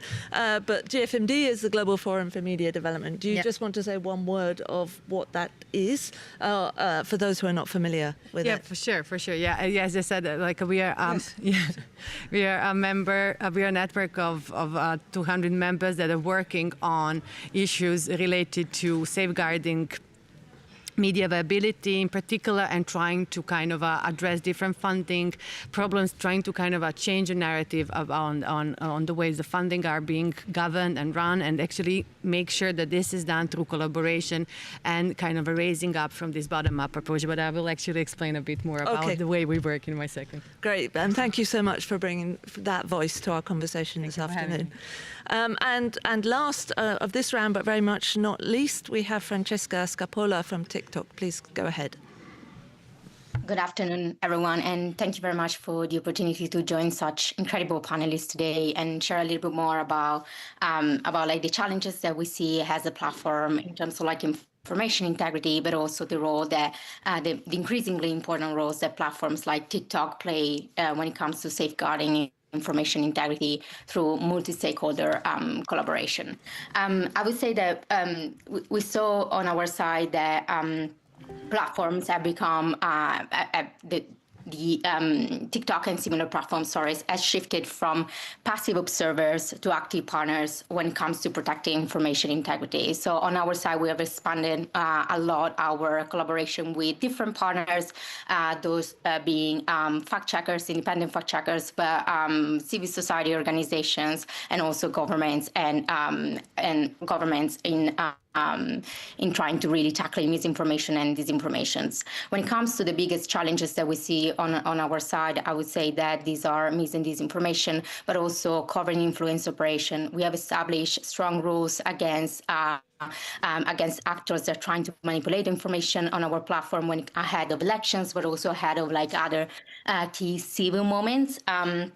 And we also have established different strategies to make sure that we engage constantly with different actors, because we value partnership and collaboration. This is, in fact, one of our key pillars when it comes, for example, to protect elections integrity, and it's something that we value very much. We have established, for example, local safety advisory councils, which are groups of academic and civil society leaders that advise us on policy matters and really help us anticipate emerging threats within our community. We know that this is an evolving field and there is more to come. We've seen different examples through various elections across the globe, and we're always trying to make sure that we stay ahead of different threats, and we keep improving our policy and our community guidelines to tackle emerging threats like disinformation, but also manipulated content, AI-generated content, but also deepfake and chipfake, and trying really to make sure that we collaborate actively with different actors, and we try to really stay ahead of emerging threats. Thank you so much, Francesca, and thank you for bringing that perspective from the platforms or from TikTok to us this afternoon, and the willingness to engage in ongoing dialogue on these issues. It's much appreciated. So we've come to the end of the first round, and I want to thank all the speakers for being disciplined. We are not very far behind where we should be. So we can head now into a second round where we can talk in a little bit more depth from the perspectives of the panel members and their experiences. Again, I'd ask you all to be disciplined and stay brief so that we do have an opportunity to open the floor. So we're going to turn back to Dr. Rafael. And as you indicated, Brazil has been at the forefront of addressing information integrity challenges. What, in your experience, have been some of the mechanisms that have proven most effective in fostering this collaboration across sectors that you mentioned? Okay, thank you for the question, Sarah. First, I would like to mention that our unity against disinformation within the Attorney General Office, known by the acronym PNDD in Portuguese for National Prosecution for Defense of Democracy, has its DNA driven by principles of collaboration and social participation. This context, for instance, the unit was effectively established in the first semester of 2023, following a broad public consultation on its limits and provisions. At that time, more than 80 specialists from civil society, from academia, practitioners, and fact-checking agents contributed as a formal work group to guide its implementation. That was a valuable mechanism. And similarly, last January, AGU conducted a public hearing to examine the implications of Meta's policy content moderation shifts, particularly those related to hate speech and fact-checking activities. Such inputs coming from different actors were fully presented before the Supreme Court for consideration as a technical briefing. Additionally, the third mechanism, cooperation agreements, serve as a valuable tool and have provided substantial evidence for legal action. We have signed a memorandum of understanding with leading research institutes and universities. And we are also planning to work together with fact-checking agents. It is noteworthy that one of our recent lawsuits against Meta, which aimed to curb scams involving ads that utilize government symbols and manipulate images of public figures, was built on this type of partnership. Digital platforms are also actors with whom we seek to collaborate. This way, during last year, massive floods in the state Rio Grande do Sul in Brazil, The leading companies agreed on a protocol to combat disinformation and clarifying aspects that threaten public service and government response during the extreme weather events. At the international level, it's worth noting that following the last G20 summit, Brazil is leading a global initiative on information integrity on climate change, alongside UNESCO, UN, and other 7 countries, including France, UK, Chile, Sweden, and Denmark. This recent coalition will certainly inform our next steps and new actions related to environment field, especially considering the upcoming COP30 in Brazil. Well, to sum up, it's clear that contemporary information integrity challenges must also be addressed by encouraging cooperative approach, bringing together different stakeholders. Therefore, we are looking forward to engaging in new national, cross-sector and cross-border partnerships to this end. Thank you very much for being very practical in your answer and outlining very practical mechanisms, working groups, public hearings, coalitions. I'm sure there'll be many other countries present who will want to ask questions about that and learn from the Brazilian experience. That's very helpful. Thank you. We're going back online to Constanza for the next question. And in your first intervention, you talked about how information integrity is essential for democratic governance and democratic development in all contexts, including in the Global South. And what have been the most effective tools that you have found to help defend democracy in these contexts? Yeah, thank you so much, Sarah, for this question. Maybe let me clarify first one thing, and you already mentioned it. It's not only about the Global South, but strengthening information integrity is essential for democracy worldwide. Yeah. And I think we should look a bit at the interconnectedness of the issues. And strengthening information integrity is not a technical task. It's a democratic necessity, I would say. Without access to trusted, pluralistic information, citizens cannot make informed decisions, hold governments to account, or resist manipulation. In short, no integrity, no democratic legitimacy. Disinformation is not an unavoidable disturbance. In our digital systems, it is a targeted strategy. In authoritarian contexts, it is used to support dissent and silence journalists, human rights defenders, and civic voices. In democracy, it erodes electoral trust, fuels division, and weakens civic space. We noticed that in Germany too. Unfortunately, this often has a gender component. Women in public life are disproportionately affected by disinformation and hate speech. In many of our partner countries, we were witnessing the strategic use of disinformation as a tool of disruption. Just let me put an example. In Africa, more than 60% of major disinformation campaigns are reportedly financed by foreign state actors, or, I would add, by strategically used private actors. I'm just bearing in mind disinformation campaigns against LGBTIQ rights in Kenya or Ghana, fueled by US-based evangelical groups. We observe how these campaigns undermine electoral processes, fuel hate speech, and deepen social divides. And in fragile democracies, the consequences are particularly severe.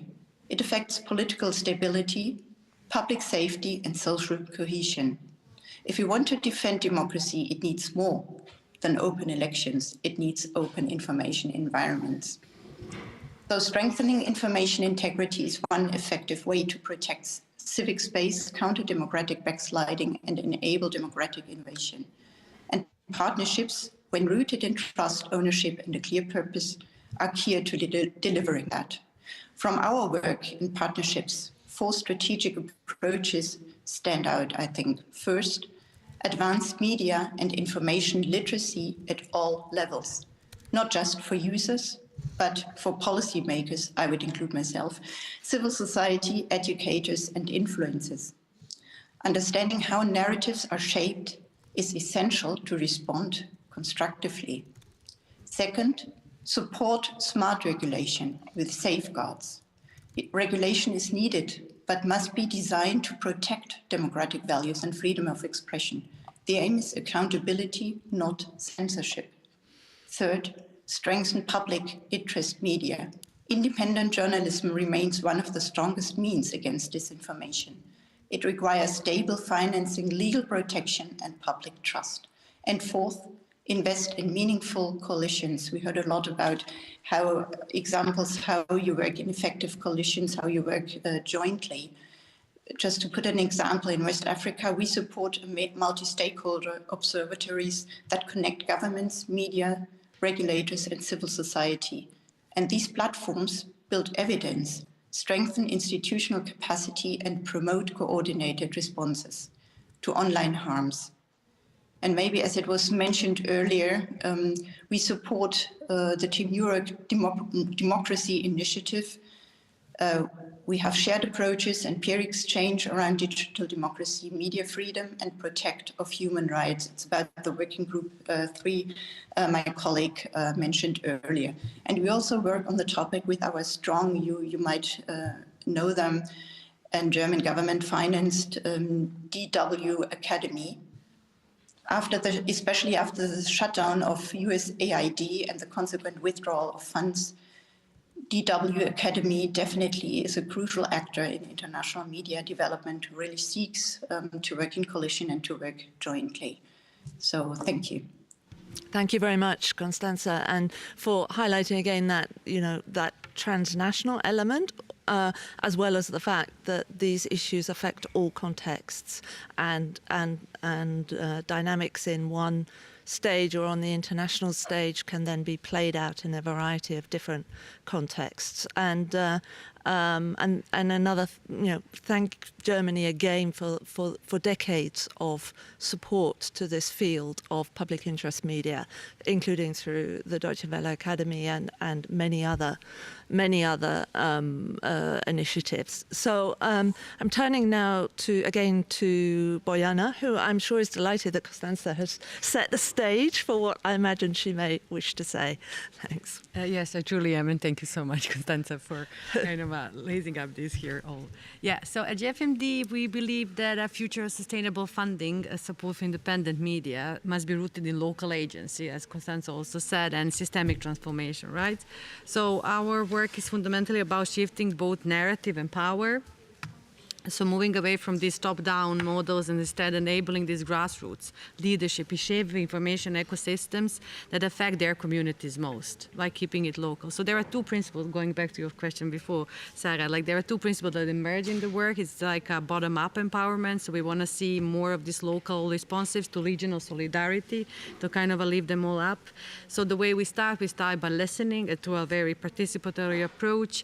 Our support to our member, like Ayman Mana, panelists at the Samir Kassir Foundation exemplifies this. In the wake of the Beirut port explosion, Ayman and his colleague launched a uniquely community responsive media fund tailored to Lebanese context. And GFMD helped by bringing in the donors to listen people closest to the story, turning these ad hoc emergency grants into something that is community design, right?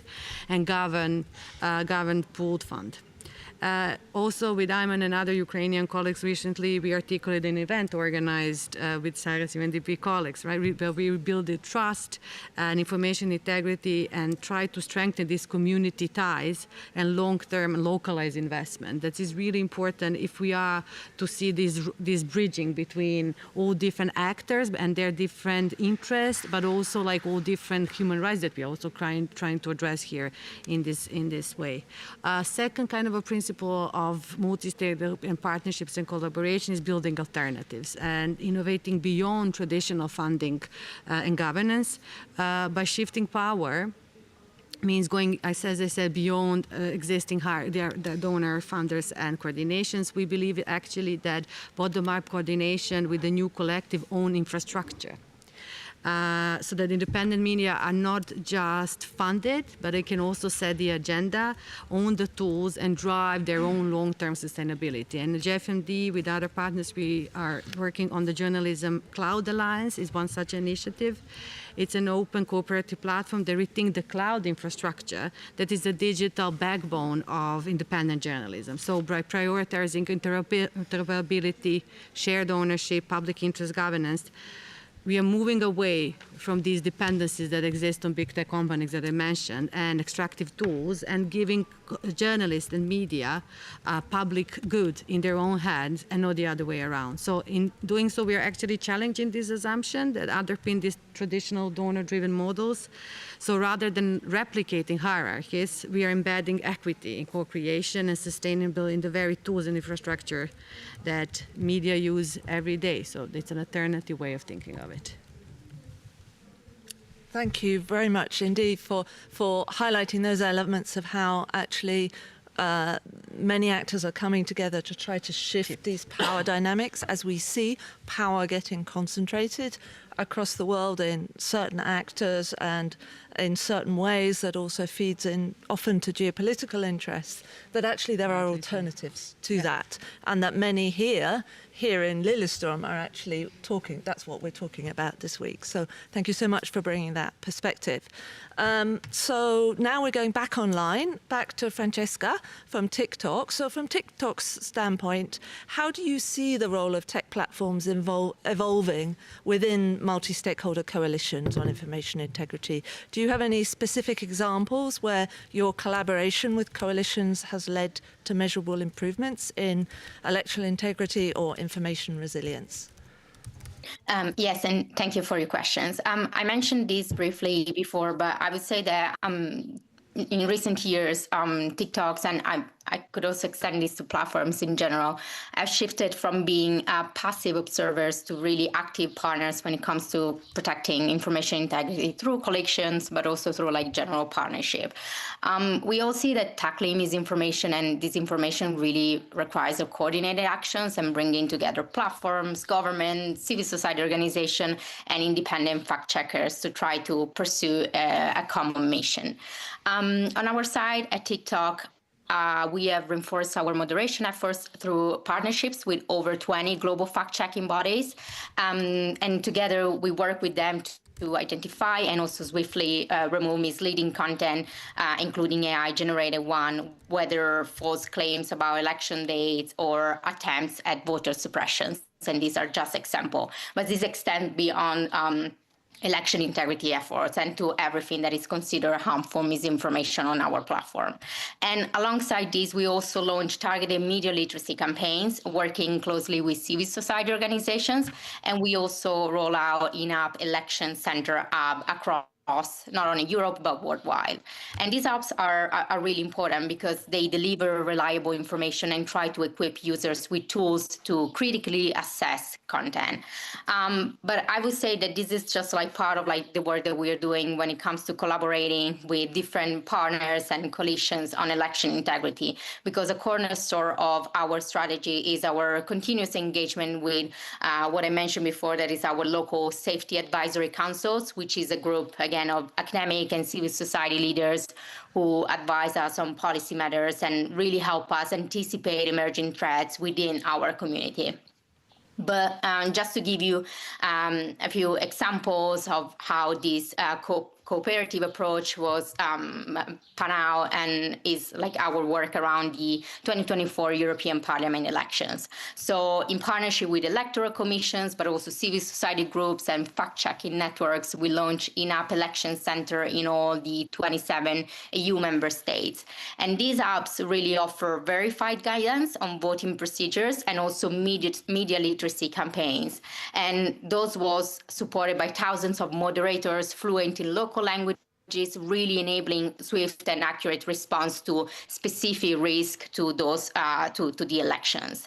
And the impact on our side was clear because those election centers were viewed over 7.5 million times in the 4 weeks around the elections. And in addition to that, we also set up search banners where people, when searching for election video, they were redirected to these in-app elections. But this was also in addition to our work around removing harmful misinformation. And I can share that more than 200,000 videos violating our misinformation policies were removed, and over 96% proactively, with 80% being taken down before any view. So this was also like our work and example on European side. But our efforts very much extend far beyond Europe. And I'm happy to share a little bit more also about what we did ahead of the South African's 2024 elections, where we worked closely with the Independent Electoral Commission and civil society partners such as Africa Check and Code for Africa. And in that specific case, we established an election task force with experts from our internal teams, but also we launched a multilingual in-app election center, and that included also sign language, and also implemented various media literacy campaigns, and these also include videos, sign language videos, to try to reach diverse audiences. So I would say that platforms like TikTok now play a more and more important role when it comes to multi-stakeholders coalition to really build information resilience. And on our side, by trying to combine a proactive moderation, but also media literacy, transparency engagement, and really trusted partnership, we have seen measurable results with millions of election center visits, proactive removals, and really impactful regional interventions. And really, these efforts demonstrate that when we unite behind a shared purpose across platforms, institutions, but also civil society, we can truly strengthen the integrity of our democratic information environment.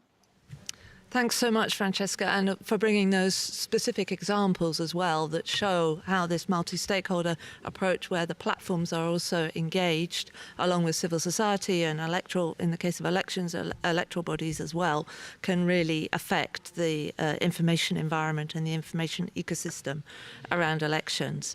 We're coming back to the room now to Gisela.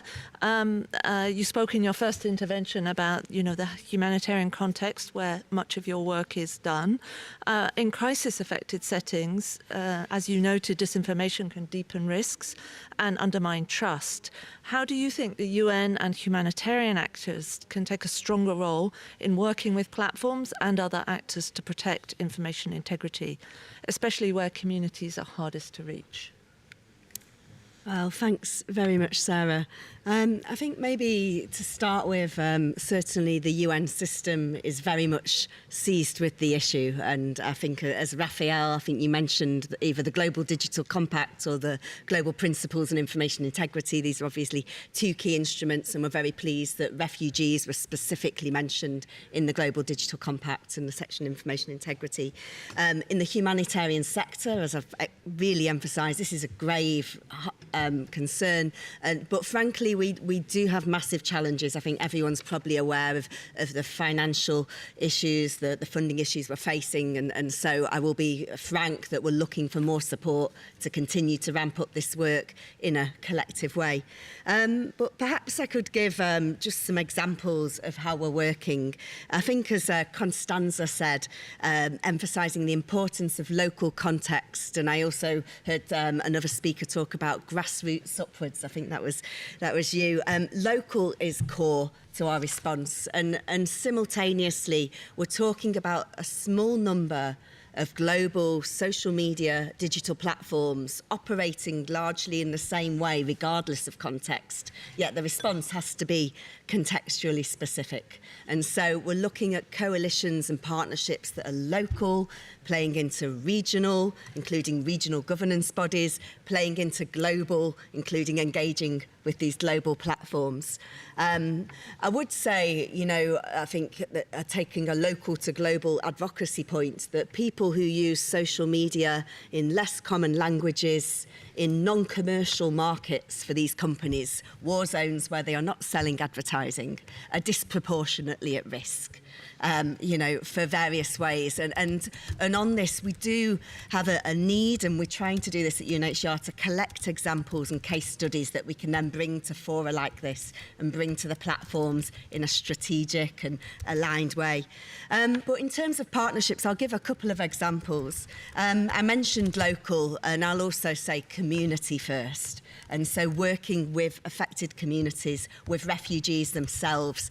I mentioned a survey we did of UNHCR personnel, and another question there asked how many of our colleagues know of refugees and refugee-led organisations themselves taking direct action to strengthen information integrity, and more than 30% of our colleagues knew explicitly of refugee-led organisations. They're not waiting around for us. People are already acting, and I'm sure that percentage is actually way higher.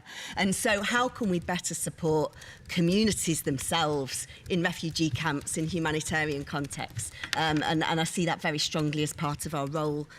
So we've been working with refugee groups, and especially women. I think Constanza also mentioned that gender dimension. Time and again, place after place, women and girls are also disproportionately affected.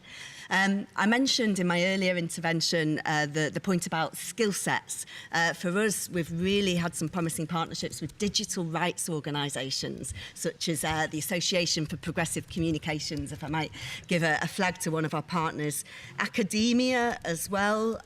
Governments, of course, we're a member state organisation, and I can see as I'm on the panel with Brazil, I'd like to say at the New York level, for the last 3 years, Brazil has co-organised a Protection of Civilians Week event on information integrity, which has been very important for bringing these examples up to policymakers at the New York level. I'd also like to highlight the government of South Africa.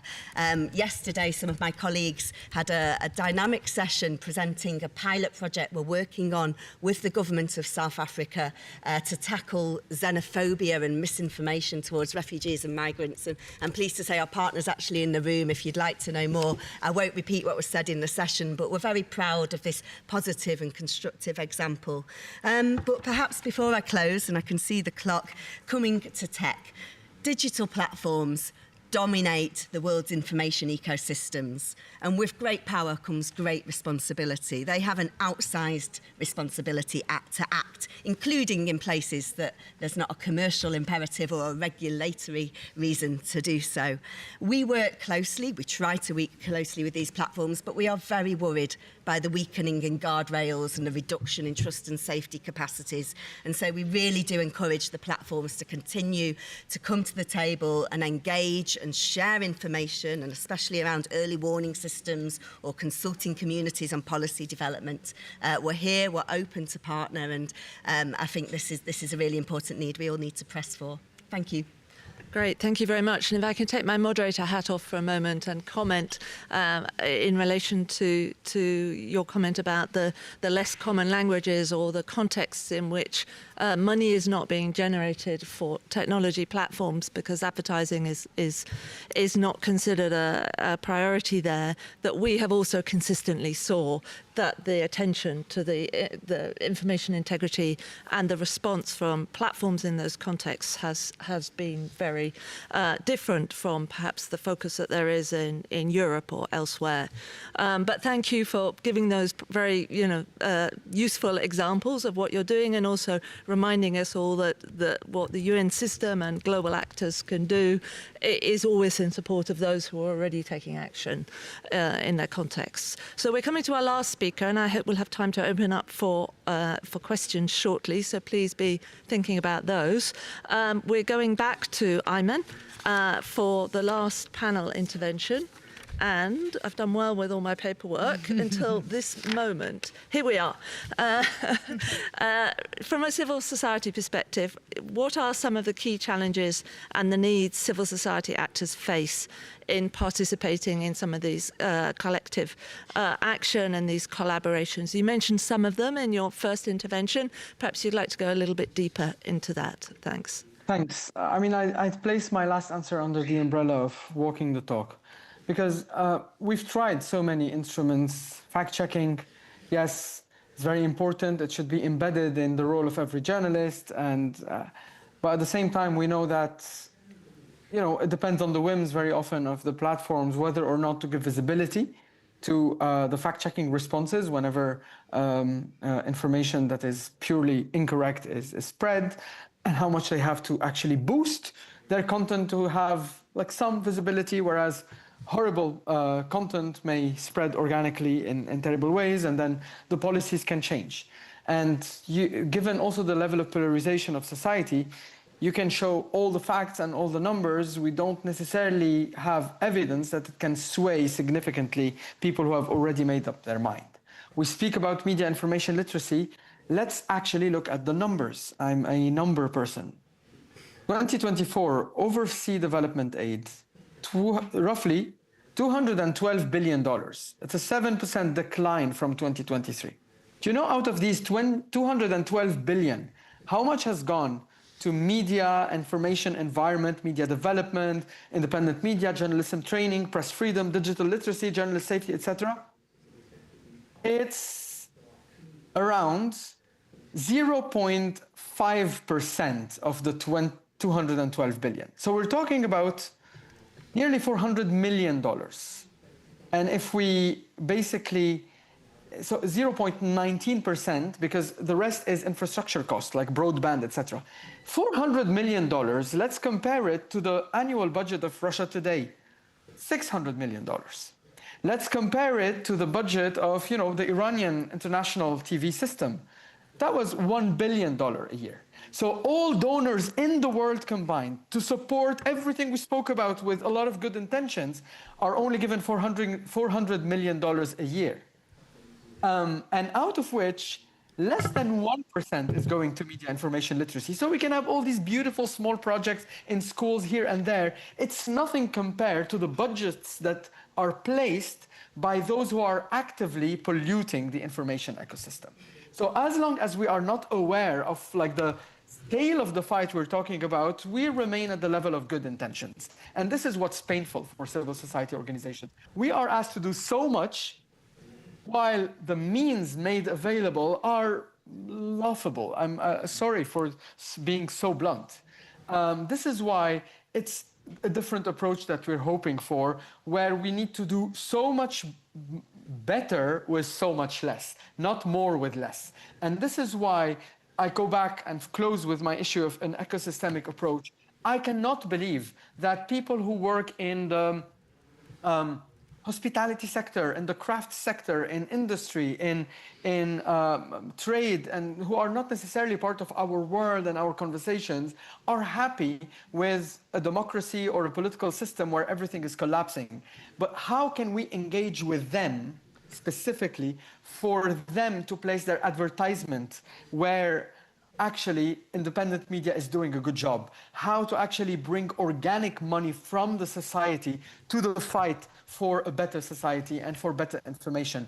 This is one of the key tracks we should be looking into. Same, how can we leverage the most important and smart brains in our academic circles and our research circles who are working with artificial intelligence, not only to import and adapt systems that major companies are launching, but what if we can develop local predictive algorithms for how to detect early on campaigns that are still in the making and be able to fight them way before they reach the scale they typically reach. This is why I go back always to the idea of working across the aisle, not with our opponents, across the aisle with people who are not today attending this conference, who we do not see in the media development conferences, in the international aid conferences, in the development conferences.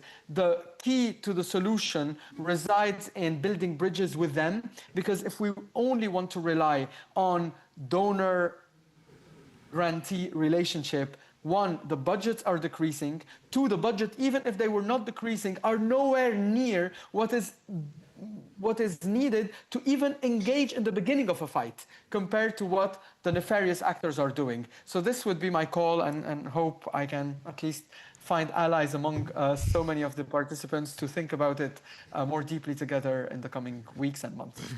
Thanks so much, Ayman. That's a great way to wrap up the panel part with a call to all of us to branch out. We talk about coalitions, but to think creatively also about others who need to be in those coalitions. We have about 6 or 7 minutes for questions, maybe 5, so that we have a chance to go back to the panel for some responses. If you would like to, if you are in the room and you would like to ask a question, please line up at the microphone. And I gather there are a couple of questions online if we have time. So let's go to the lady at the microphone. Please introduce yourself as well. Thank you. Nice to meet you. I'm Silvia Cadena. I'm the World Wide Web Consortium. I'm the Chief Development Officer. It's really fantastic to hear the concern and work around building coalitions on information integrity, and I just wanted to point out that the technical community has been working a lot on provenance of information and to be able to assist different new software, new tools to identify the reliability and the integrity of information that exists on databases and in different applications on the web.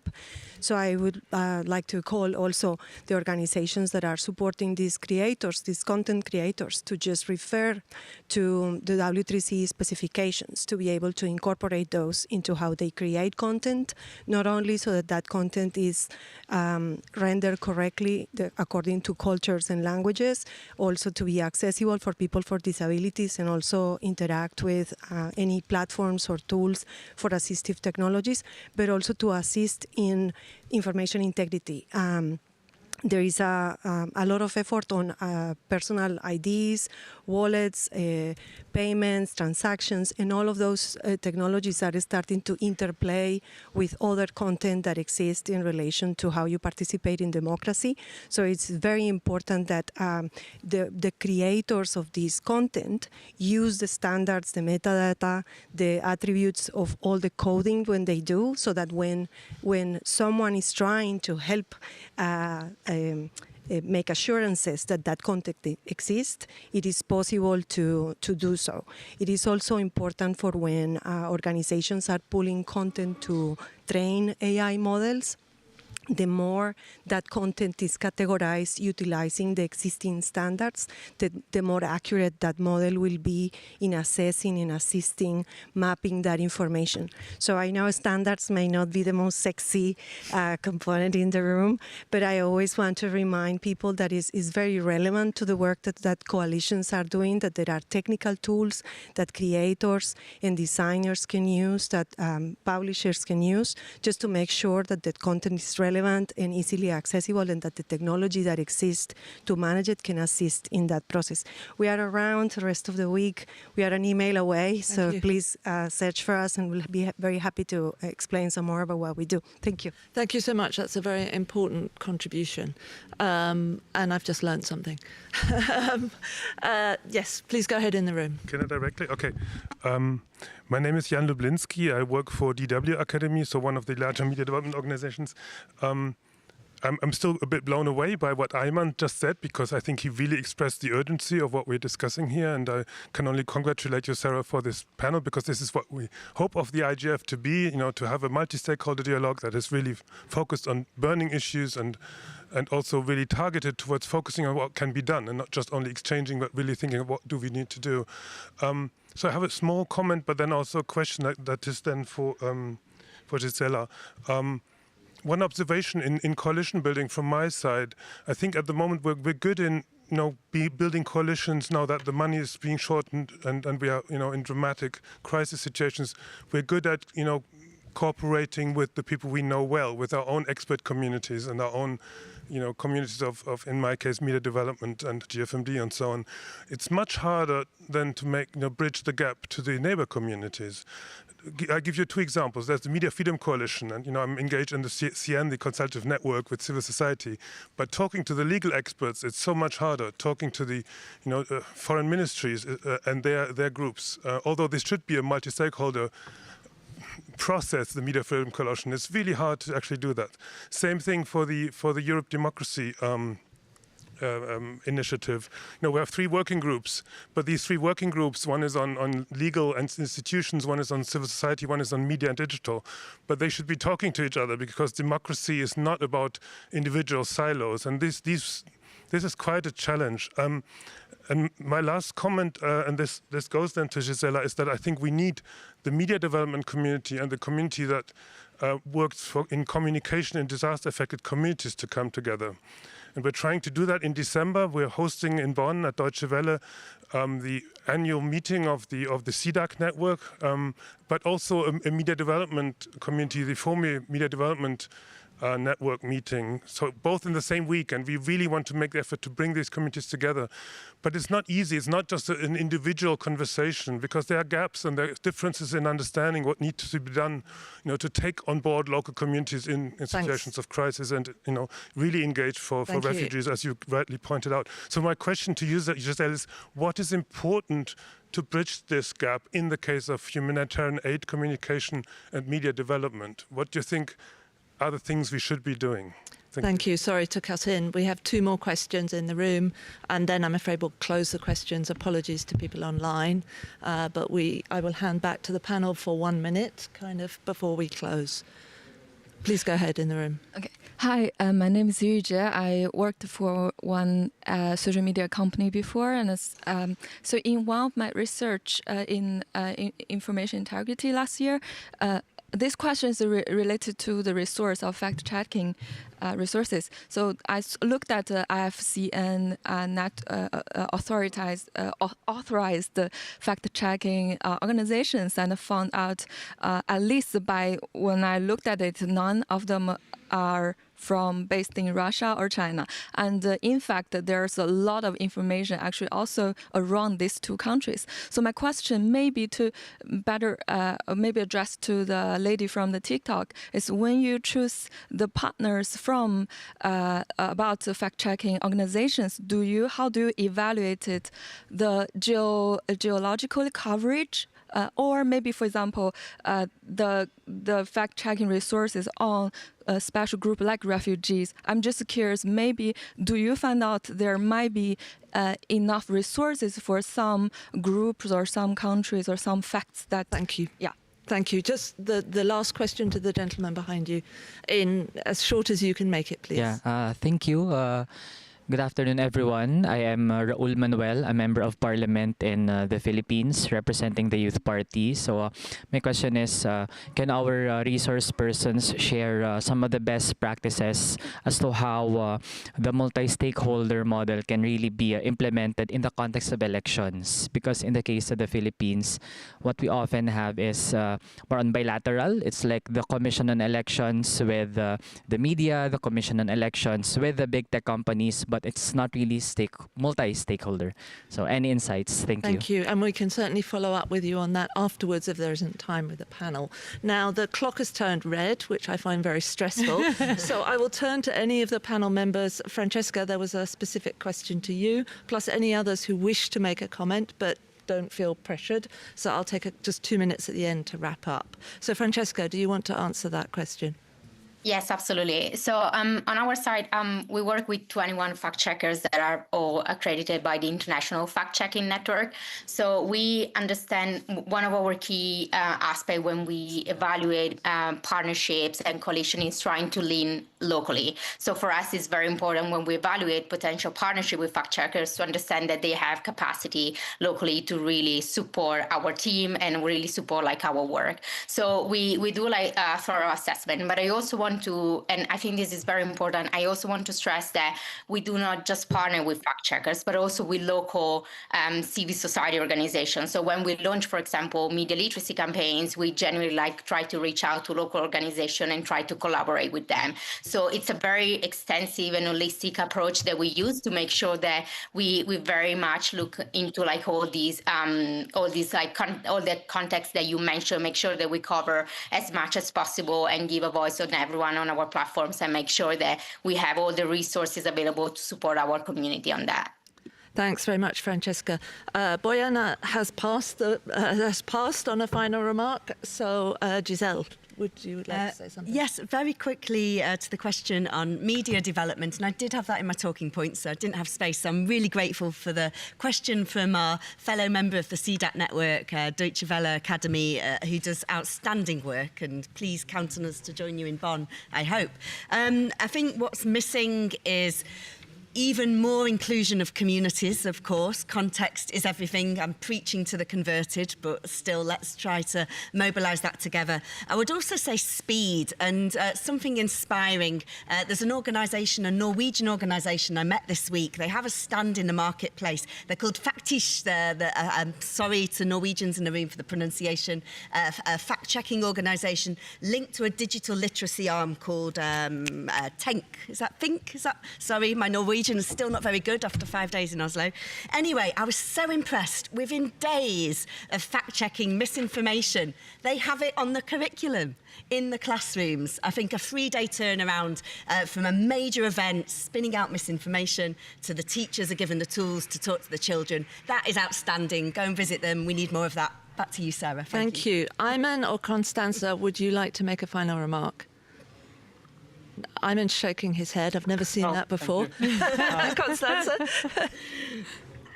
So I would just make a very brief final remark. I'd really take with me Ayman's call for action and for action of media viability, to support media viability and organic funding from societies itself.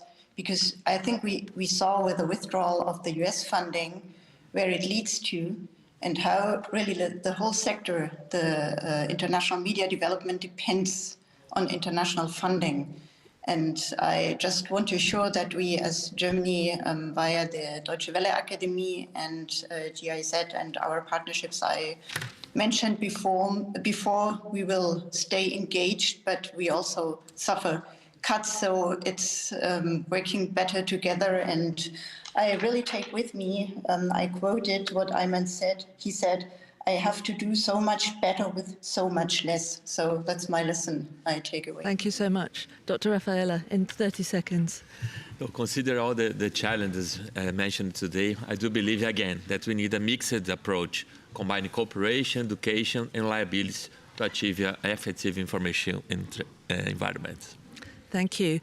We have come to the end of our time. I don't really have time to wrap up more than to say, I think we've heard that coalitions of all sorts at all levels are the way forward, that actually working at local levels is super important, and we need to be looking outside at even beyond coalitions to those that we don't normally invite to coalitions. So I will just finalise by thanking all the panellists with me in the room and online.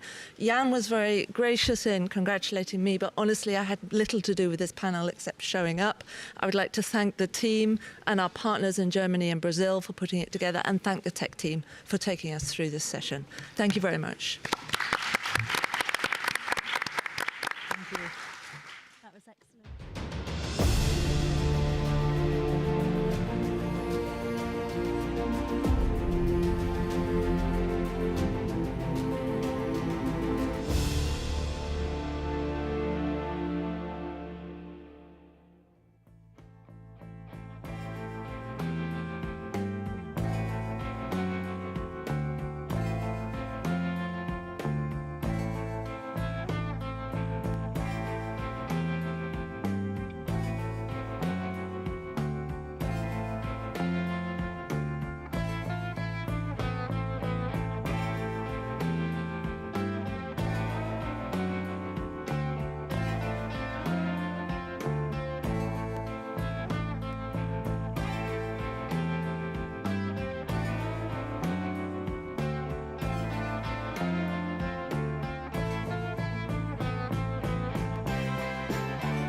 right, good morning to everyone and welcome to this session on financing self-sustaining community connectivity solutions. My name is Luca Belli, I'm professor at FGV Law School in Rio de Janeiro, and I also chair the Dynamic Coalition on Community Connectivity that has proposed this meeting together with my colleague and friend Dr. Senka Hajic, that unfortunately is not here today with us. And this year also we have had the exceptional help of Dr. Carlos Frei Moreno, that has been the driving force behind this outstanding output that we had this year, not only because of the content, but because we managed to have hard copies printed and delivered 3 hours before I boarded the plane. So they are, let's say that also today we have a further incentive for participants to join us at the table here, because there are copies here on the right and on the left. Also a further benefit if you join us at the table is that the mic is open, so you don't have to queue to make questions and make statements. Having said that, let me start by introducing our distinguished panelists today. We have from my right Chris Locke, Executive Vice President and Managing Director of the Internet Society Foundation. Then we have here our already introduced and today playing the role of the remote moderator, Carlos Frei Moreno from the APC, Association for Progressive Communication, that has also been really instrumental in organizing this work this year and has been with us over the past 10 years of Dynamic Coalition. We have Alessandra Lustrati here, who is Head of Digital Development at the UK Government Foreign, Commonwealth and Development Office, the FCDO. Then on my left, we have Marie-Lisa Decanet, founding president of the Institute for Social Entrepreneurship in Asia. And here on site, last but not least, of course, we have Claude Dorion, who is director of MCI Conseil. Now we should have also online already our two remote participants, so remote speakers, sorry. Natalia Fodic, who I see her here. Good morning, bom dia, Natalia. Director of International Programs at Connect Humanity. And then we will have Carl Elmström, who is Policy and Program Manager on Digital Development at SIDA, also has been, in other organizations, has been instrumental to the organization of this work. Now, before we start, let me just provide a couple of minutes of introductory remark to set the scene. First, for the participants here to understand what we have been doing over the past decade and why we are here today, and second, to understand the theme of today. The coalition has realized a very long series of reports and policy suggestions that is available on comconnectivity.org. Everything is already available, including the PDF freely downloadable of this book. You can also try to search and find it on the IGF website, but it is a very tough and frustrating experience, so that is why we have a dedicated website, but it is also on the page of the coalition under the reports. Now, we have been discussing community networks, pretty much all issues that can be analyzed on community networks over the past years. And actually, this has been useful because it has also allowed us to have retrospective over the past 10 years, over the past decade, on what could be done to improve the architectures, the governance, the funding, indeed, which is a very important point and is the main subject of today's debate and of this book. So this volume of today and also the presentations of today try to contextualize which type of community networks exist. Then what are the regulatory problems that do not facilitate the funding of community networks? And then what could be the solutions? Starting from empirical evidence, and that is something I want to stress. The report here is not a collection of opinions, it's a collection of facts, it's a collection of very thoroughly researched papers that are backed with evidence and analyze what could be the possible models spanning from blended finance to other community solutions to support the community network initiatives, until what could be the social return on investment of these initiatives. And that is something extremely novel in terms of research and extremely valuable also for investors, not only for people that want to build one. And then we conclude with some recommendations that could be used by policymakers, by funders, and by other organizations. Now, let me stop speaking, which is the hardest part for an academic, and let me give immediately the floor to our introductory remark that will be performed by Chris. Thank you very much. Thank you for having us here, and it's great to be on such a fantastic panel. I would also like to make another pitch for the book. It is a great book, but also it has a fantastic foreword by my boss, so I'm contractually obliged to promote the book, but it is an astonishing piece of work. We at the Internet Society have been involved in community-centered connectivity programs for a very long time. For a significant chunk of our 30-year history. We've been driving this from a practical angle. We run training programs to support communities to learn the very basic skills of crimping wires and building and designing and deploying computer networks, all the way through to the policy angle, where we've been instrumental in helping the ITU, African Union, and other regulators to look at regulation to support community networks and to make them available from a perspective of spectrum. So it's something that's very much a core part of the work that we do.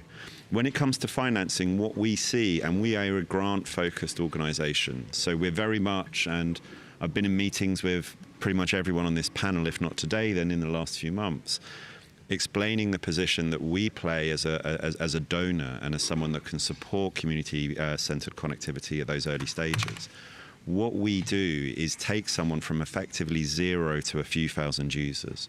What we can do is put that grant capital and training and capacity building in the first place to help these new networks get off the ground. And what that allows us to do is also then start to train those community networks in what sustainability looks like.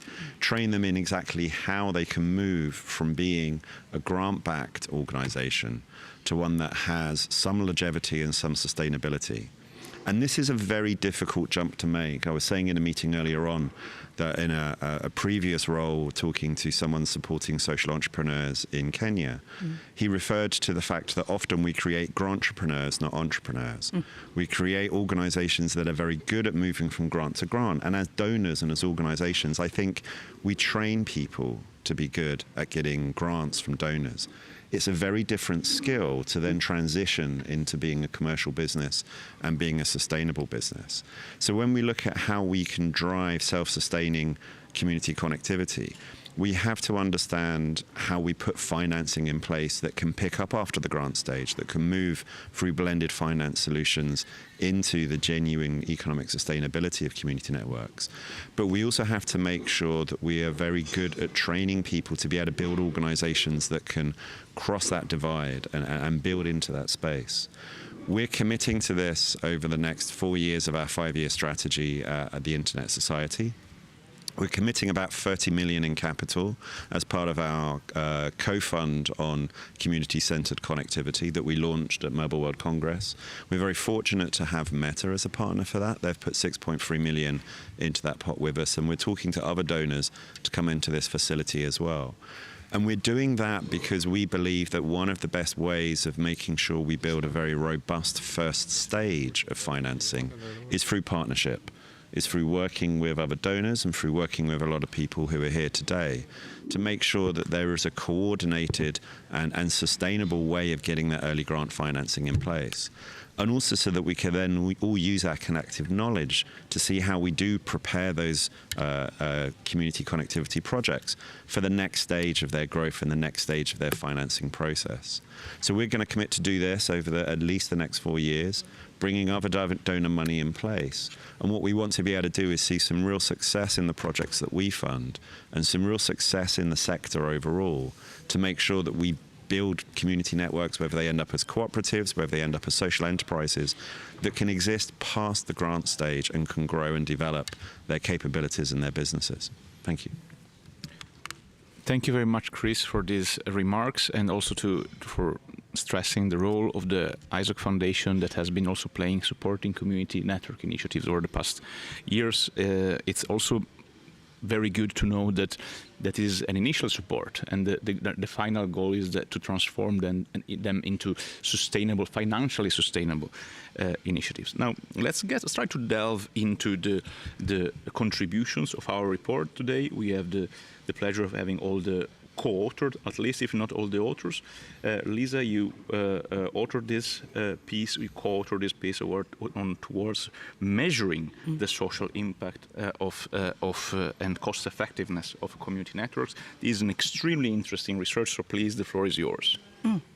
Thank you. So I'm going to be presenting the results of a research that we've had since last year on the social impact and cost effectiveness of community-centered connectivity initiatives. And to do this, I'll be sharing with you the objectives of the study and the methodology that we used first. In terms of objectives, the study undertook social impact analysis of community-centered connectivity initiatives using two tools.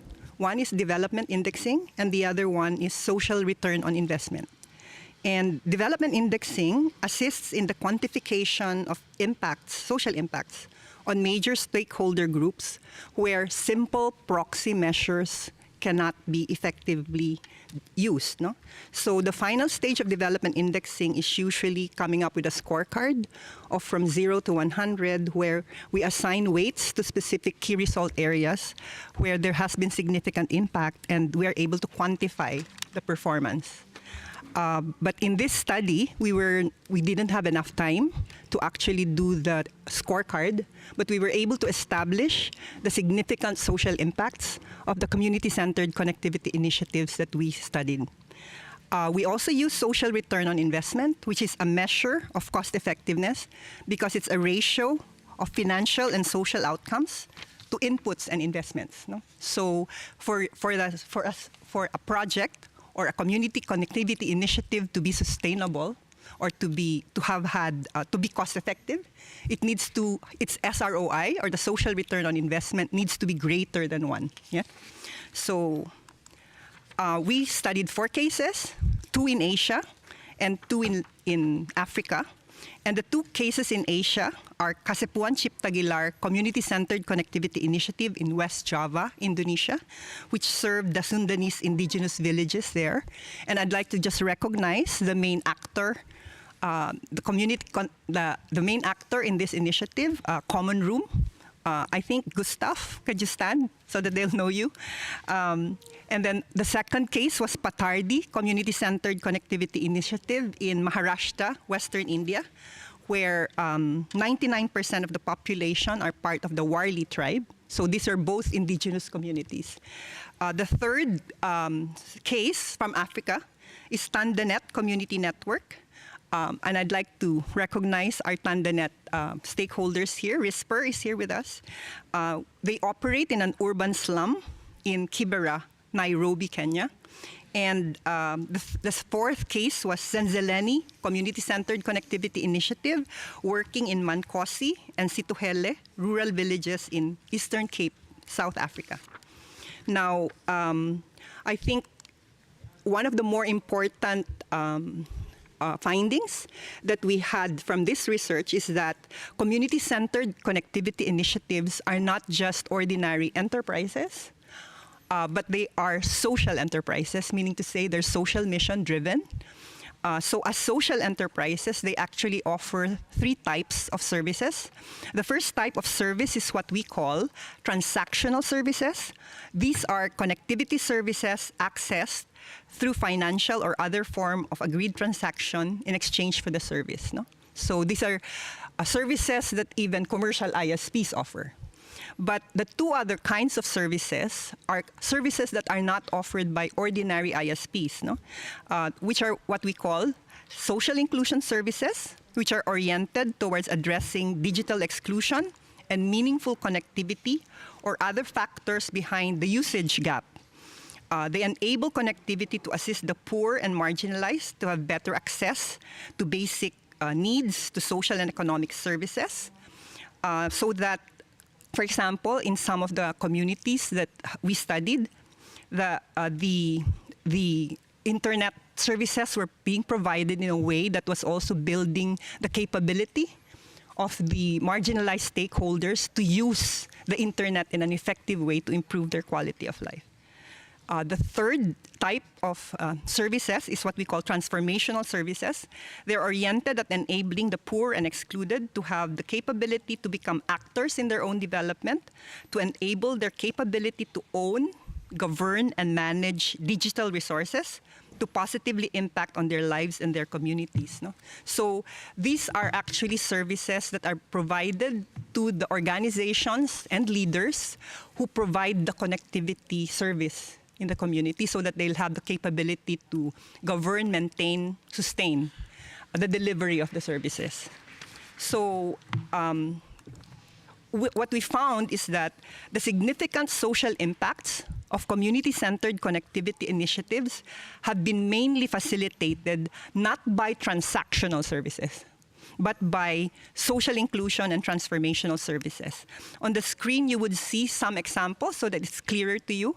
A transactional service would be, for example, the provision of internet service through vouchers that Kasepuan Chip Taguilar does. Yeah? But social inclusion services would include digital literacy training, online publishing of curricula and training materials for the villagers. It would include podcasts, workshops, or local content development, and the development of a village culture through digital storytelling. So these are some of the services that Kasepuan Chip Taguilar, as a community-centered connectivity initiative, actually provides the village. The transformational services included training and capacity building of technicians and locals to undertake monitoring, maintenance, and repair of internet tools and devices. Also capacity building and support to set up and manage SIGA Sakula, or the Media Lab, which is actually the lab that creates local content, no? For use by the communities. And then also capacity building for locals to manage and extend internet services to adjacent villages. So it's not just the immediate village, but other villages as well. So what is also very clear in the study is that the 4 cases showed that social inclusion and transformational services facilitated impacts that clearly demonstrate the value proposition for investing in community-centered connectivity initiatives as they relate to at least 6 key result areas. And we proved in the research, of course, we did the 4 cases and they're actually available. We will be making them available online, apart from the integrative report that's available already here in the publication. The first is increased levels and capacities for inclusive human development, the improvement in the economic position and conditions of community stakeholders, more effective preservation of the cultural identity, heritage, and integrity of the community, because 3 of the cases were actually in indigenous communities. Increased levels and capacities for climate action and natural resources management. The empowerment of the community to control, govern, and manage internet and digital resources, as well as the inclusion and empowerment of women as stakeholders in digital transformation. Just to show you more clearly what these key result areas mean, and because of the lack of time, let me just show you what improvement in the economic position and conditions of community stakeholders look like for the cases in Asia. No? For Kasepuan Chip Taguilar Community-Centered Connectivity Initiative, this was expressed in terms of increase in assets, not only in terms of household assets, but the increase in financial resources to support the increase in the consumption or avoidance of overborrowing.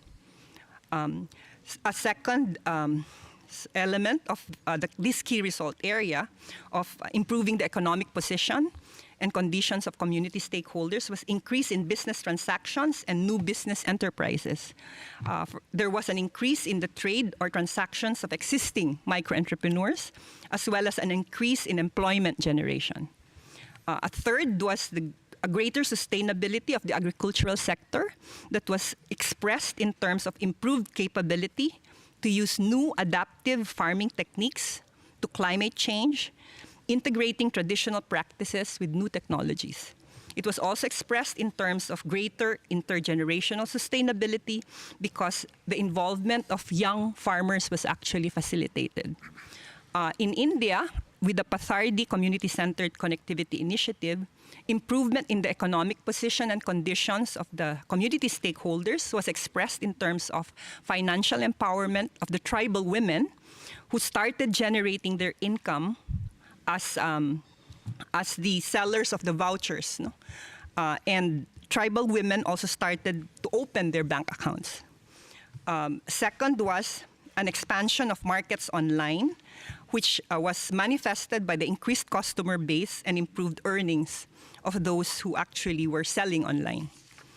So the other finding, I think, that was very significant, with the use of the social return on investment methodology, we were able to show that over a period of 3 to 4 years, that the social return on investment ratio was above 1 for all of the community-centered connectivity initiatives. And if you notice from year 1 to year 2 to year 3 to year 4, it is an increasing trend. That means that the cost effectiveness is actually what is being shown, and there's an increase in the social value created over time. So in conclusion, may I just say that the study that we did proved that community-centered connectivity initiatives provide social inclusion services and transformational services that generate significant social impacts beyond what commercial ISPs can offer.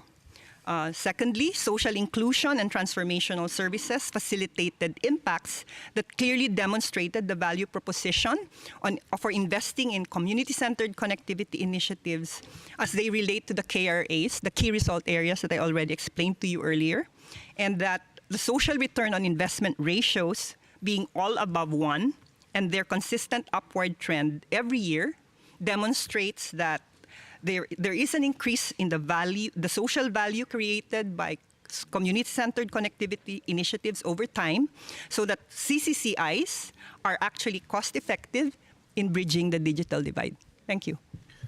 Thank you very much, Maria-Lisa, for this excellent presentation and also for sticking to the time. Actually, these provide very concrete evidence to what we have been arguing for some years about the positive externalities that community networks generate locally and how they not only decentralize connectivity, but also decentralize to some extent, not only decentralize, but also create new wealth. Yes. Not in only in economic terms, but also in other terms that are much more difficult to measure, which is the social impact.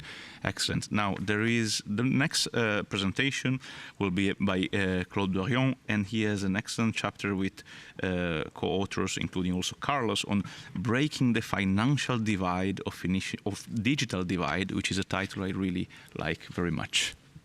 Yes, good afternoon to all. I've got a slide presentation that would support a 40-minute presentation. I'm going to try to be as succinct as possible.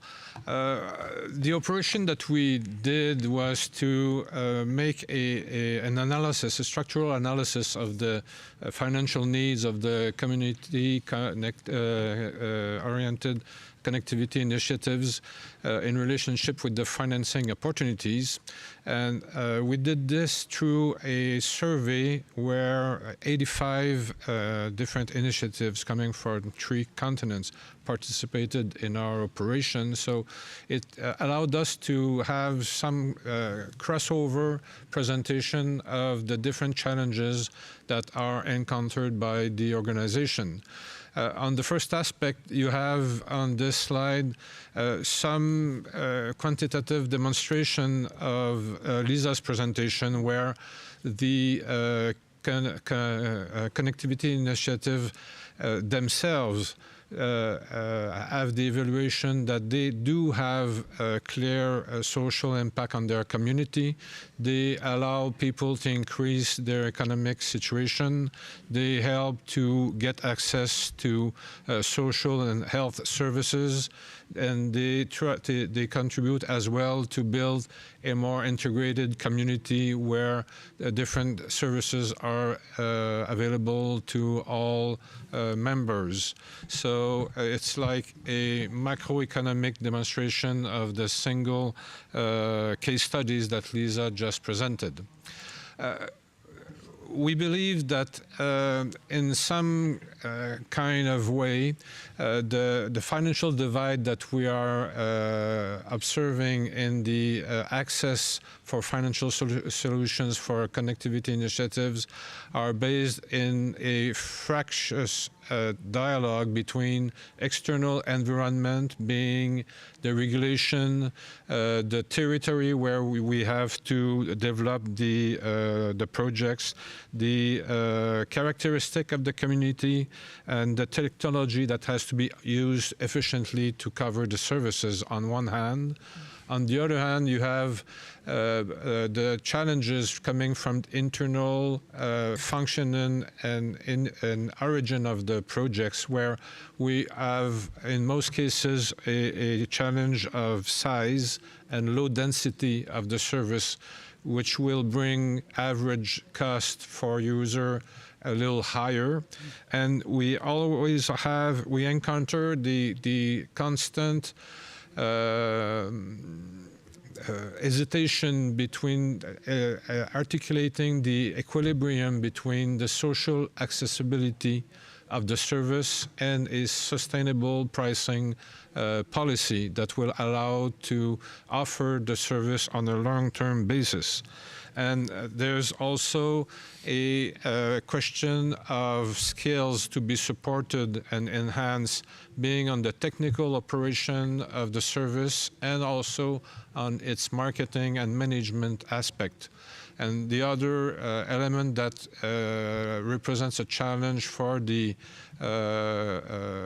initiatives is that they have some difficulty to demonstrate exactly their performance as an operator and their social impact as an actor of their community, and that will bring constraints in their dialogue with the financial sector.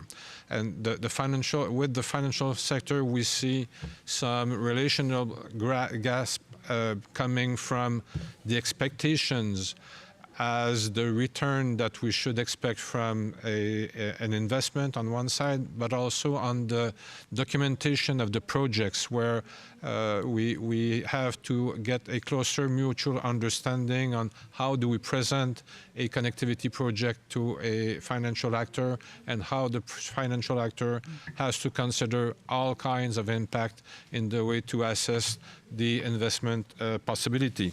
We also have the difficulty coming from the perception of the higher management cost of doing small financial operation, and the perceived risk coming from the non-profit nature of those operations.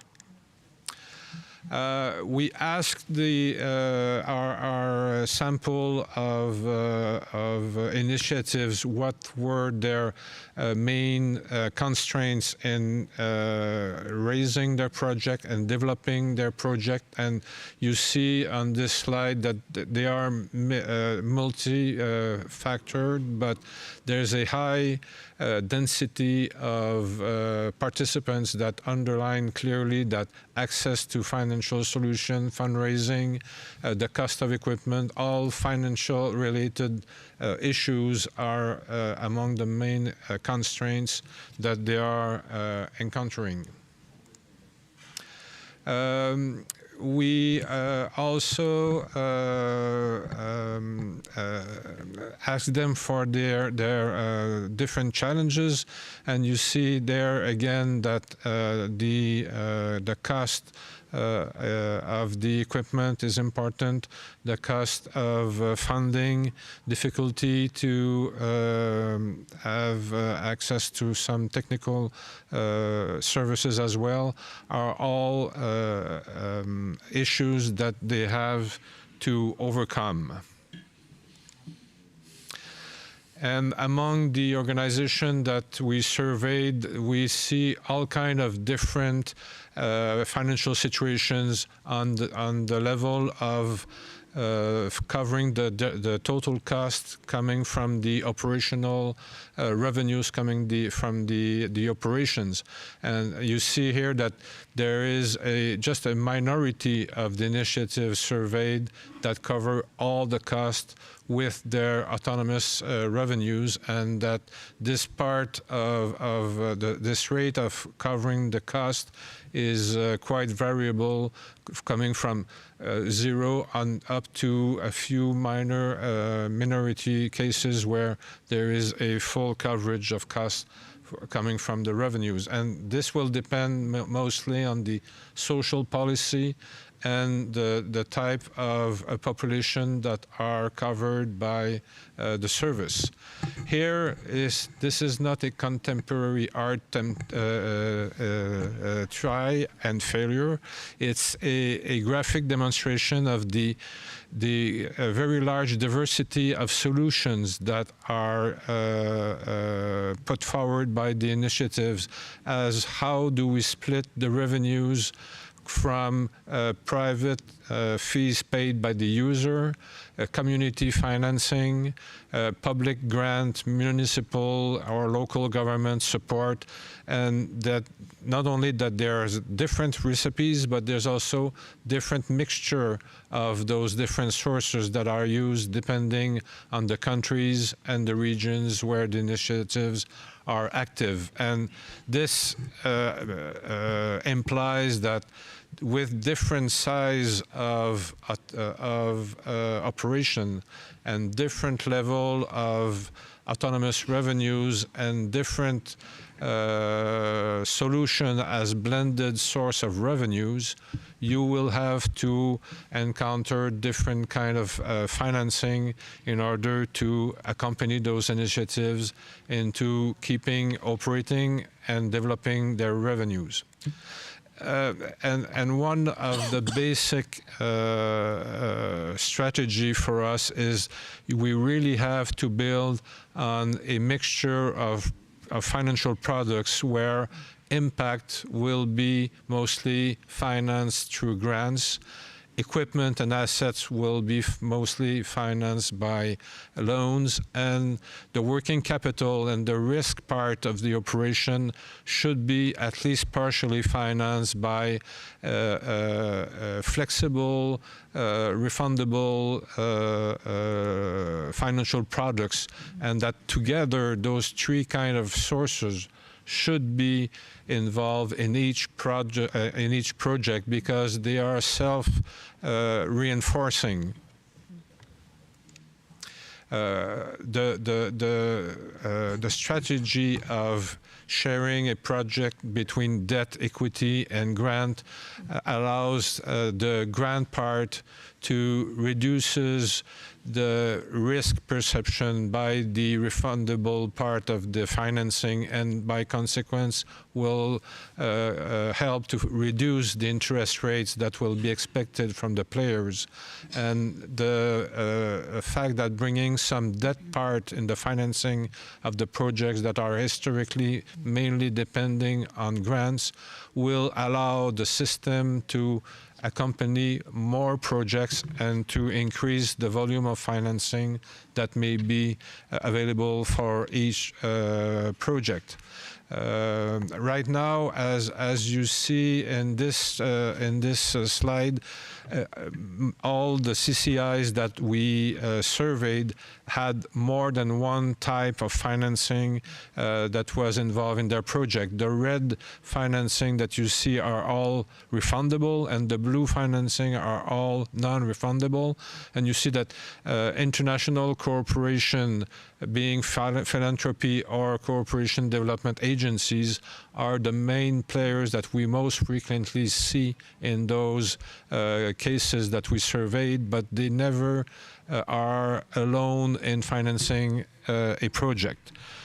So for our, in my last 40 seconds at least, our main proposal and message is that there is a clear need and pertinence to bring a financial mechanism that will be blended finance in order to increase the volumes that are available for the connectivity initiative that are led and made for communities, and that kind of projects should allow to increase the size of the projects, and even if it has to pay a certain part of interest on its financing, it should allow to lower the cost per user with an economies of scale. So that was the main message, with the importance of having a flexible answer that has to be adapted to each and every CCIs that has to be supported. Thank you very much. Thank you very much, Claude, for highlighting, providing us a very good and detailed mapping, and also starting to put forward what could be the solutions, right? Which is the direction towards we are starting to move, especially with the next presentation by Natalia Fodic and Brian Vo. Sorry, I forgot to mention that we will also have Brian Vo in the picture, so connected with us remotely. He is Chief Investment Officer of Connect Humanity, and they are co-author of this excellent paper on building an impact investing market for community-centered connectivity. Please, Natalia, the floor is yours. Hi, everyone. I'm really happy to be here with you remotely. I wish I was there in person. So good to see many of you. And this study was commissioned by APC. So I would like to thank APC and also all the community-centered internet providers we have talked to. I know that some of them are, Lisa mentioned that Gustav is there in person, and also our colleague from Tendanet. I see Sol online that used to be at Zanzeleni. So thank you everyone for providing valuable inputs and helping us developing this study. So it's a first cross-sectional analysis of community-centered internet providers in the Global South through the lens of investability. So 9 initiatives were assessed, and the initiatives were in South America, Africa, and Asia. And as some colleagues have mentioned before, this is more important than ever because, well, first of all, I think I might be mistaken, but I think it's the first time we have a DC3 discussion at IGF focusing specifically on financing. So while this has been a need for a long time, I'm glad to see that we are finally starting to add that to the agenda here too. And we have seen some major challenges over the past months, right, in regards to financing development. So I'm really glad we are talking about grant entrepreneurs, as Chris has mentioned. And I would like to introduce my colleague, Brian Vo, who is the Chief Investment Officer at Connect Humanity. And he, is really an expert in this field. He has almost 20 years of investment and strategy experience. And he has a portfolio of projects he has been involved in of $7 billion. So he knows what he's talking about, right? So I would he's going to present the study, and we both will be here for questions later. Thanks, Natalia, and thank you all for having us. I think it's really been a joy to work with APC and also collaborate with Claude and MCE. And I think a lot of the aha moments that we had was really looking at it both from the supply side of the capital, but also the demand side of the capital. And that was the part of the equation that we really focused on. So what did we do? As Natalia mentioned, we analyzed 9 different CCIs across the world. But why did we do that? What we wanted to add to the conversation was beyond some of the top-down evaluations of what does the market need, what do CCIs need. We wanted to look at it from a bottom-up nature to really start with the finish line of, if we looked at these organizations as potential investments as an investor, how might we underwrite it? Would we do an investment as they are right now? If not, what might be some of the gaps that would be preventing us from doing an investment today? And so that really was the goal of it, to say, let us purely look at this from an investment underwriting perspective. What might we be able to learn about the organizations and really the state of readiness? Because I know there's a lot of conversation around like investment readiness and investment ready. And so with that lens, with that mindset, we used our underwriting risk framework that we've used for all of our real investments, actual investments, and that's centered around 5 major things. First is looking at the network technical design. How is the network designed? How is the organization thinking about construction, operation, engaging the community, getting subscribers, maintaining the network, staff build out, et cetera. Second one was around community engagement. How are they thinking about getting that right to play? How are they estimating actual demand? How are they thinking about pricing their products and services? That culminated in the third thing around business model. So these are all the parts of the equation, but how is the team then bringing it together to say, here really is our business plan, our projections, our expected financials, the gaps in the types of capital we might be needing.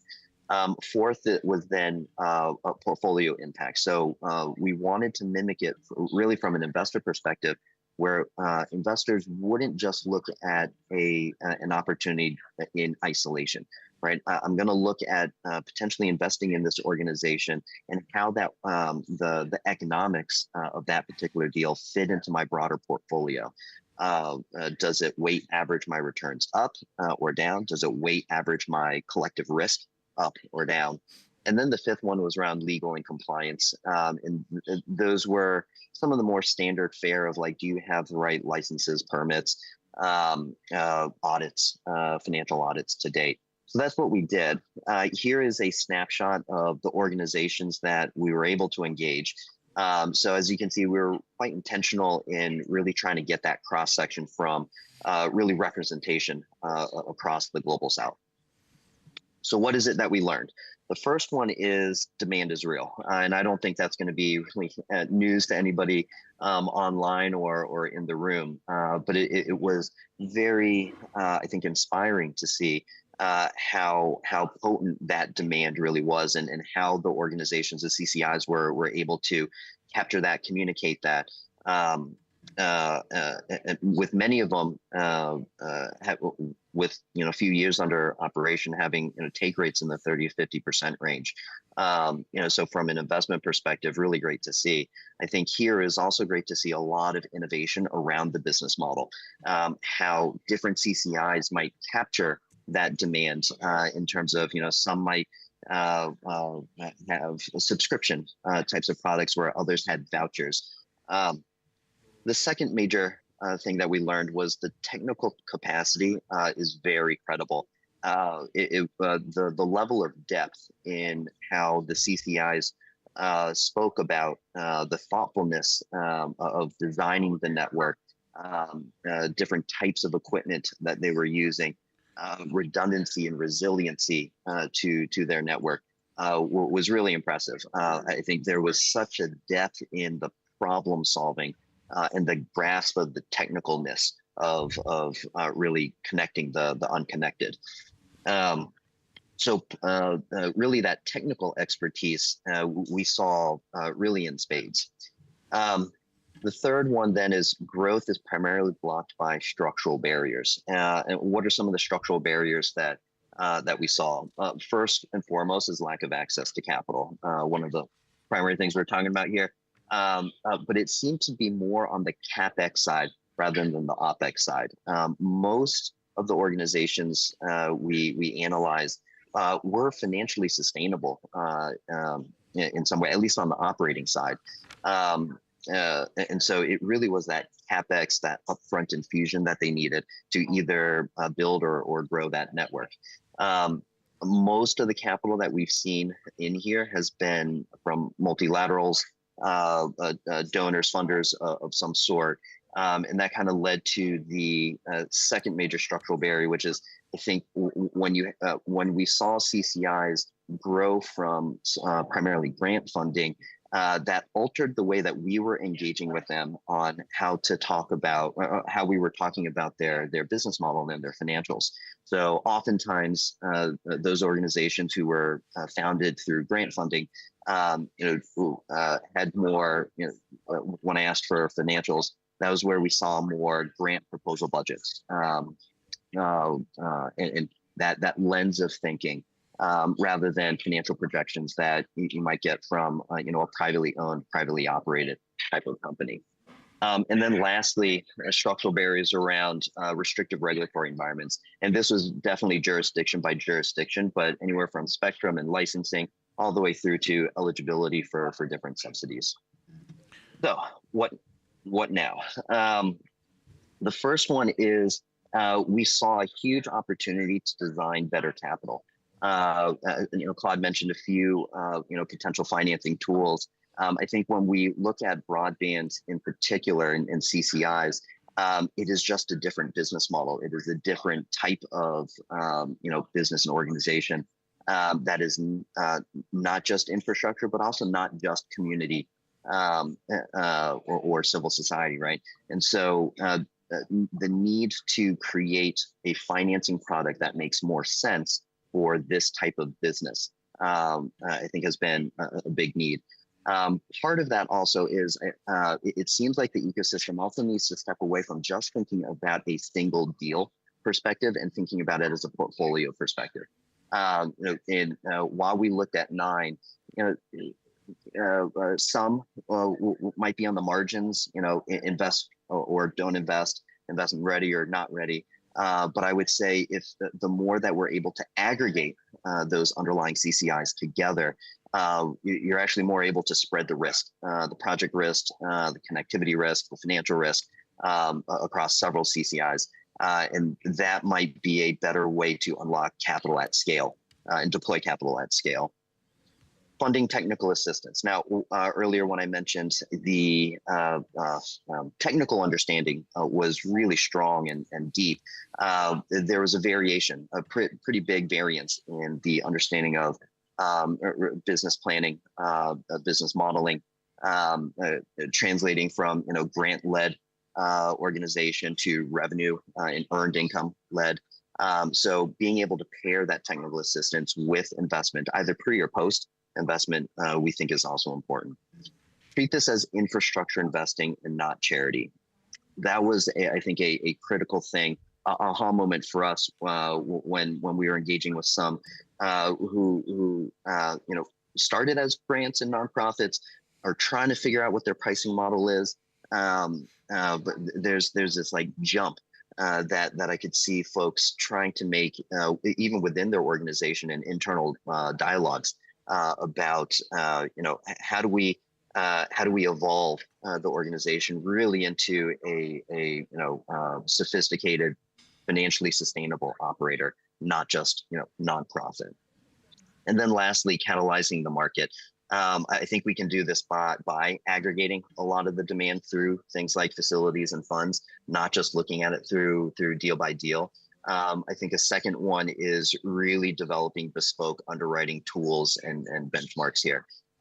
If you're copying and pasting an underwriting algorithm from another industry, it's just not going to work for broadband. Connectivity is just, particularly for CCIs, it's the intersection of way too many things to fit into the box of other underwriting. And then lastly, figuring out how to align philanthropy with investment capital.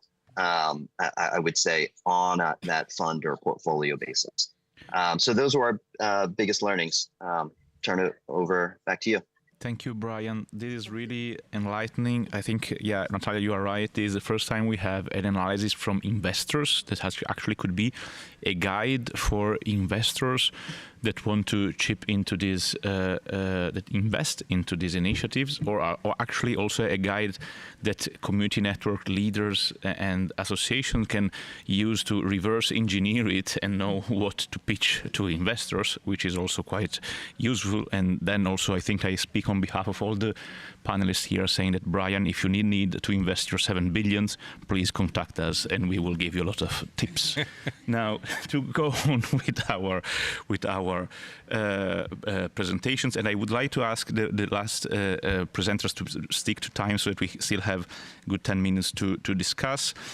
Carl Elstrom from SIDA, thank you very much for being with us online and for having also supported this work. Please, Carl, the floor is yours.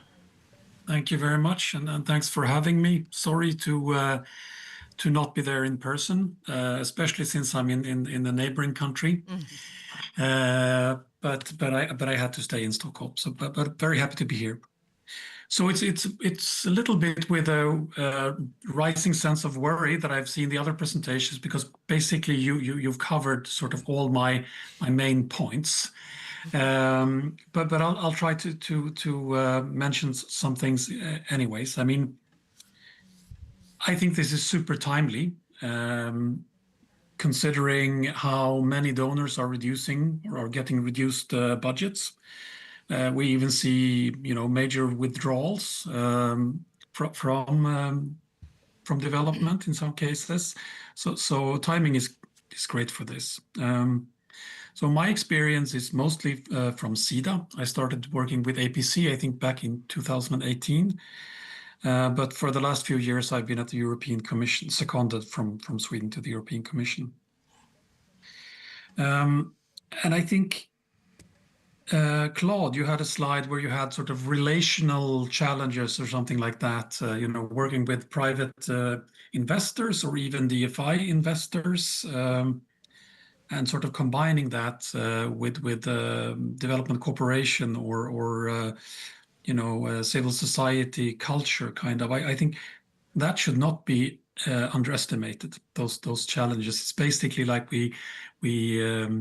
it's different languages, right? There is clearly a need for facilitation or even interpretation. So that's sort of an important point from my perspective.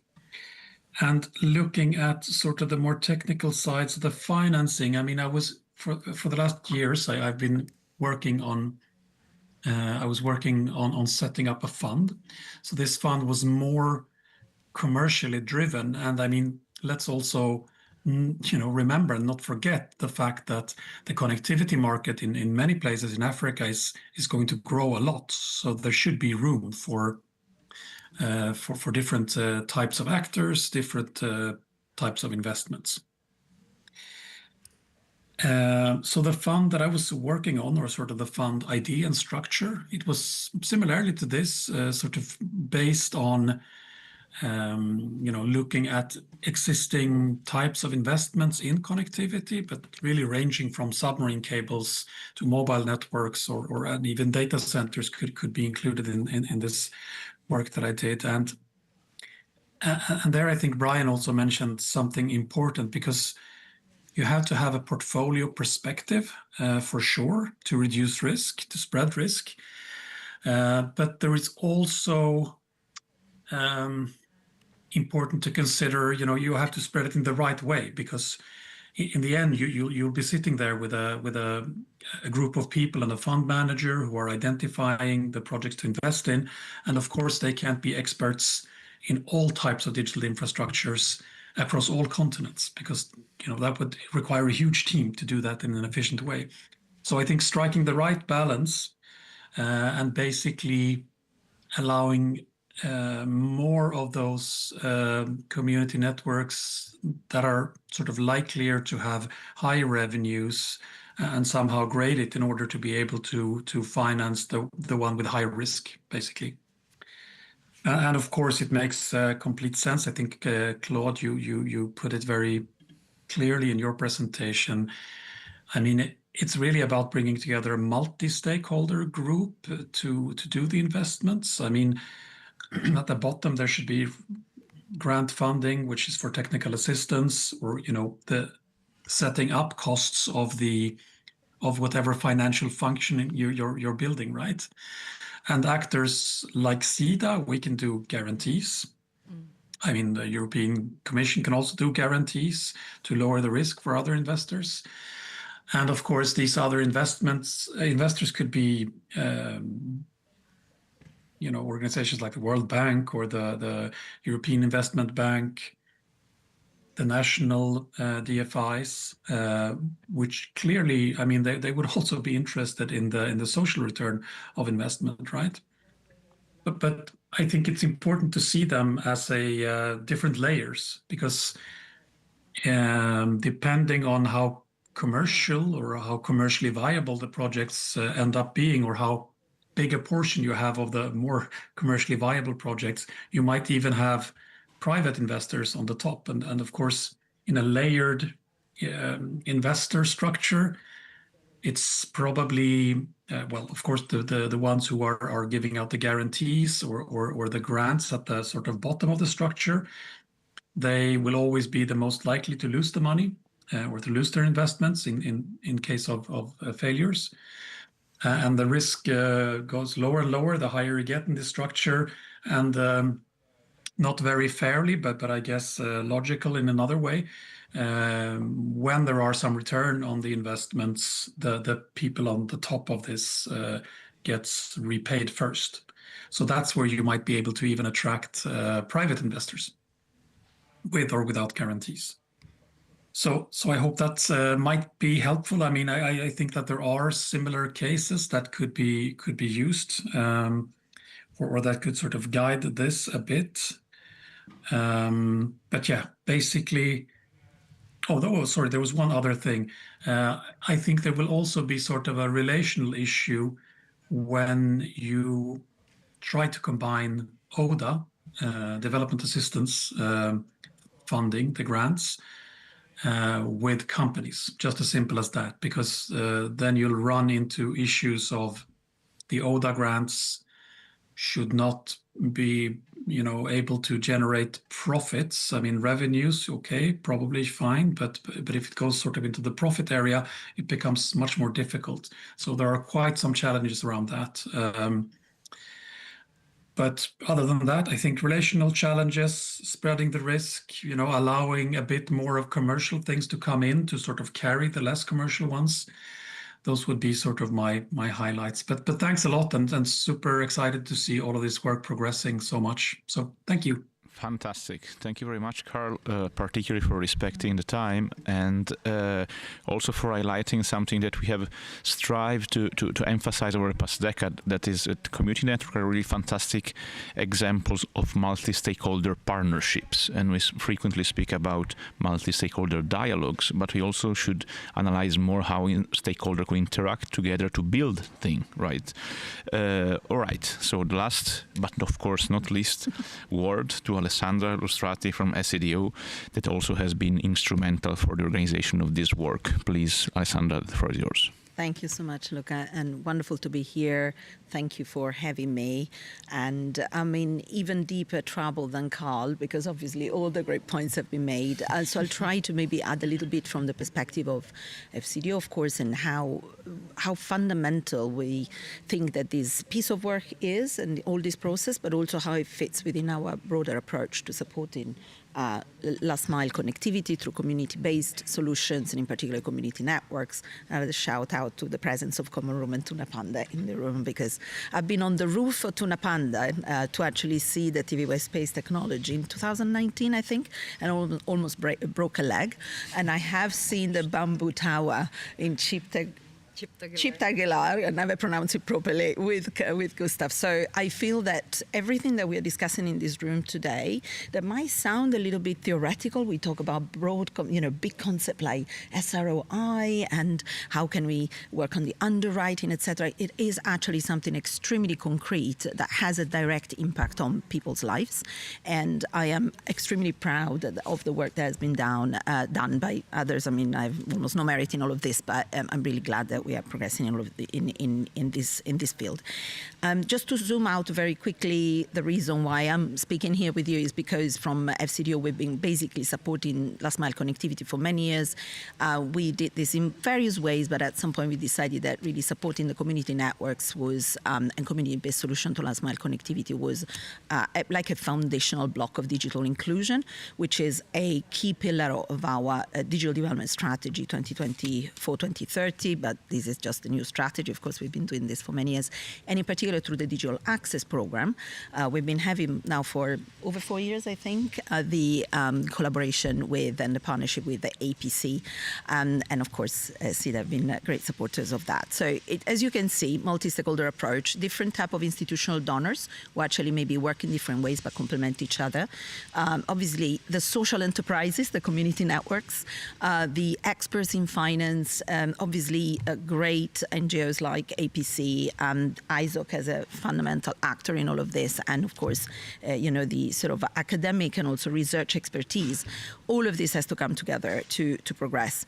We've been working on supporting digital inclusion, in particular last mile connectivity models, always working at two parallel levels. One is the level of policy, regulatory frameworks, standards, and spectrum management.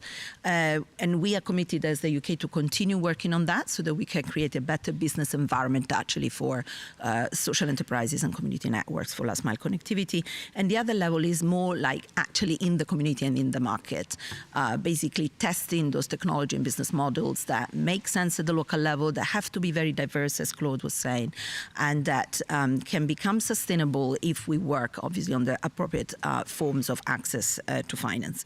And this is also a topic that is very close to my heart because I have a background in SME finance in the olden days and digital financial inclusion. So I feel that, it's all coming together.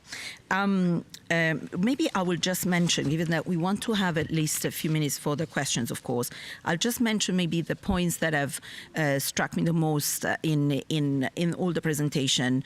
So the fact that we've managed now to really embed in our narrative the concept of social enterprise and SROI, as Liz explained.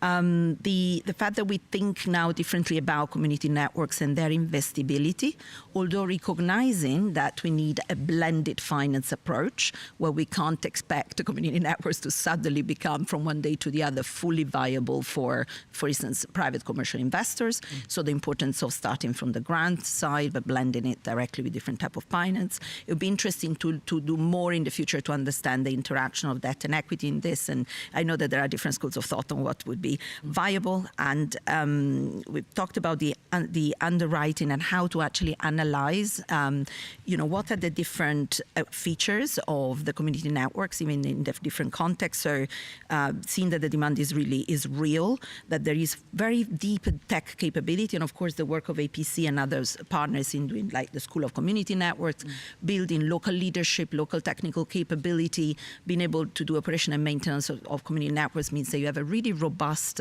sort of entity that you can invest in, but there are the barriers. And I think Brian, if I'm not wrong, explained that really well in terms of both access to finance, but also the business capability of even just at the very basic level, not designing just a budget for a grant, but actually designing a proper budget and a focus for your business and have proper accounts. And, so growing the business capability also of community networks. So it's the kind of demand side rather than just the supply side of which type of sources of finance and investment we can think of. The importance of aggregating and using scale to sort of distribute and spread risk, but also reach that critical mass that can reduce also the administrative cost and make everything more attractive for investors. And then maybe I'll just come to the last point, that is, as the UK, we want to continue to be committed to add value where we can, because through the Digital Access Program, what we can do with the type of finance that we have in that program and in our digital development portfolio. And Carl made a really important point there about the use of ODA and how you can commingle it or not with other type of funds.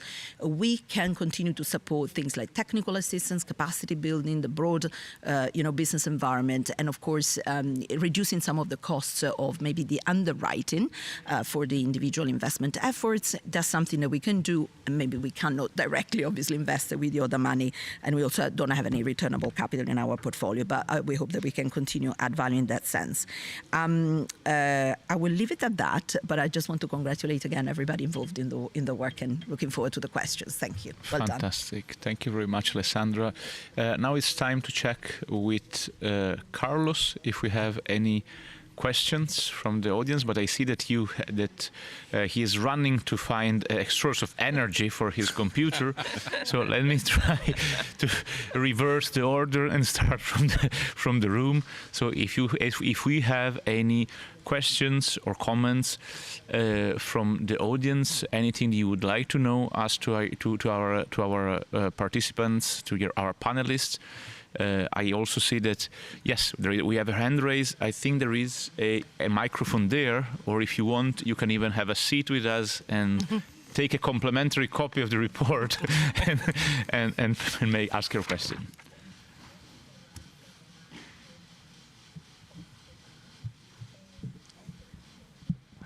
Yes, it's on. Yeah, we can hear you. Thank you. My name is James Nguo from Alinet in Kenya, where we are running a community network. I appreciate the research is done on various community networks, and one of the items I would like to highlight is the structure of community networks by the nature of the licenses that they have. They are supposed to be very much integrated in the communities, including ownership, such that when you have to seek funding from investors and they look at your business model, they see a lot of risks, because we are looking more at social return on investment as opposed to, the profits themselves. If you look at like the area where we work, where people find it very difficult to pay $10 in a month, then you need very large numbers to be able to break even. Some of us have had actually to pump personal resources in communities, community networks to have them work.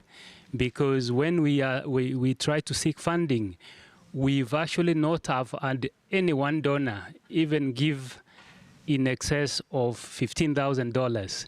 When you look at the network equipment that are required to expand the network to serve a large area, you realize that you need a lot of, amount to be spent on equipment, especially around CapEx and OpEx. So most of these community networks are relying much more on volunteers and other initiatives, and I think it's a high time that governments and donors look at them as social good and continue to pump money, just like they do in health and education, in order to have many people, enjoy the benefits of digital opportunities. Thank you. Thank you very much for this very important statement. Do we have, I think that now Carlos has energy, so we can, Sorry about that. There is a question, or there was a question in the chat. I don't see the person who asked it anymore. Maybe he left. But what is the relationship between connectivity availability and energy availability, and perhaps also other humanitarian uses for any available energy? And I don't know if maybe in the context of climate finance and some other things that we are talking about, whether any of the panelists or also the research from Lisa on the KRA around green and environmental impact, whether there is any reflection there that you would like to share and highlight. Thank you. I see that Chris already has a reply to our $1 billion question, so please, Chris, go ahead. Just very quickly, from the community networks that we work with, when we talk to them about the extra development and capacity training that they want, power comes up as one of the most common things. And not just from the perspective of wanting to move to greener solutions from power, but also, and we know this was the case, and I visited it recently in Tandanet, where surges in power cause outages.